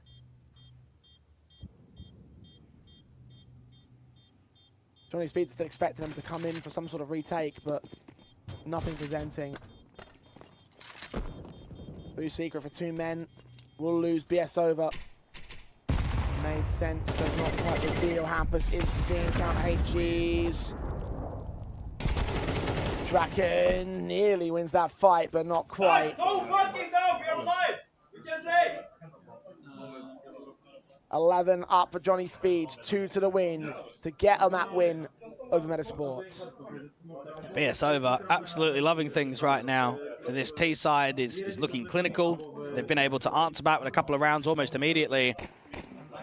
Tilt factor certainly going to be in the minds of the Metizport players. How is this game getting dragged out towards a third? How are we going up against a mixed squad with a brand new roster? 5-11 at the deficit. Plopsky looking to try and get a fight early on the outside, but it's heavy towards inner to start the round for Johnny Speeds.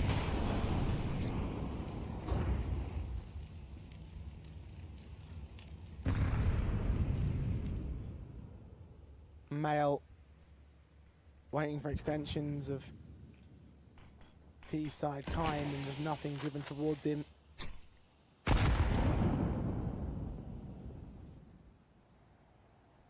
Nothing provided by the youngster in this map. Another disappointing one from Male. Forzy's been the man that's done the most for Metizport. 19 kills. Just think about that for a second. 19 kills on a team that's currently 5-11 down. I mean, if you are Forzy, you're probably feeling quite hard done by. If you're Metizport, you're thinking our nuke's actually not as good as it should be. I mean, this is meant to be your #1 map in the pool, right? And it goes down 13-10 in the first meeting, and now 5-11 down the second time around. And nuke needs to be a map that gets ready for the playoffs. Top site lean. A split with a late lurk that can come out from main. M4 to fight well for Male. Finally, big sequence out of a CT-sided player. Hampus and Draken trade back. Edgehead's caught. Draken's overwhelmed by Stanislaw, who gets his 2 picks in this matchup. Finally. Took 17 rounds to see the captain frag. And it's enough to put Johnny Speeds on notice. It's enough to beat them in the submission and pushed a 6th round for Metizport. Yeah, if you're Hampus, you just hold on to the AK and save, don't you? And Metizport have a pretty good hold. I mean, any time both A players can get 4 kills between them, you know that you've shut them out. Good control with the M4 while being blinded, and then just counter-strafing with that MP9 on the top of hut. I think here for Johnny Speeds, I mean, tacks are going to be very much important on when you actually use them, because I think when you're up 11-5, you've got so many rounds to close. But when you've already been in a position where you should have closed in that last meeting and it didn't happen, you don't want to choke to come out again. And for Hampus, he's just got to get 2 more. That's all it takes on this T side.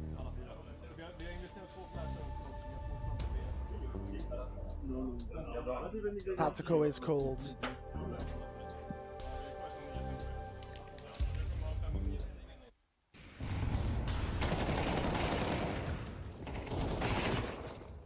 Johnny Speeds locked out on this occasion.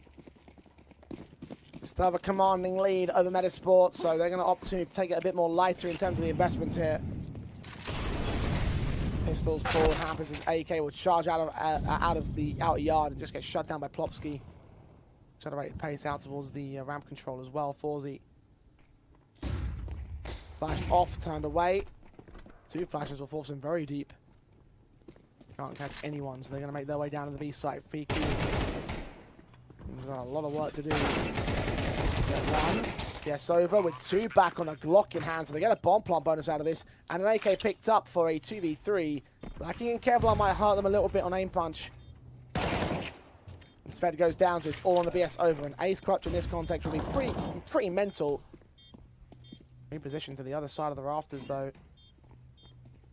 He revealed and checked the MVP, searching, shoulders out, given up. Eventually, Plopsky takes him down, so no more damage done. And no more threat in the round. The bomb plant bonus is maybe the best thing you were hoping for Johnny Speeds. Metizport up to 7.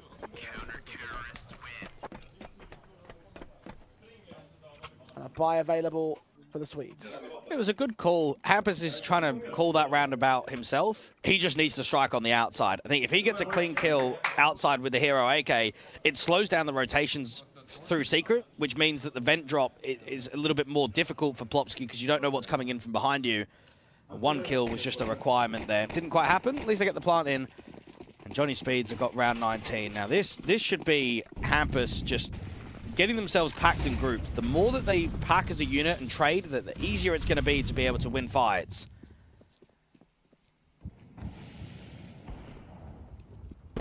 Opening frag for Forzy. 20 kills deep. Hampus first man down. Impact in the round for Metizport as Fiku comes up from secret. No one's watching that direction. No one's thinking it's going to be an aggressive play on the CT basis, but there is. BS over. Does trade that Plopsky, who also found Draken beyond the smoke. And the Diags, 2 men remain on the T side. 1 man now as BS over's caught. Sved ahead. Hasn't always been the best player for Johnny Speeds. Right now, he is one of the 2 top fraggers. A 1v4. I'm getting very worried for Johnny Speeds. I know they're up on 11. They've got rounds to play with. They need a plant here. If they don't get the cash injection, it will be another eco, and then you sort of buy eco. You allow the comeback in a lot easier from the CT point of view. Feds should get respect of this plant. The ramp players are very slow to getting down. The problem is he's tried to slow play it. He's tried to draw in a fight of event rotation, someone coming up from secret, so now there is 0 chance of a plant.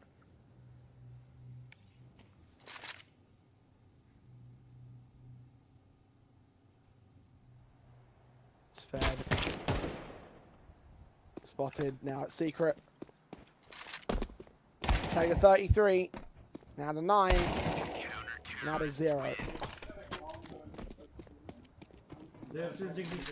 3 rounds to make up. Metizport finally looking alive. Finally looking like they've got something in this matchup, because for most of it they have not. Johnny Speeds.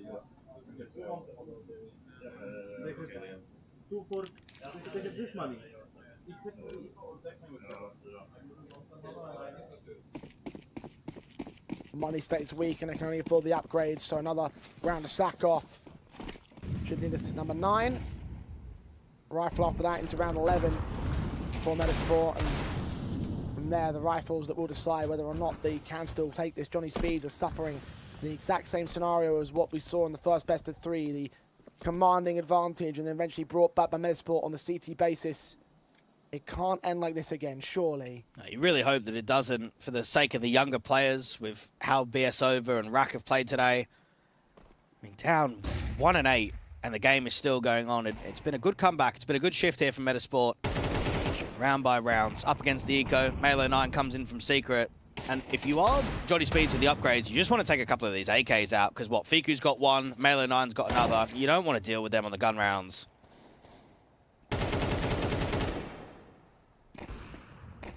Johnny Speeds. Not getting much in the kill counts.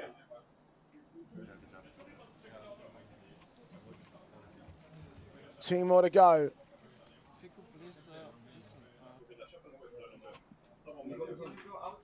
Two more rounds to maintain.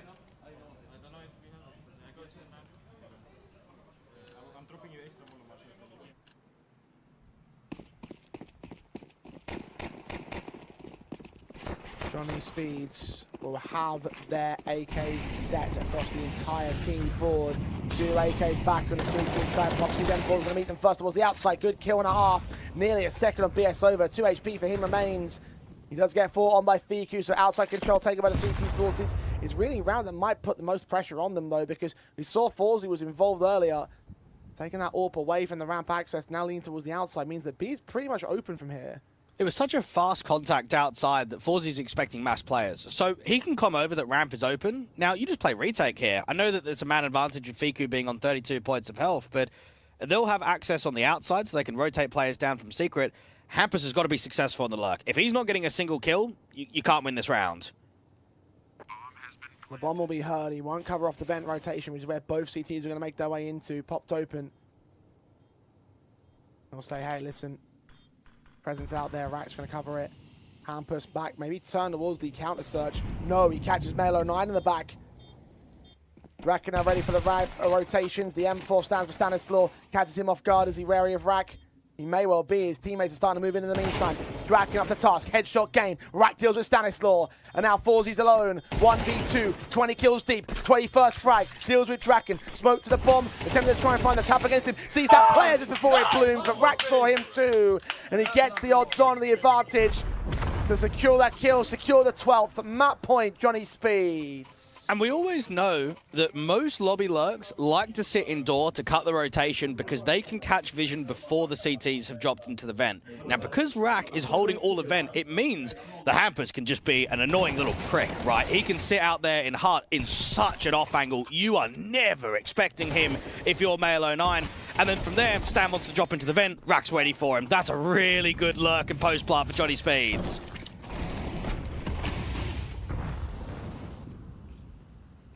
Well and truly in this matchup, Metizport.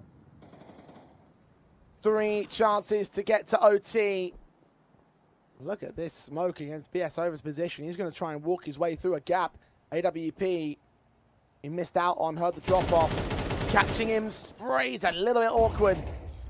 Before he's at least forced back. Got 2 other CTs to try and join him and try and move on to BSOver's position. The outside control, Fiku starts walking. Hampers in the meantime starts to take space away. B site again going to be the target. Again left open because of the presence held over by BSOver. Down a player, Props get the task, seeing the shadow, fights on Hampers, gets things in the process. Swing coming in from Rack, gets nothing. So Svedjehead and Draken, 2v5 on the post plant. Try and get one of those smokes down. Unfortunately, there's a lot of players coming out from the double doors. Molotov's over at dark. Draken's forced to respect it, forced to get out of dodge. I know that he's out there. And find the kill against him. Svedjehead. Pretty monstrous. Chance available. Male 09 finds him beyond the smoke as they clean house. Metizport don't lose a player. They do lose the bomb site for the moment. The retake success finds 1 out of 3. And this is where BSOver just needs to keep a cool head. I mean, it's not easy, okay? There's a lot of pressure in this matchup. You're on map point. Right there, he had a freebie.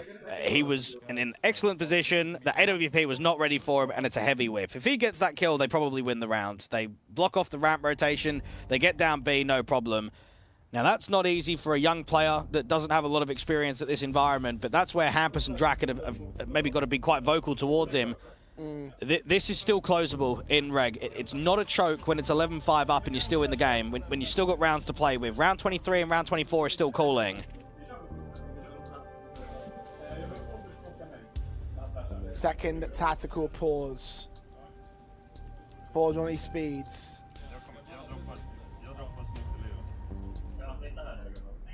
They have been in control of this nuke for pretty much all of this nuke. 6-0 start, 9-3 at the half. Hit 11 pretty quickly after the switch of the half, and now, of course, 2 more map points available. They're going to force the issue. Fast play out of Rack, and they're not ready for it. Stanislaw overwhelmed. Look at the damage done to Malo, and out of the transfer. He's forced to drop off to the bomb site. Plopsky caught inside the smoke. Meanwhile, there's a vent dive from the bomb carrier. In towards B, they'll go. Rack catches another kill. Plopsky falls. Third player to engage. That's Forzy tagged up with a missed AWP shot. The Eagle's still standing upstairs. Viku downstairs, overwhelmed with the pistol players. They've rushed it, and it's worked for them. Malo 9. So low. Forzy also caught upstairs. This is all time stalling that Rack will finally fall for. There's another upper site lurker of Hampus concerning to them. AWP seeing the gun barrel will hit the tag. Take the P250 out to take the kill against him. And now Mail, first port of call with the retake. Draken's watching for him already. Oh, Draken's got the height advantage. Always going to get the Peekers advantage against Mail. Glass or the double doors. Mail finds his angle though, takes that kill regardless. AWP now lurks in, sees BS over, shots ring out, but Forzy missing, gives the map to Johnny Speeds. Finally, a bit of success over Metizport on the 4th map of asking. They will take Nuke and send us to a 3rd in the Decider series. Bro, what a round from the youngsters. Rack gets 2 and BS Over gets 3. Oh, you love to see it. It's not even the vets that close out on Nuke. Mate, these guys have impressed me today. They might not always be the stars, they might not always be the top fraggers, but as debutants, you don't expect them to look this damn confident, and they have. Excellent work from Rag, excellent work from BS Over, the ultimate finishing elements to close out this map when Johnny Speeds were looking like they were being threatened by the Metizport come back again. I think they deserved the win because of the scoreline advantage they had. Being up 8-1, 11-5, in those kind of scorelines, doesn't matter if you're a new team, if you're inexperienced, you should always close when you've got that many rounds to play with. And Hampus will look at that and say, oh, it wasn't easy, but at least we've got it towards a decider. And with how they've competed throughout this best-of-3 series, they've got to believe that this series is winnable. Well, let's find out if they do. Coach DP is down with one of the boys from Johnny Speeds.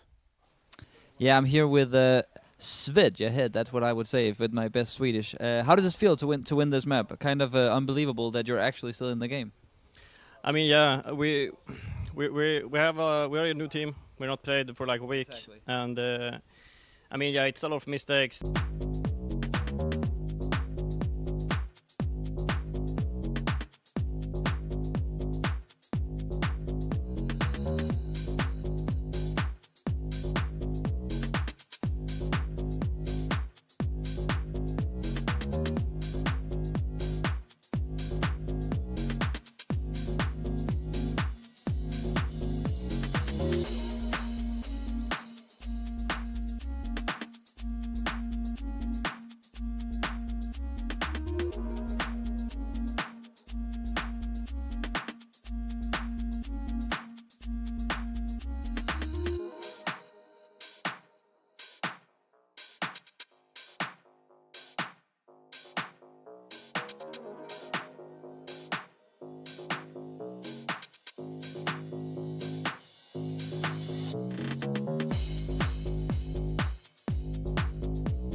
Metizport are down to their last chance to make it into the playoffs of Stake Pulse Beat 1. Certainly one of our front runners in the group by measure of metric, by measure of who these players were. But right now, Johnny Speeds are knocking on the door of an upset. The stake odds have never been closer between these two sides over the course of this best of three and over the course of the day. The question is, Dweg, can they really pull this off? Yeah, it's not as crazy as it seems. I know that they've already had a 13-2 in the competition, but it's very misleading. I think that comes down to Fnatic completely misplaying the game plan in that one matchup. They gave them way too much respect, right? We were covering that one on the T side. Fear was elbow popping after a minute on the clock. They weren't fighting for lane. They weren't fighting out elbow. They were giving all the space and all the freedom for Metizport to take and to duel.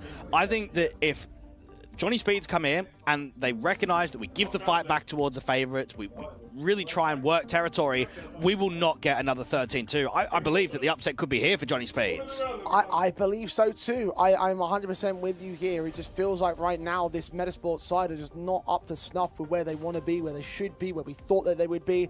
I personally, my working theory is that they're just not that sharp, that they're just too inconsistent. I mean, just think about what we've seen from the players so far this tournament. Male 09, generally been disappointing. Plopsky, been generally disappointing. I know that they rated pretty highly on HLTV in that last map up, but they just weren't finding the impact for my money from what I was seeing in server in that moment. It was really all down to Forzy as to where things came together for the side, and that was only for the majority of the map up where they were losing in that sort of respect. So their impact could be questioned even in that perspective. So I just take a look at the way things have panned out. I take a look at how Metizport have composed themselves in these last few series, knowing that you've been blown out by Fnatic when they had their moments together, when they had themselves locked in. And I take a look at Johnny Speed, seeing that when they're locked in, they can get away with overwhelming advantages. They had an 8-1. They had such a commanding lead from the outset against the Metizport side that just makes me feel like it is entirely possible that Ancient could go down in a way that favours Johnny Speed, because we have yet to see these guys on this map up, and Metizport have been unable to deal with the unpredictability of this squad. I think it tells you the confidence that Hampus has got in his team and on Ancient to not ban it, right? I think when you see a 13-2 versus Fnatic, that tells you that Hampus is going to be ready.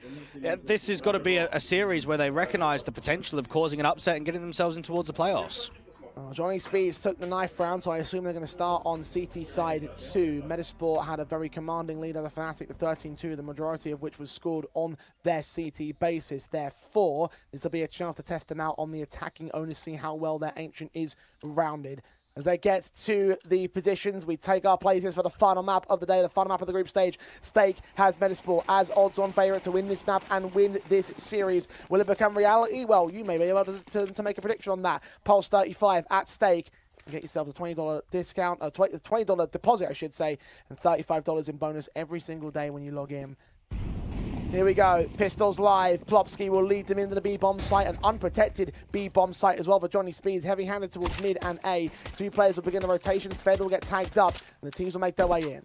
Yeah, get that bomb down. Difficult retake, even with the kit in play. Now, Sved is hoping that the T's take a lot of that space, because he's got to try and spot for Hampus's cross for as long as possible. Blocks face, Fiku frags away. Sved ahead and BS over with a couple of kills back. Melo9 gets caught in the interim of it. Doubles up into a 2 versus 3, I should say. 2v2 with BS over on a responsive. Julie's turned back towards Stanislaw. Melo9 takes him down. 3k to his name. Rack's got no kit on the defuse. Taps it, trying to force Mel into a peak. He swings with a headshot, taken with ease. 10 seconds to the whole damn thing though. Rack, I don't know if he's got this. It'll be damn well close. And it's just a hair too late. Pistol win for Metizport. Such a shame that kit gets dropped out there from Long, because it's going to take longer than 5 seconds to run over to that kit and get back towards the bomb. Oh, what a shame that they couldn't get that defuse kit closer. Johnny Speeds will have to really lock in and put in a good shift when it comes to this map, because it's been nearly 5 months on HLTV since Metizport last lost it. It's 6 wins in a row in the offline and the online atmosphere. It's a map that even the previous iteration of the team would pick in best of 3s, not just nuke all the time. Metizport up with the 1-0 start, but Johnny Speeds recognised the instant reset opportunity, so they're going to force buy.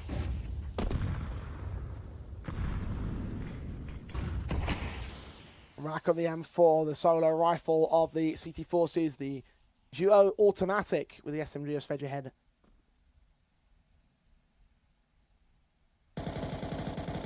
Got one Mat 10 of their own right. The Galila Plopsky will start things off by finding Rack, so pick against the M4. Someone might want to swing for and pick them up. BS over does. He's got no Kevlar with himself though. And they're off to a teammate ideally, and Gamble Stack is forming to the B-bomb site.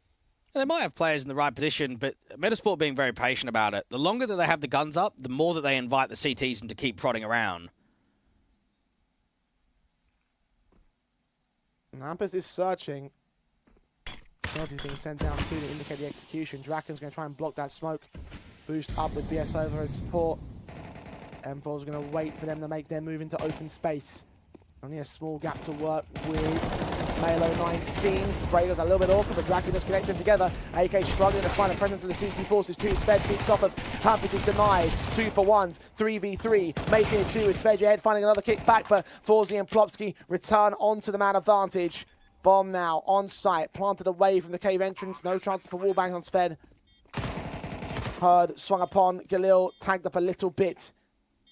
Forzy takes a point, Plopsky in the back line, swung upon. Both players a tight crossfire hold the second round for Metizport. And there's going to be some eyes on Stan's individual performance. He was, what, 0-14 at one point out there on Nuke. He finished the map with the 17th worst HLTV rating on LAN in his career. He'll look to try and put that past him completely, because in his mind, he's probably thinking, if I just had a little bit more impact, we might have been able to close in regulation, we might have been able to get a 2-0 win, not have to get drawn out towards the decider. So just try and put it past you. Look here and towards Ancient. For Johnny Speeds, it's been back-to-back competitive rounds, but the scoreline reads 0-2. You go down towards a Light and Deco, there's not going to be much investment in round 3.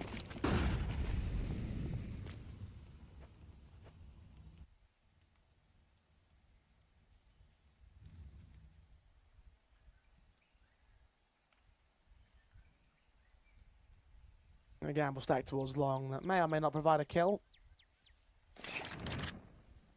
Another B site here that Johnny Speeds will receive within these first 3 rounds. No presence towards A on Metizport. A little bit of mid-default initially in one of the previous rounds, but yeah, nothing into that half of the map. A one-trick pony so far, but it's a one-trick that's working. Metizport will have their third. Johnny Speeds will look to try and get exit frags, try and look for a rifle buy in the next. He smokes the place rather nicely. HG's that's a so. That second one is. Let's see what the USPs can take out of the round here. Well, they should just set themselves in late. Smoke's going to clear. Just as long as they mass in, that's how you got to do it. All try and play together. But I've been isolated there by the M4 and the MAC-10. Back into the MAC-10 to check long. Get caught by Rag, but quickly dealt with the 2 rifles. So SMG got its cash, done its job. Upgrade to a rifle as the first set of rifles come in for the CT side. And a good look for the G2 Aries side on this overall matchup. Get a bit of a feel of the opposition. Their head coach, Innershine, was the head coach of Aurora, BetBoom, worked with FaZe recently. And then again, you've really only got Shine as that in-game leader that was a part of Metizport and a part of Johnny Speeds, right? So, oh man, he's going to love facing either one of these 2 teams tomorrow. But who is it going to be? Metizport up 3-0. Plopkey looking to try and pop the elbow smoke.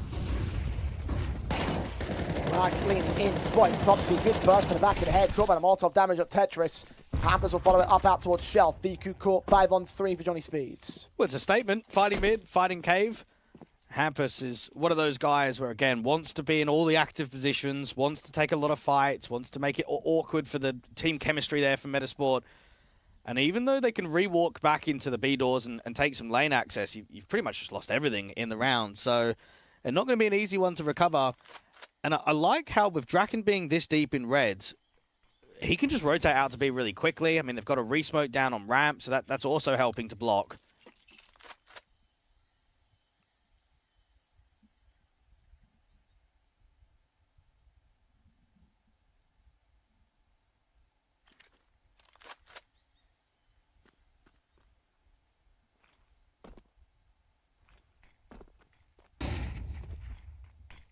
Metizport.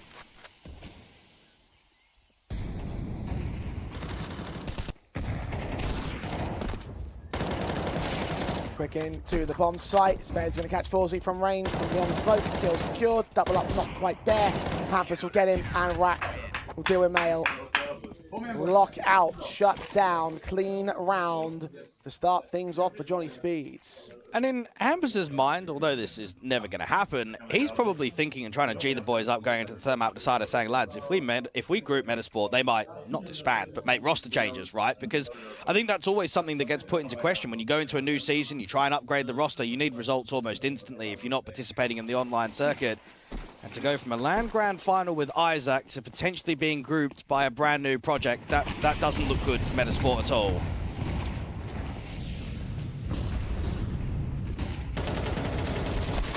Flashes sent, Plopsky taking down Rack, double kill on Draken, BS over with 2 responsives, Male 09 will deal with him, 3-on-2, Metizport on man advantage initially. Sven and Hampus take it out of the way. There was 1 player per bomb site, leaving Svedgehead alone in Temple to try and deal with 2 out of the 3 men. Lurker in mid will not be accounted for, but Hampus will now join the fray of the definitive retake, flashing his teammate inbound. That will draw that Lurker into the central side defensive. He had a smoke towards Donut. That would have been perfect right now. Instead, tap of the bomb. HG's come out. Matches sense. Stanislav swings, gets a kill together. I think his third kill of this game, much better compared to the last. Tap again for Sved, trying to cause him a swing into a lineup that don't go.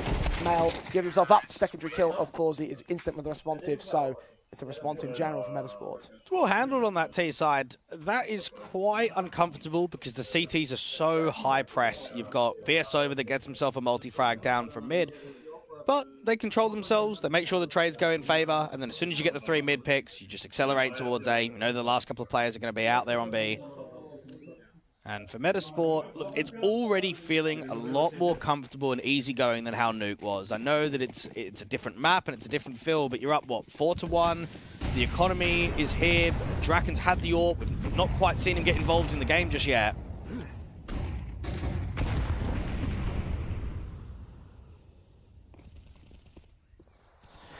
Barak. Testing on Plopsky and towards mid. Fiku with an instant kill to trading back. Gordu in hand. Forzi can't hold on to BS over either. Mail and Stan. 2v4 situation. Stanislav gets BS over very quickly off the back of that Draken with a response. Mail is locked out of a 1 versus 3. Might find exits, but the bomb's not with him, so it's a lost. Mail might be able to catch a straggler out in the red room of Draken, but not much more than that. AWP is definitely going to get caught at a timing.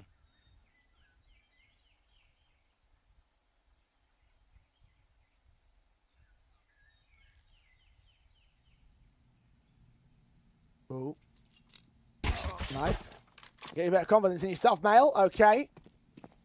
Secondary pick is the next one, though. That's the big important one. Turn back, seen them both, and they've been swinging together to ensure that there is no threats from the man. Johnny Speeds. Conceded a bit of cash back to Metizport, but ultimately came the second round. I'm pretty sure they're double eco. So that knife is only going to help out the investment. How many of them? It's only really 2 double eco. Okay, it's not... Not the worst case scenario. They probably will treat this as a Glock round. Tough call. You've got 2 options here. You can eco, get yourself a gun round, a limited gun round at that, in the next, or you can look to try and force buy. So that might be what this tactical's about.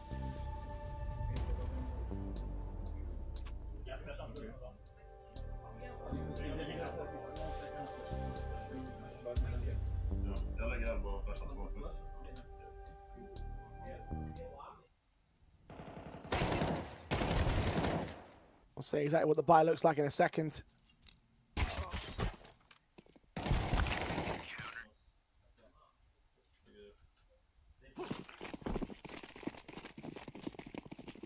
No, they are going to force the issue. Galili and Plopsky. Tech 9's the Eagles for all the others. Hardly ideal. Mail on a pistol despite having the knife advantage. Johnny Speens have, of course, their full gambit of weapons. AKs, M4s, and SMG for Rag. They might be suspecting a force buy in play from Metizport, though. Blasting the utility stance, looking overwhelmed Draken. Veg ahead with a blind spray beyond the smoke to get down 2 kills. Plopsky also falls in return. Hamber's going to let them all cross beyond this round smoke. They're sneaking behind the T-side line. Just deal with the bomb carrier. Take the man advantage back. You hear them walking around on the site itself. The spray goes blindly, but it doesn't connect onto anyone. Hear them walking. Mail gets caught by Hampus, who leans in with Rack to deal with both and dismantle Metizport. The one thing that was in my mind immediately coming out of spawn was, why is Melo and I not dropped a hero AK? I know that it's him, and I know that they try and set him up a lot more, but he had 2900. In my eyes, when you're on a limited force buy, where some players are double eco, I think having an AK armor in the hands of anyone, doesn't matter who it is, it could be Plopsky, it could be Fiku, it makes the round feel a lot more threatening. And with that opening kill from Stan with the Tech 9 and armor, one more rifle in the mix would have just made quite the difference.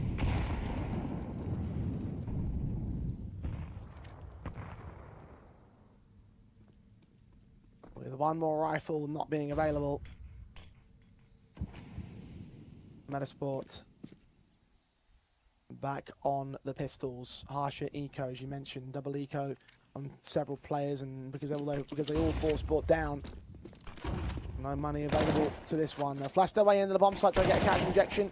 Number of players being out here means that Rat can't deny that plan. BS over can though. And Jack and support all holds together. Smelling effect here from Johnny Speeds. They even this board very early on the CT side. Now try and gun for the turn of the half advantage. Score up to 8-4 from here.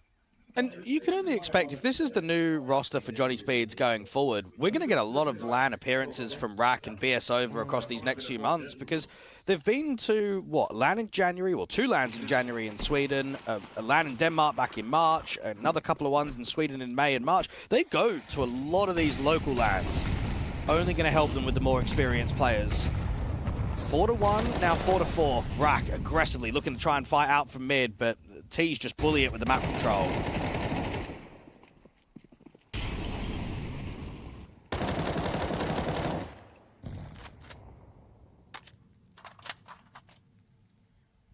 Rack and Draken. The first couple picks out of Donut, only one of them secured though. Fiki returns with 2 of his own. Svedge ahead now. Inside that smoke being out to the back of the bomb site. Sees that one player jumping up. He also got seen himself. Flashes, evaded. They actually catch off the T side more so than anything else. Happens and Sved return to Fiki with another kill. 4 HP, can't last much longer, and indeed he doesn't.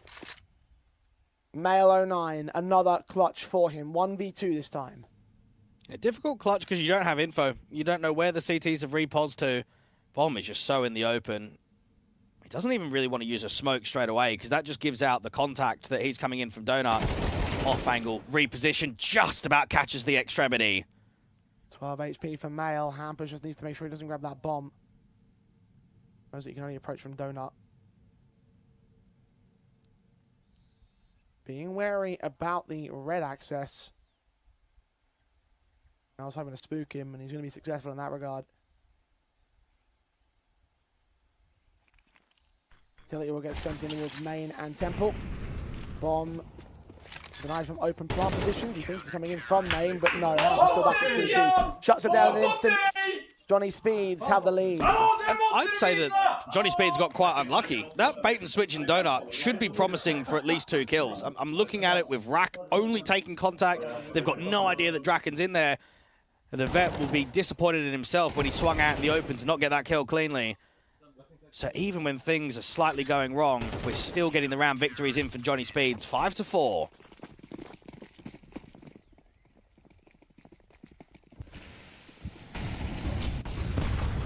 He's heavy against the T-side line. Brack lining up 2. Not quite a 3rd kill, but close enough. BS over can deal with him. Stanislaw with a couple of picks back with that Tech 9. Okay.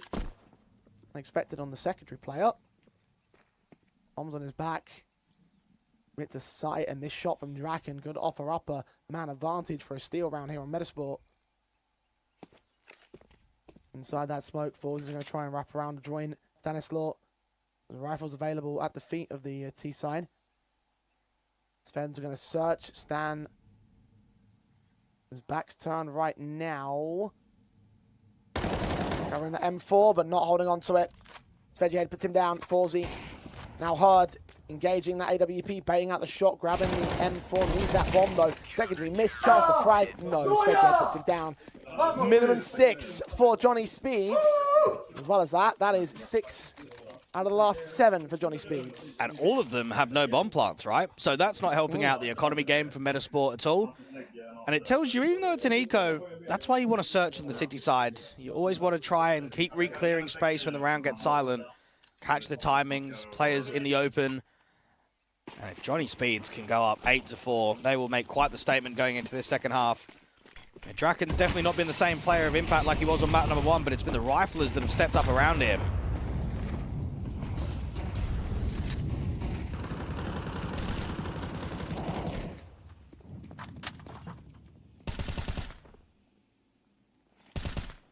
Metizport. Back in with the buy here. Offer up some AKs to the CT forces if they're not careful. Last round of the half, that could be pretty disastrous with no real investment of your own. Money's a little bit more reserved out from Johnny Speeds. They've got some savings.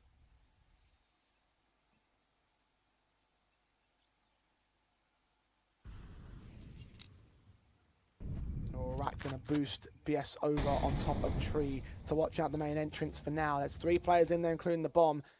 Mail and Stan are lurking towards the B site, trying to make some noise. If they don't force an over-rotation, this round's done already from the Pozzers. Incendiary is blocked, but there's the lineup from BS over. 3 kills secured in at main, and they are locked out of this one. Metizport could start well with the pistol conversions, maybe gain a rifle out of the response to the first of Johnny Speeds, but since that point, it has been all Sweden. 7. Half advantage secured. And the CT side going well. Yeah, just such an overpowered position out there from Tree. And I mean, what's funny about that setup is that you've got a second player there from Rack who can sort of swing wide. And also, when his teammate falls from Tree, that's when you can re-smoke A and really block them off. He's not even required. BS over just wins out on his lonesome. And for Metizport, I mean, frustration is definitely going to be high. I mean, it's just been some awful first half performances from them. The last map and this one, especially notable. Both of them potentially going down to 8-4 advantages to Johnny Speeds. Svedge ahead. No one's watching his position. One player does check for it. He gets his kill in with Hampus' support. 2 to his name. Stan and Co do return favor. The round's still going. It's all on Fiku. The 1 versus 4 clutch. He's caught that opening. He needs to get 3 more out of this, and the CTs know that his best bet is to try and play into that B site. It was the closest site for him. Galil in hand, 1 smoke on his pouch. But he's hoping for someone to extend his crosshair. It's just not presenting. The CTs are being so cautious on this. And Draken's even holding a tight angle. Smoke can go down. Fiku's got to try and draw a player in the open, and Sved's just not even giving him a peek.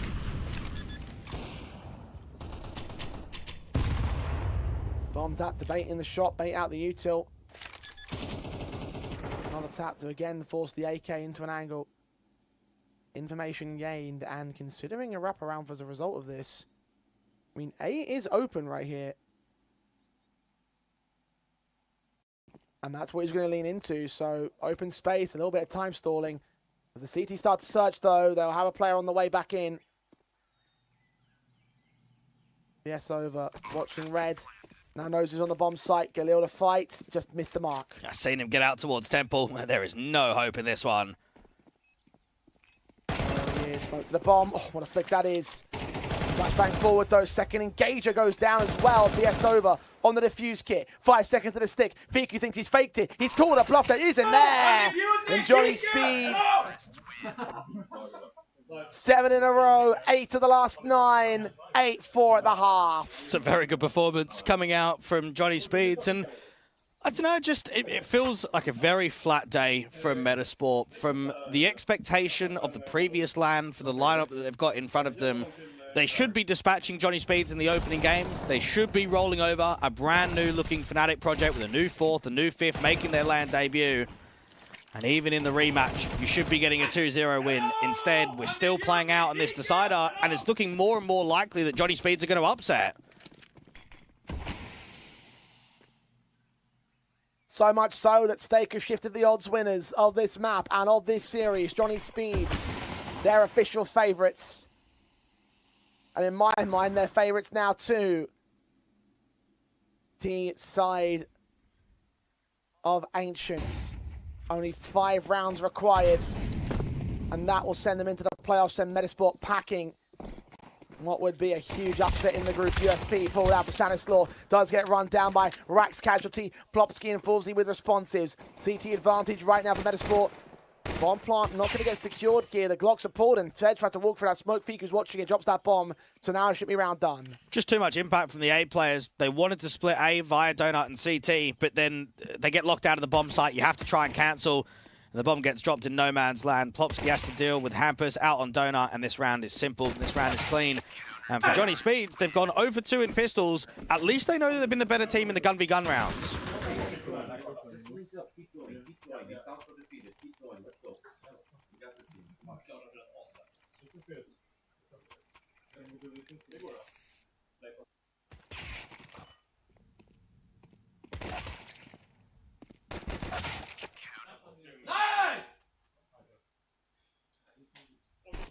Both pistols in this map conceded. They conceded the conversion and eco with the first one too.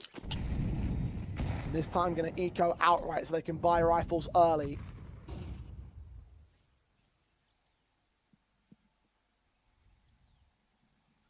Gained 1 out of the 6 pistols for Johnny Speeds, and was that carried over and how that nuke panned out, the initial starting advantage of 6. No advantages offered up by Metizport, at least not right now. Johnny Speeds. Try that hand on side execution, get a bomb plant bonus if possible. Bolster the buy for the next round because that will be the important one. You don't often see a team going 1 and 6 in pistols looking like the squad that's going to win the best of 3. It's a rare case for Johnny Speeds. And I think now Hampus has got to recognise first gun round is the statement. That's the one where you get up towards 9, you try and affect the CT economy quite massively. Unfortunately, they're giving quite a lot of kills over towards the SMG of Malo 9, which is only going to fund an AWP into the hands of Forzy soon. Bring out the big guns. Bring out the big green gun specifically.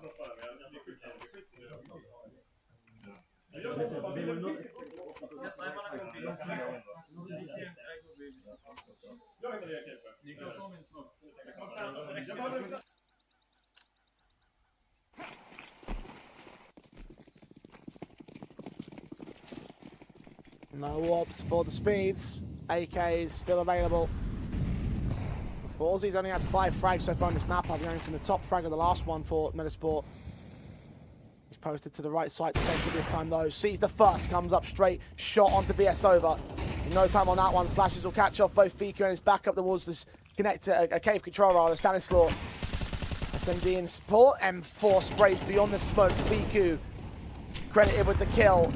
3 men remain on the T side. A late lurk in mid is going to be pretty useful with the retake coming in rather fast here. Rack with one, Fiku with another on Draken, and the AK close range at Hampus. Forzy no scopes him out of the server, and Rack 25 HP to ace clutch this round. Forzy's watching for him already. Hits himself a triple for Metizport to bring themselves within 1 of Johnny Speeds. Well, that's easily the best round that we've seen from Metizport across this entire Ancient. They're playing off each other really nicely. They're recognizing that it is B pressure.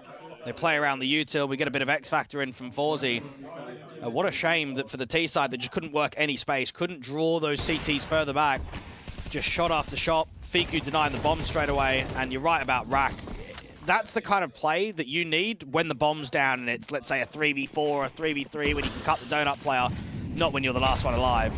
Johnny Speeds, their lead is now only 1.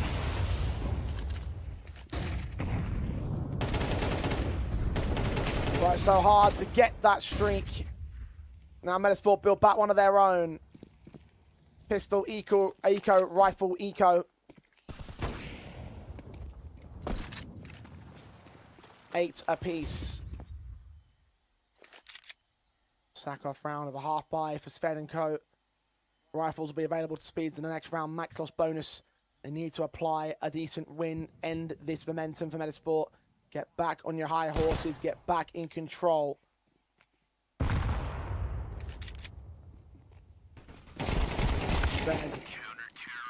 Can't take any rifles out of their hands. No AKs dropped on the CT basis. You're facing a very strong buy as a result. Yeah, Johnny Speeds will recognize the position now to say, right, we were quite threatening in that first half. We were clearly the better team, but now the scoreline's 8-8. This is where pressure's going to start building and where there's going to be more confidence from the experienced players out on Metizport to get this game wrapped up with 5 rounds to go. Hampus, I would say you want to be looking at Draken with the AWP, but also Rack and BS over with how they were performing towards the end of Nuke. You just need that extra push from the youngsters. Johnny Speeds.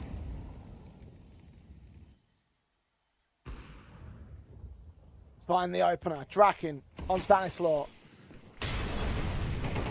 Kicks things off. The AK of Sved leaning up.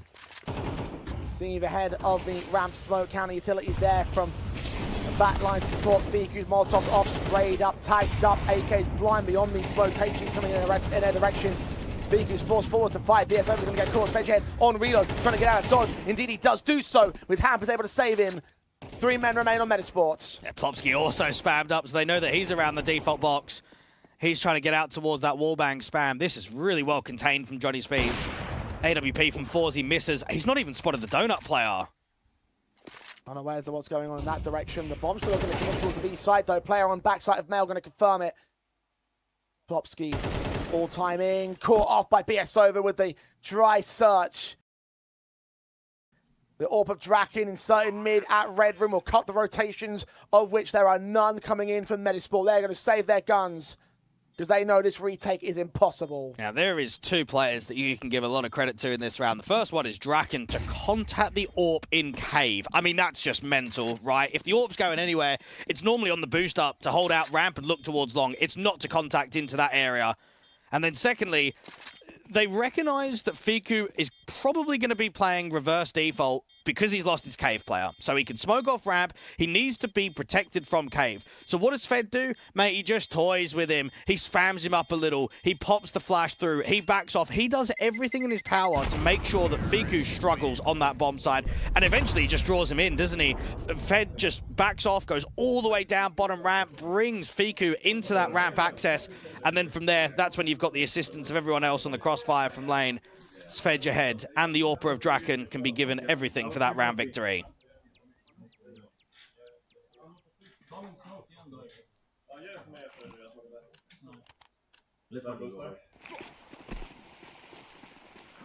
Johnny Speeds.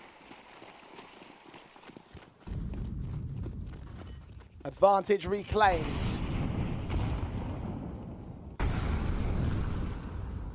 Draken's AWP starts searching, flashes start to go over. They're moving rather quickly. M4 in the back sight, struggling with that spray of Fiku.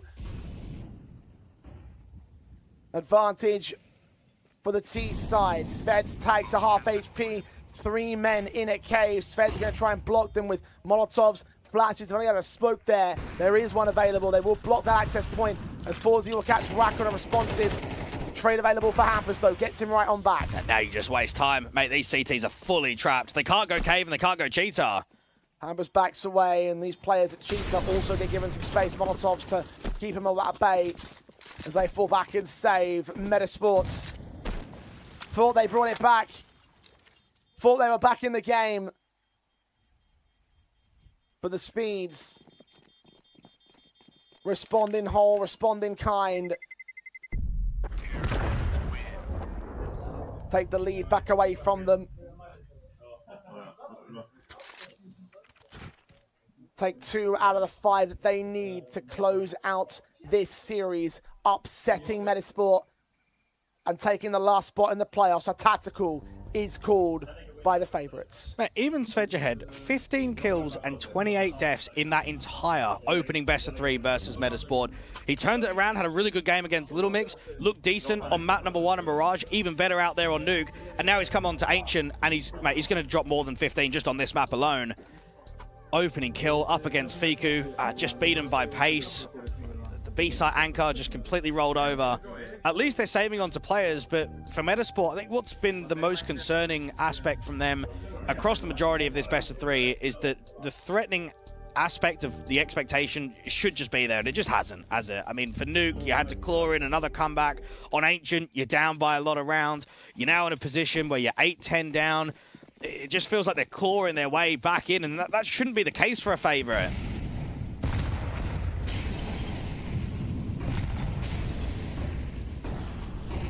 That is the reality the Metizport face. A reality they have to contend with, a reality they have to supersede, as Rack shows exactly why he has impressed so far today. 14th kill of the game with a stunning headshot on Plopsky. Dead to rights in mid. Hampus hoping for blind sprays on Stanislaw to take him down too, but nothing presenting out there. Cheetah angle. Util of the CT side is blocked somewhat. Will still have its effect. Johnny Speeds grouping up to move. And Melodime, when this smoke clears, is just going to start prodding. See if he can work a contact, get the crosshair placement out there towards the shelf. Rack might be on for more than one. Back's turn towards it. Mail checks for it. Rack caught napping. As Mail returns us to a 4v4 quickly into that B bomb site stack up. They'll leave Forzy to watch mid for rotates. The smokes Quickly inbound, Hampus will slow walk his way into the B-bomb site. The bomb's on the back of the AWP. Flash the search, swing in, no one seen. Molotov to the left-hand side, going to force players into fights, but they will win. Stanislaw, low HP, but gets his kill. Meanwhile in mid, Sved's caught Stan and Fiku, clean house on the site itself.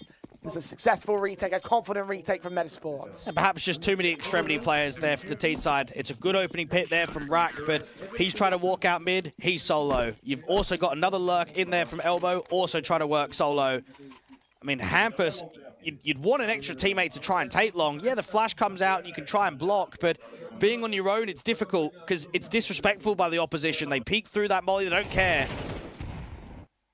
That should have been the closer. Malo 9's important pick and a lot of rotations back to B.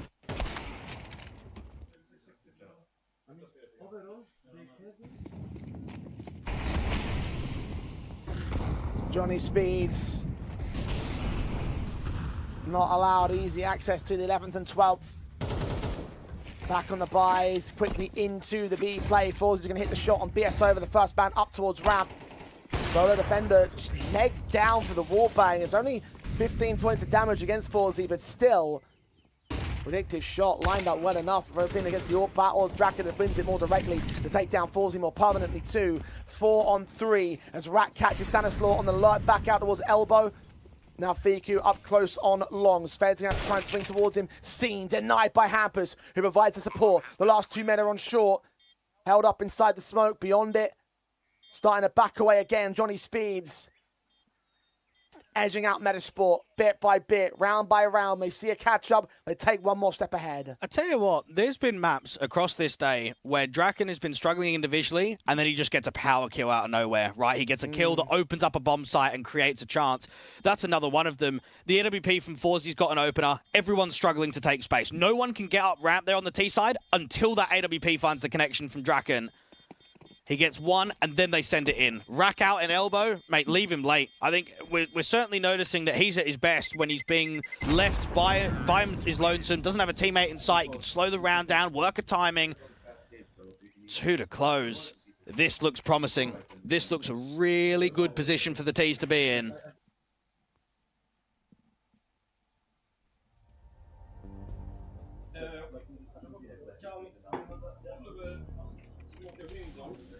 And they've been saving their attack pauses because they haven't needed them up until now. Johnny Speeds will call one out when they are 2 rounds ahead with 2 rounds to go to take the series win.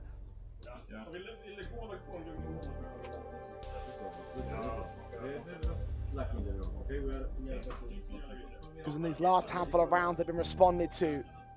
Metizport have found a way to return, found a way to answer back, found a way to stop them in their progress. Now's the perfect chance to shut that down. Because frustration is building on their side. They still trail. They're still behind. They're still up to get upset here by Johnny Speeds. Very heavy to try and take mids. Malo 9 doesn't quite get that jump up, or Popsky, so he has to go down towards the boost. Rack looking for that opening kill, just too much util. And now the A players are in a position where they can start accelerating in A main. One lurker at Hampus does find Malo 9 in the meantime. Kill secured. Unawares of the players coming in from lane. Safika will clear that out now. They must know that A side's the target. AWP shot. Overcooked by Forzy. Svedge ahead. At range will hold back. Smokes will come in towards CT. There's none out to the donut entrance. The Molotov will tag up 2 players. Flashes against them will keep them blinded. Bomb plant can be secured safely. 4 on 3 for the retake. Oh, this has got to be a Draken masterclass. They need someone to step up. Sven maybe first port of call. Draken's held back. The AWP in towards main. The AK up first. Incendiary's thrown. 3 round the corner at that donut entrance. Sved.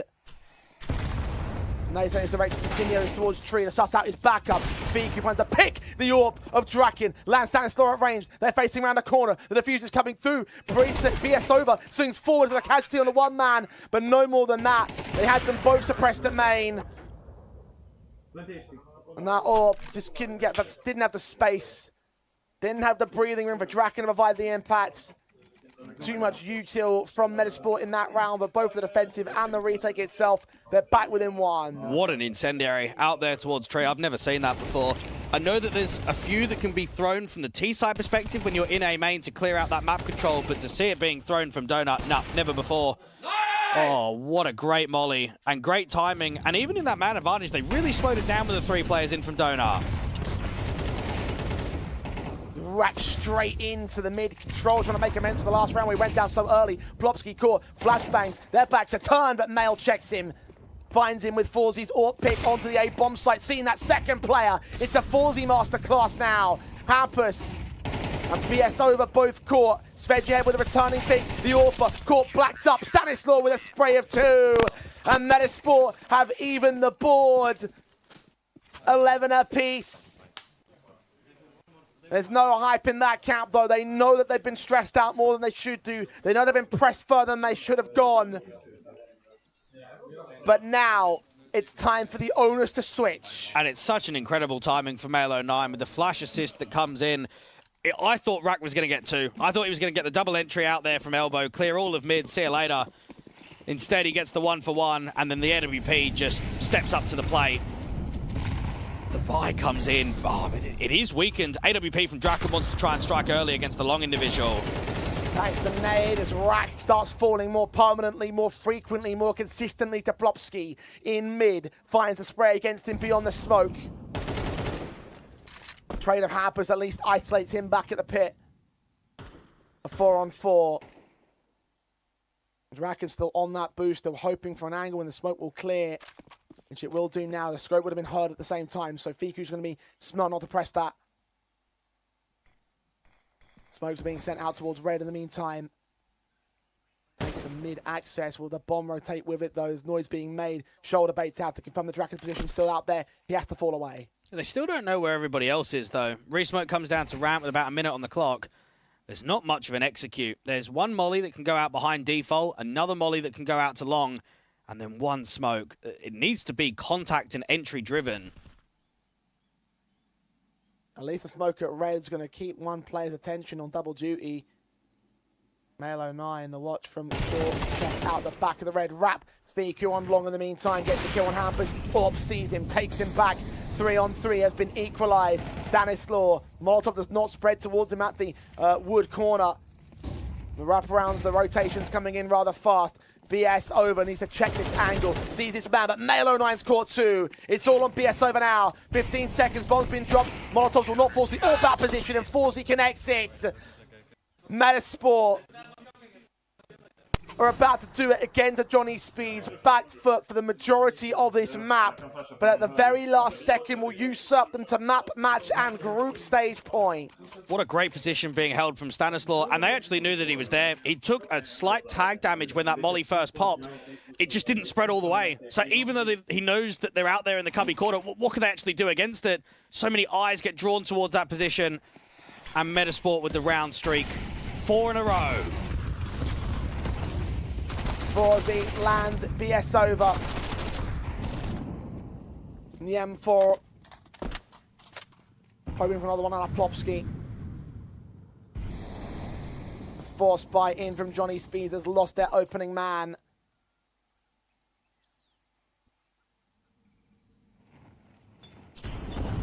Nothing short of heroic responses. The Molotov's on Plopsky. He's forced down very low. Forced to utilize that smoke. Flashbang's going to try and disrupt the T-side line, but they do overwhelm him. Draken will credit with the kill. Now Fiku swings up. So many to see. Doesn't know who to aim towards. Forzy could get spammed up as well. He hits one more shot on the way out. Hampus turned it into a 2v2. Has grabbed that AWP the same. Sved's only on a Mac 10. They continue to move together. The AWP scope. Up shot nearly lands, but not quite. Hampus double dipping for more. He hits a tag on the Stanislaw. Needs to take him down at last. He falls. It's all on Mail, but Johnny Speed hit the kill with a Mac 10 and take us to overtime. To be able to get it to 12-12 with that kind of buy. Oh, it's scrappy, it's pacey.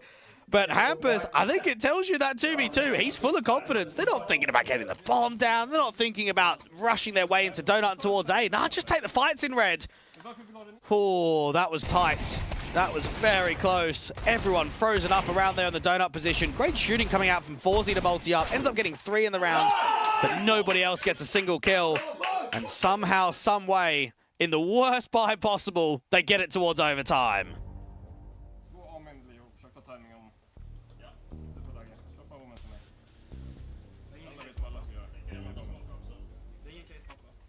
Johnny Speeds will drag us by the hair, kicking and screaming the distance into this map, into this series, and far beyond this group stage.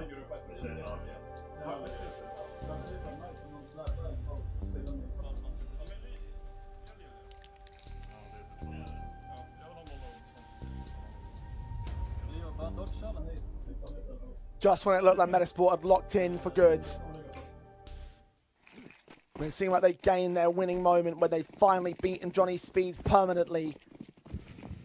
The Pistols answer back, have something to say about that. Rat is dealt with first though. Melo9 and Plopsky continue to maintain the aggressive stance of the CT forces. BS over, flashed off still. Finds Plopsky with a blind spray.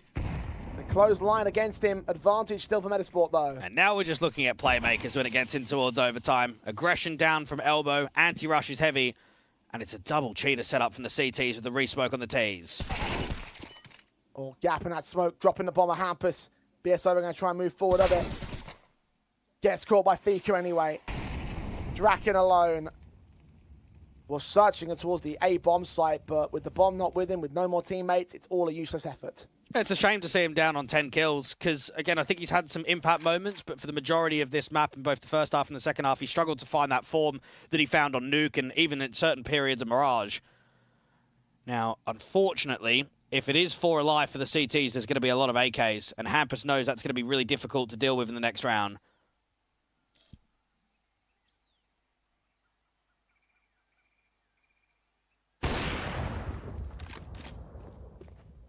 Mal gets hit.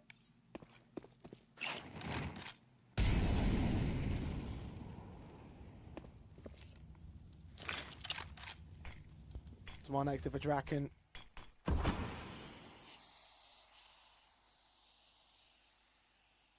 But nothing more available, nothing more offered.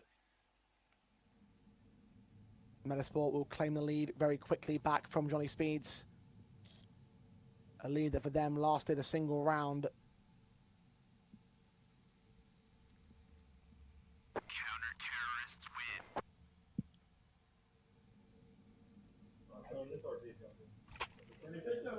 Swede's not allowed to take control. Not yet. Metizport just beat them by overall pace, and I think Rack is starting to feel the pressure of being the front runner in at elbow. You either play too passive and you give easy map control for the CTs, or you go aggressive and you're kind of getting bullied at the moment. Hampus still believes Rack aggressing in that position is worth it, though. He's not calling him off of the angle.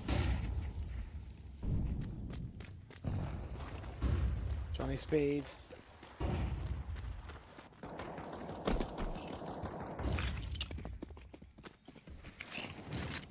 Quickly out into the open A bomb site. The open air is separated by smokes. Donut and CT. That bomb's still back at the B doorway. Still searching for an opening pick. Driving more presence away from Melo9. Also from Red Room, a similar story. Stanislaw barely moved out on the Svedge head. Sees that shoulder, hits that headshot, starts things off. It's a really weird round here for Johnny Speeds. They wanted to A fake to draw in rotate, and they end up finding all the A bomb site for free. Hampus needs this kill against Melo9, but the Pika's advantage is there for the CT. Blocked off by the one rocket that's held a vision away from the closer player. Hampus will be miffed at that one because by all accounts you should have seen Melo9. Or of Draken, not sure where to look and engage. And Mail trying to put the smoke up towards main. Doesn't block the access for the AWP. Swings in to lose his lifeline. Jump facing that secondary player. Oh, and he hits the shot on Plopsky too. BS over, goes down in trade. And now so does Fiku in response from Svedge ahead. Forzy's AWP. In the exact same position that Draken was in the last round, a 1v3 clutch with an AWP. Look at the RNG on that smoke out in A main. It's slightly missed, and it somehow just gives a gap on the right-hand side. There should be no way that Draken can see anything. Excellent multi from him, and now Forzy's trapped out of the round. A 13's going to get gained. You don't see rounds very often where it gets very fakey, but we've come into overtime, and that's what Hampus is trying to do. Force slight mistakes, force uncomfortability with the reads overall. Sved gets 2, Draken gets 2, and Johnny Speeds make it 13-13.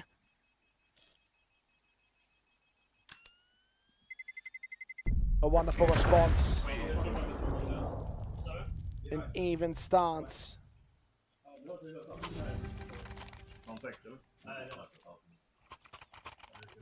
Chance to take the lead away again for Johnny Speeds. Metizport. Nothing's guaranteed at this stage for them. Been pressed much further. And maybe they should have expected. The Draken special for you. It's where you want to see it in the previous round. A massive difference maker to the execution basis. Johnny Speeds. Several men turning up the heat now. The M4 Stanislaw trying to be one of them.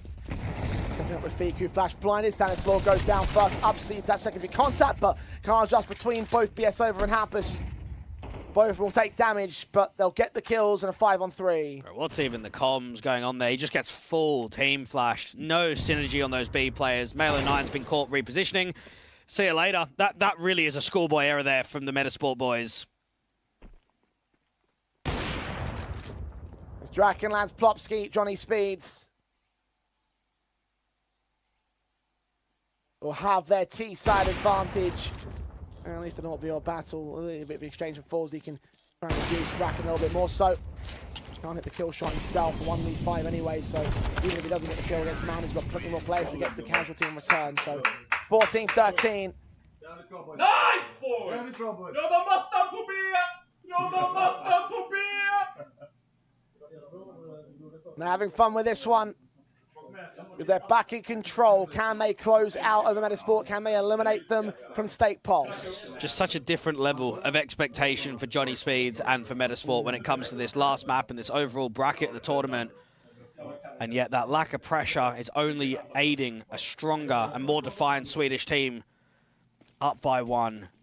AWPs for 2. We've been waiting for this across so many periods of the best of 3, and now it comes out in overtime. Quick out. Flashes over. The AWP blinded. BS over. Gets overwhelmed by Forzy. Fast. And a Metizport.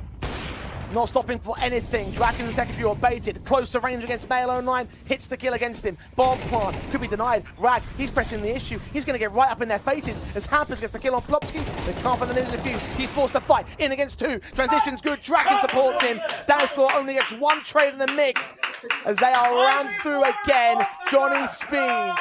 2 more map and match points. Rack just got completely lost in where he actually was around that smoke in from Donut. It helps that Draken gets 2. And if you're BS over, I mean, you're kicking yourself because you feel that you might be the difference to why that round is a failure instantly. You get completely rushed. He can't turn away from the util. He can't back up into Temple. He's out in the open. He's the opening casualty. And then Draken comes in to support. AK's out for 3. Oh, this is closing time. 1 for Sved, 1 for BS over, 1 for Rack. This is the time to close. 2 chances to do it. Metizport naded down, trying to flash their way in towards mid. A kill for Rack, gets the first. And just in a second, Plopsky decapitated. But a youngster that's impressed so much. The debutant on land for Johnny Speeds as Hampus follows it up. Forzy's core.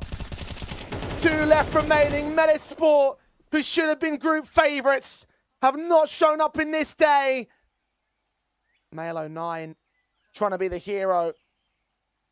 The secret agent. Snuck past the AWP. Waiting for more to present towards him. The CTs could run right past. They walk, oh my goodness. 2 chances. 3rd player heard. Male09. May have just saved Metizport here. 2v2. Sved your head round the corner. The spray's done damage towards him. And he gets the kill on Mel regardless. It's all on Stanislaw to lead by example and bring his team back. And needs to fight instantly because these CTs are going to run him down. Wait for the fire to burn. Nade sent. AK leans in short. Second one going to cover him. They can nearly line up, but they do not. Hey, Johnny, this is all you need to feel alive. This is all you need to upset Metizport. And this is all you need to take the final spot in the playoffs of Stake Pulse. Fantastic upset coming through from Johnny Speeds.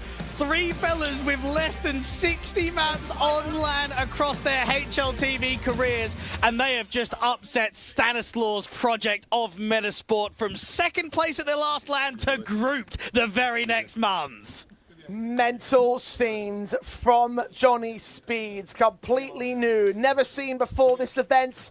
May never see them again. We have absolutely no idea what the futures are like for this squad. What we do know is this result is a massive one. Another upset, another eliminatee from one of our favourite T squads. That is an absolutely incredible proceeding from them. And for Metizport, generally disappointing, I have to say. I mean, they were just too far back on the back foot, down at 8-4 at the half, down on so many map advantages, down on so many positions, and in the overtime as well, Johnny Speeds just turned it up to 11. It is an unacceptable loss. You might look back at Rogue Journey and say that they didn't have to beat the best of teams to go on the deeper run. It doesn't matter. When you've got a LAN second place and get yourself into a grand final that was very winnable against Alliance, you've got to be contesting for the title here, and it hasn't happened. I think for Johnny Speeds, I can actually see them winning a quarterfinal match. I think with the draw that they've got up against an academy squad, it is so on to upset again and be able to try and go for a run towards the semis. Especially if they perform in the kind of way that they have done right here. I mean, look, you've got Rack, who's just absolutely lighting up the server. BS Over's not quite as flashy, but just they've got so much cool stuff about this new blood, right? These new players that we've never seen before. And so the fact of the matter is that you've just got some incredible proceedings that are ahead of you. I'm looking forward to seeing what Johnny Speeds are going to do in the playoffs. For Metizport, they find themselves eliminated, and Johnny Speeds can celebrate alongside Coach DP. Johnny Speeds can celebrate alongside me. Bisover, you can also celebrate what maybe not even you expected to happen? I mean, we expected to win, to come out of the group at least. So we expect. Okay, so he's not surprised. Well, that's good to hear. So talk me through, because I want to go back to Nuke, actually. There was like a long streak of rounds where they were trying to